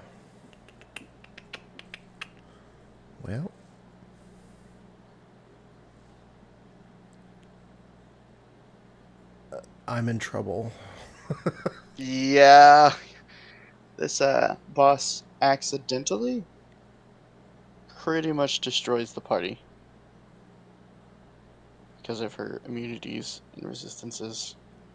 And the fact that she hits like a truck. 60 feet.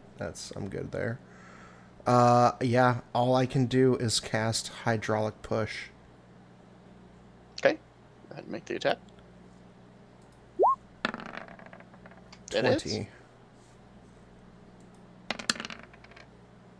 For 12 bludgeoning. Nice, nice, nice.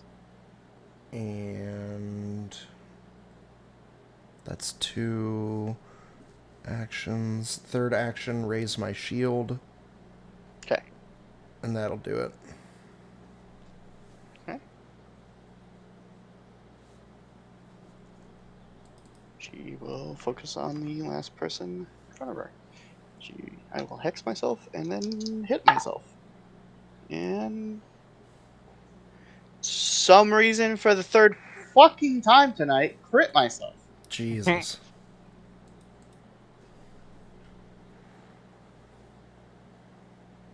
It's a lot of damage. 26 piercing. Which I think I'm healless to full, so yeah, damn. Nice.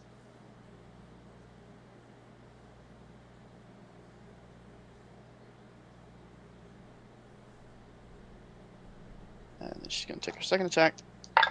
Goes horribly on the second one and end her turn. To attack. Am I still frightened? Oh, you have the black adder poison. Whoops. Both of them missed anyway. Yeah. We'll not consume his venoms because I don't like to do that when poisons aren't here, or poisons players. And no, you're not. It's just it's just that one turn. Okay. In that case, I will 5. Oh fuck. What fuck over here? 5, 10, 15, 20, 25. I'm back. There's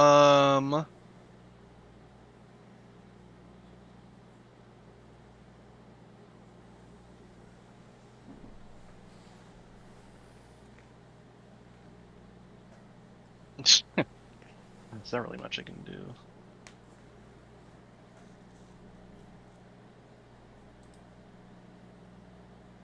Fuck it. I'll do another creature version just to say I did. And then she has a +4 circumstance bonus to her perception DC against it. Because she succeeded that other time.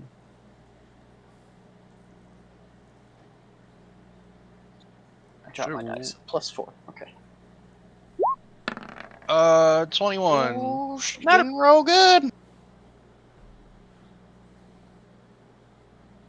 Let's see. That brings it. No, she fails. With a Oh, 19. You beat her. fucking sweet. Anyway, I have panache now, which is great. Anyway, I still need to fix this, but we'll just say it's +2 damage if it hits. All right, katana attack, 16. Misses. Do it again. Crit. Let's go, baby. Make sure you roll the dice the long way because it doesn't do the formula right. Yeah, so 10 plus modifier.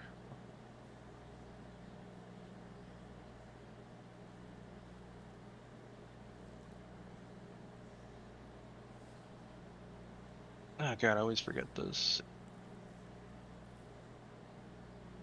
It's just +5, right? Mm-hmm. Yep. No, just +7 plus because your I have. dice. Got Well, panache. +2 because you're panache, yeah. Uh, it's okay. For 11 slashing. 11 slashing. Okay. Does it seem to do regular damage? Yes, it does. And she's starting to show wear and tear. Okay, cool. So that was Deception, attack 1, attack 2. That's the end of my turn. Move to Jimson. Okay. You just took 2 shots because it was late on the venom, and I don't like consuming player resources when I know they're coming back. Okay. So I'll then shoot with the Blackadder Venom now? Okay. Righty. Oh, now I have to get things reopened again. Cool beans. So sorry, my whole thing just shut down all of my computer, so I just had to restart it. All good. Yeah. So, first one. Does hit. Sweet. Give me a fortitude save if you could. Nope. No? He is immune to poison and the poisoned condition. That's cool. Give me a fortitude save because of my feet. It's only on a crit, right? Oh, right. It is only on a crit. Well, let's see. Subtle delivery. Do You it can anyway. you can deliver toxins with a blowgun. Your blowgun strikes and applies injury poison even if you deal no damage due to the creature's resistance. Oh, and it's just resistance, not immunity. Mm-hmm. Okay, cool. So, sweet. Then I will load up another dart and shoot her again. Okay. With a -3 to it. Yeah, she poison. completely counters Gil and Jimson, unfortunately. Fun. Miss. That'd be a miss. Abdul is gonna healing font himself and then take a strike. Hey! Shot. Critter, but it is 9 bludgeoning and she's immune to the lightning. Okay. It's you, sir, Fishman. All right. I am running out of options, so I'm gonna pull out my scroll of floating flame, and I would like to use that. Okay. And where do you want to place it? On the space that she is in. It can't occupy the same space as a creature. It could be next to her. Create a fire that burns without fuel. It deals 3d6 to each creature in the square, which it appears. Oh, they changed it. Okay. Alright, we'll go ahead and roll up damage on it. And it's fire. Blah. Yeah. Reflex save as well. Boop. Boop. Boop. Boop. Probably fails the reflex. It is a total of 16. She fails. Yeah, I'm 21. Okay, so then it does 15 fire, Okay. which she Kind of the is same thing. resistant. Yep. And then to sustain it, do I do that now or is that next turn? I say I Next sustain turn. it. Okay. So then I still have one action left. Mm-hmm. And I will double check. Yep. Okay.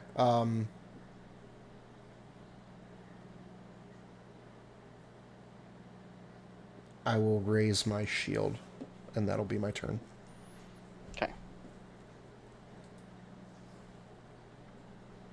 Okay. Realizing she's getting nowhere with these two marshals. Jimson and Gil, roll me a d20.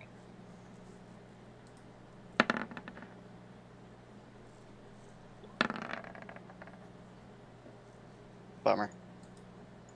Hey, how are you? I've been better.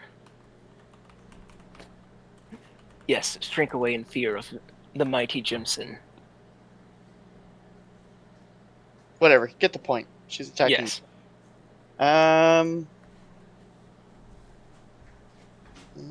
She's out of hex, yes. Well, she's not, but I don't want to use it now.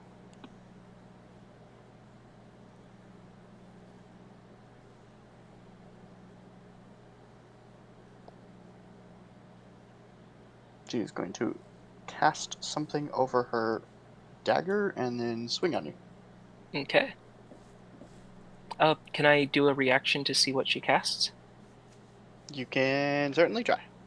All right. Is it above spell level 2? No. No? Okay, then I immediately know what it is. It is a cantrip called Bleed. Oh, fun. Do I still have to roll to see if I get a +1 to the status? Let's see. Let me read this feat. Recognize spell. Because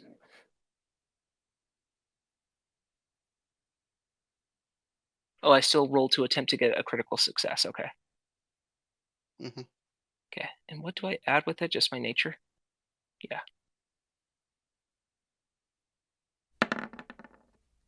Hey. Cool. You do. Yay. So I get a +1 to Whatever save you'll have to make. Yep. She puts you with a 19. Fun. Might as well make the fortitude save. Okay. Wasn't sure if there was any save coming.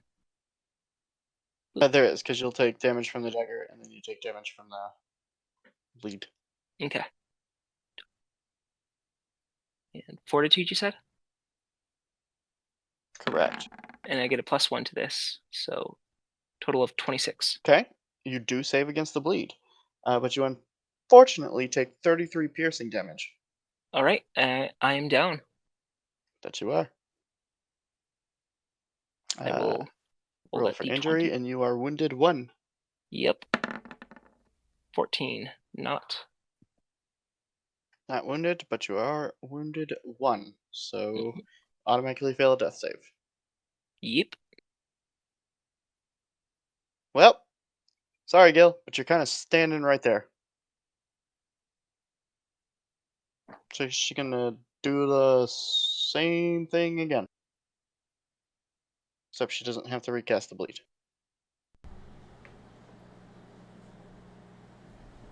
She doesn't crit you, she gets a 23. That hits. Okay. 22 piercing damage and make a fortitude save. Oh, you're down. Never mind. Yep. That's your second down for the day, right? No. No. Gone Jensen down. Jensen Yep. at 2, Gil's at 1. This is Gil's first time down? Yeah. Yep. Yep. Okay, so roll a d20. If you get 5 or less, you sustain an injury. You did not. And then I guess uses their final action point to move back in place over here because I killed the other two.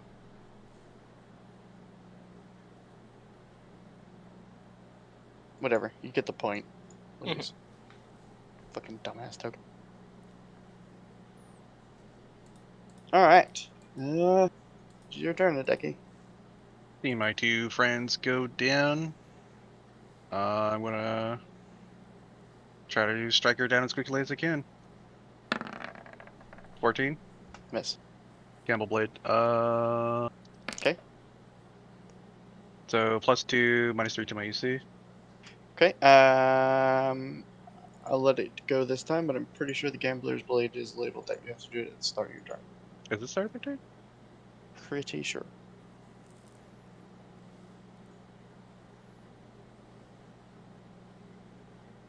Before using any action points. Yeah, you're right. Yeah. Yep. As a free action before using the action points. Yep. So I'll let it go this time because we're still kind of learning. But moving forward, you do have to enact that before taking any swing at all. Got it. +2 to hit, -3 to AC. Right. Anyway. Nope. That's fucking unfortunato, dude. Crit! 23? Or 25? 25. It's not a crit, but it does hit her. Let's see if that does the math right. I don't think it did the math right! Ignore the crit damage, but What the fuck is that? How is it doing that math? why does it? Okay, I see what it did. I It accidentally. rolled like 12 d10s. 11 d10s, there it is. That's Okay. a really good sword. Wow. Anyway. Ignoring that, it does 8 slashing. Okay. That was She's pretty. starting to stumble. Yeah. I haven't hit anything else. Anyway, that's my turn. Jimson, make a death save. Fail. So 2 fails. Abdul is out of healing fonts. Abdul is out of spells. He's not out of options. Yeah. Yeah, pretty much. He's just fuck.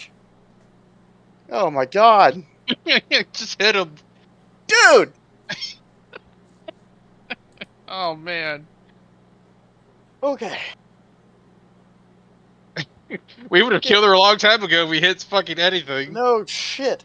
Gil, death save, please. 1 success. Her turn. Same thing, even the odds. 'Cause I don't know who I want to hit, but I can't have her not fight. That'd be dumb. It's you. Cool. I have -3 to my AC, so 17. Okay. Just want to make sure there's nothing else she wants to do.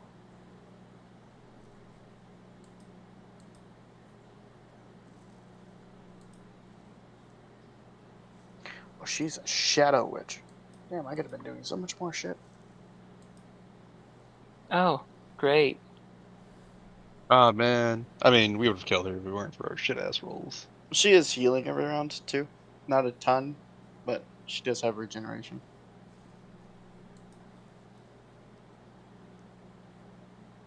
First swing is a 16.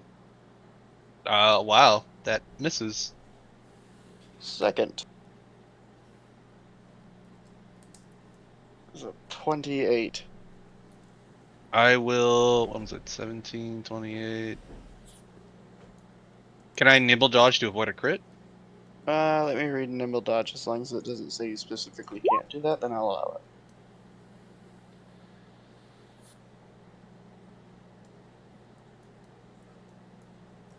Yeah, gaining a +2 circumstance bonus to AC against a triggering attack. There's no reason you couldn't do that. Okay, then I'll do so. Okay, not a crit then.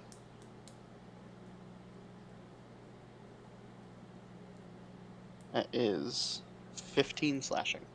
Oh, And her last action point. Does nimble dodge count for that one attack or the rest of the turn? Against the triggering attack. Triggering check? Okay, just double So, checking. yeah, it's unfortunately you can only use it against one.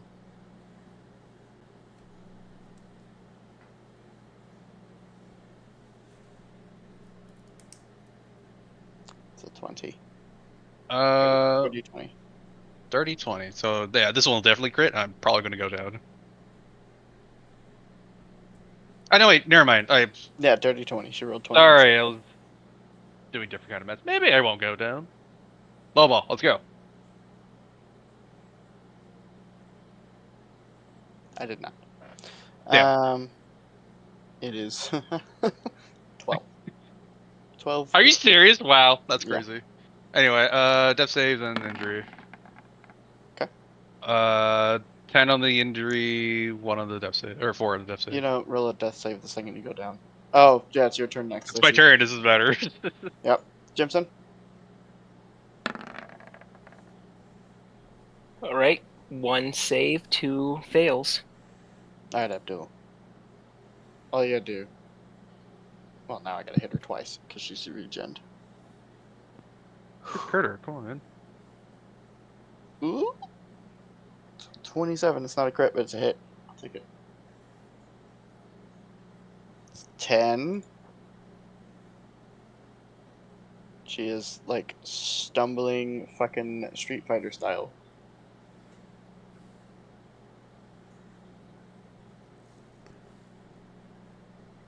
It's a 15. It misses.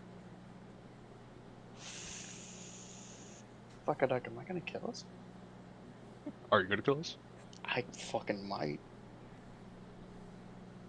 Gil? Failure. Fail. Her? Yeah, there's no reason to do anything else. She's just gonna swing on him 3 times. She hit some ones. She rolled like shit. Duel is, I'm pretty sure, standing. He is. -5. She misses. With a -5. Shit, she hit. She misses. Death save! Yes. Ooh, that was scary. 11. Death Okay. save. I die. Is that your 3rd failure? That's my 3rd failure.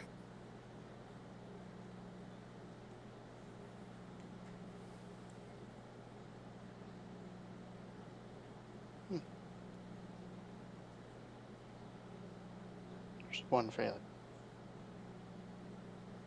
That's a success. And this is my 2nd time down, so I started with an immediate Right, failure. you're wounded 1. Bummer. Bummer. Abdul.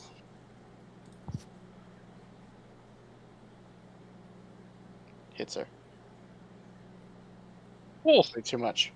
Why did it do that? fucking exponential growth over here. He does kill her.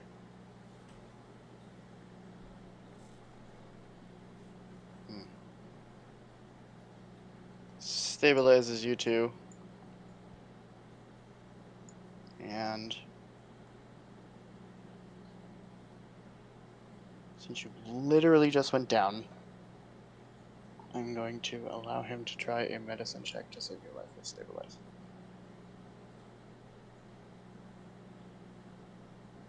It's pretty good. If he beats a 20, which I'm pretty sure he does.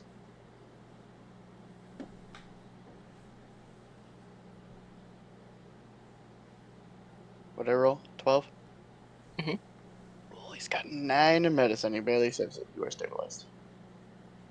But we're going to come up with something with the fact that you just died. I don't know what it is, but He's already cursed. Just do something with that. He's not cursed anymore.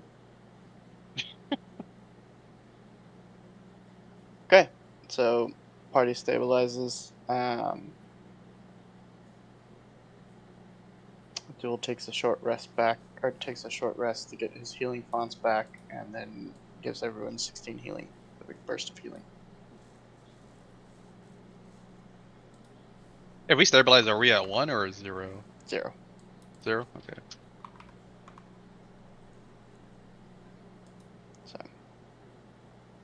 So we'll obviously call it for tonight. Go through the rest of this room and on to whatever is next. Hooey. Oh, and we're level 4. Oh, damn Okay. So Cool. I think that's a class feat for everybody at least, and then something else. Damn it. To leveling up. it. No, I gotta look at shit again. I don't know what I want. I'll figure it out by tomorrow. So, Right. woohoo for almost wiping the party at 3. Honestly, that would have been. To be honest, we were rolling like shit though. No, we were Like rolling for like, most of that fight. we were rolling pretty and bad. also it was immune to 2 of her main attack styles. 3 of She her was attack immune to styles. electric and poison. She was resistant to fire, cold, acid, and I think psychic. Cool. Yeah, I'm like all electric right now, except for like 1 fire and 1 hydro pumps bludgeoning. But like that's all I had. Yeah. Not to And- mention I only had 2 spell slots. And my focus this- spell, which does pure lightning, so fuck. Yeah, and I did not create her. She was written that way. It's just by chance that she completely countered the party. Ugh. So, Alright. Sweet. fun stuff, guys. Do Do we some math. want to play tomorrow, or do we just want to count this as our Pathfinder session? Oh, it's okay. We can play tomorrow if we want. I'm done to play. I'm down to down play. for whatever. Okay. Yeah, I'm in. We will see, because I've honestly been sleeping like shit. Okay. Yeah, if you need to Alright. get some rest, then we can Up count to this as you our- then, man. Yep, Yeah, totally. yep. I will let you guys know probably mid to a couple hours before session at least, so you guys aren't like waiting until the last possible minute. You know, like 20 minutes before the session is supposed to start. Hey, can you run it? So Yay. It works out weirdly enough. Well, glad I didn't die when I died. Don't worry, Tells will make up for it. yep. I know. Well, if Johnny's still not feeling good by Friday, we're not starting the siege without him. Yeah, Okay, definitely. and not. then we can do whatever else you want, I guess. Yeah, we'll figure something out. Maybe we'll play around with our Crimson characters in a fun little pre-game one-shot or something just to play with the mechanics. Cool. So, alright guys. Well, thanks for playing. Oh yeah, no, that was great. Thank you so much, and thank you for offering to DM on a day that you usually don't do it. I know it's a lot of extra stuff, so thank you. Well, have a good night, guys. Alright, good night. Night.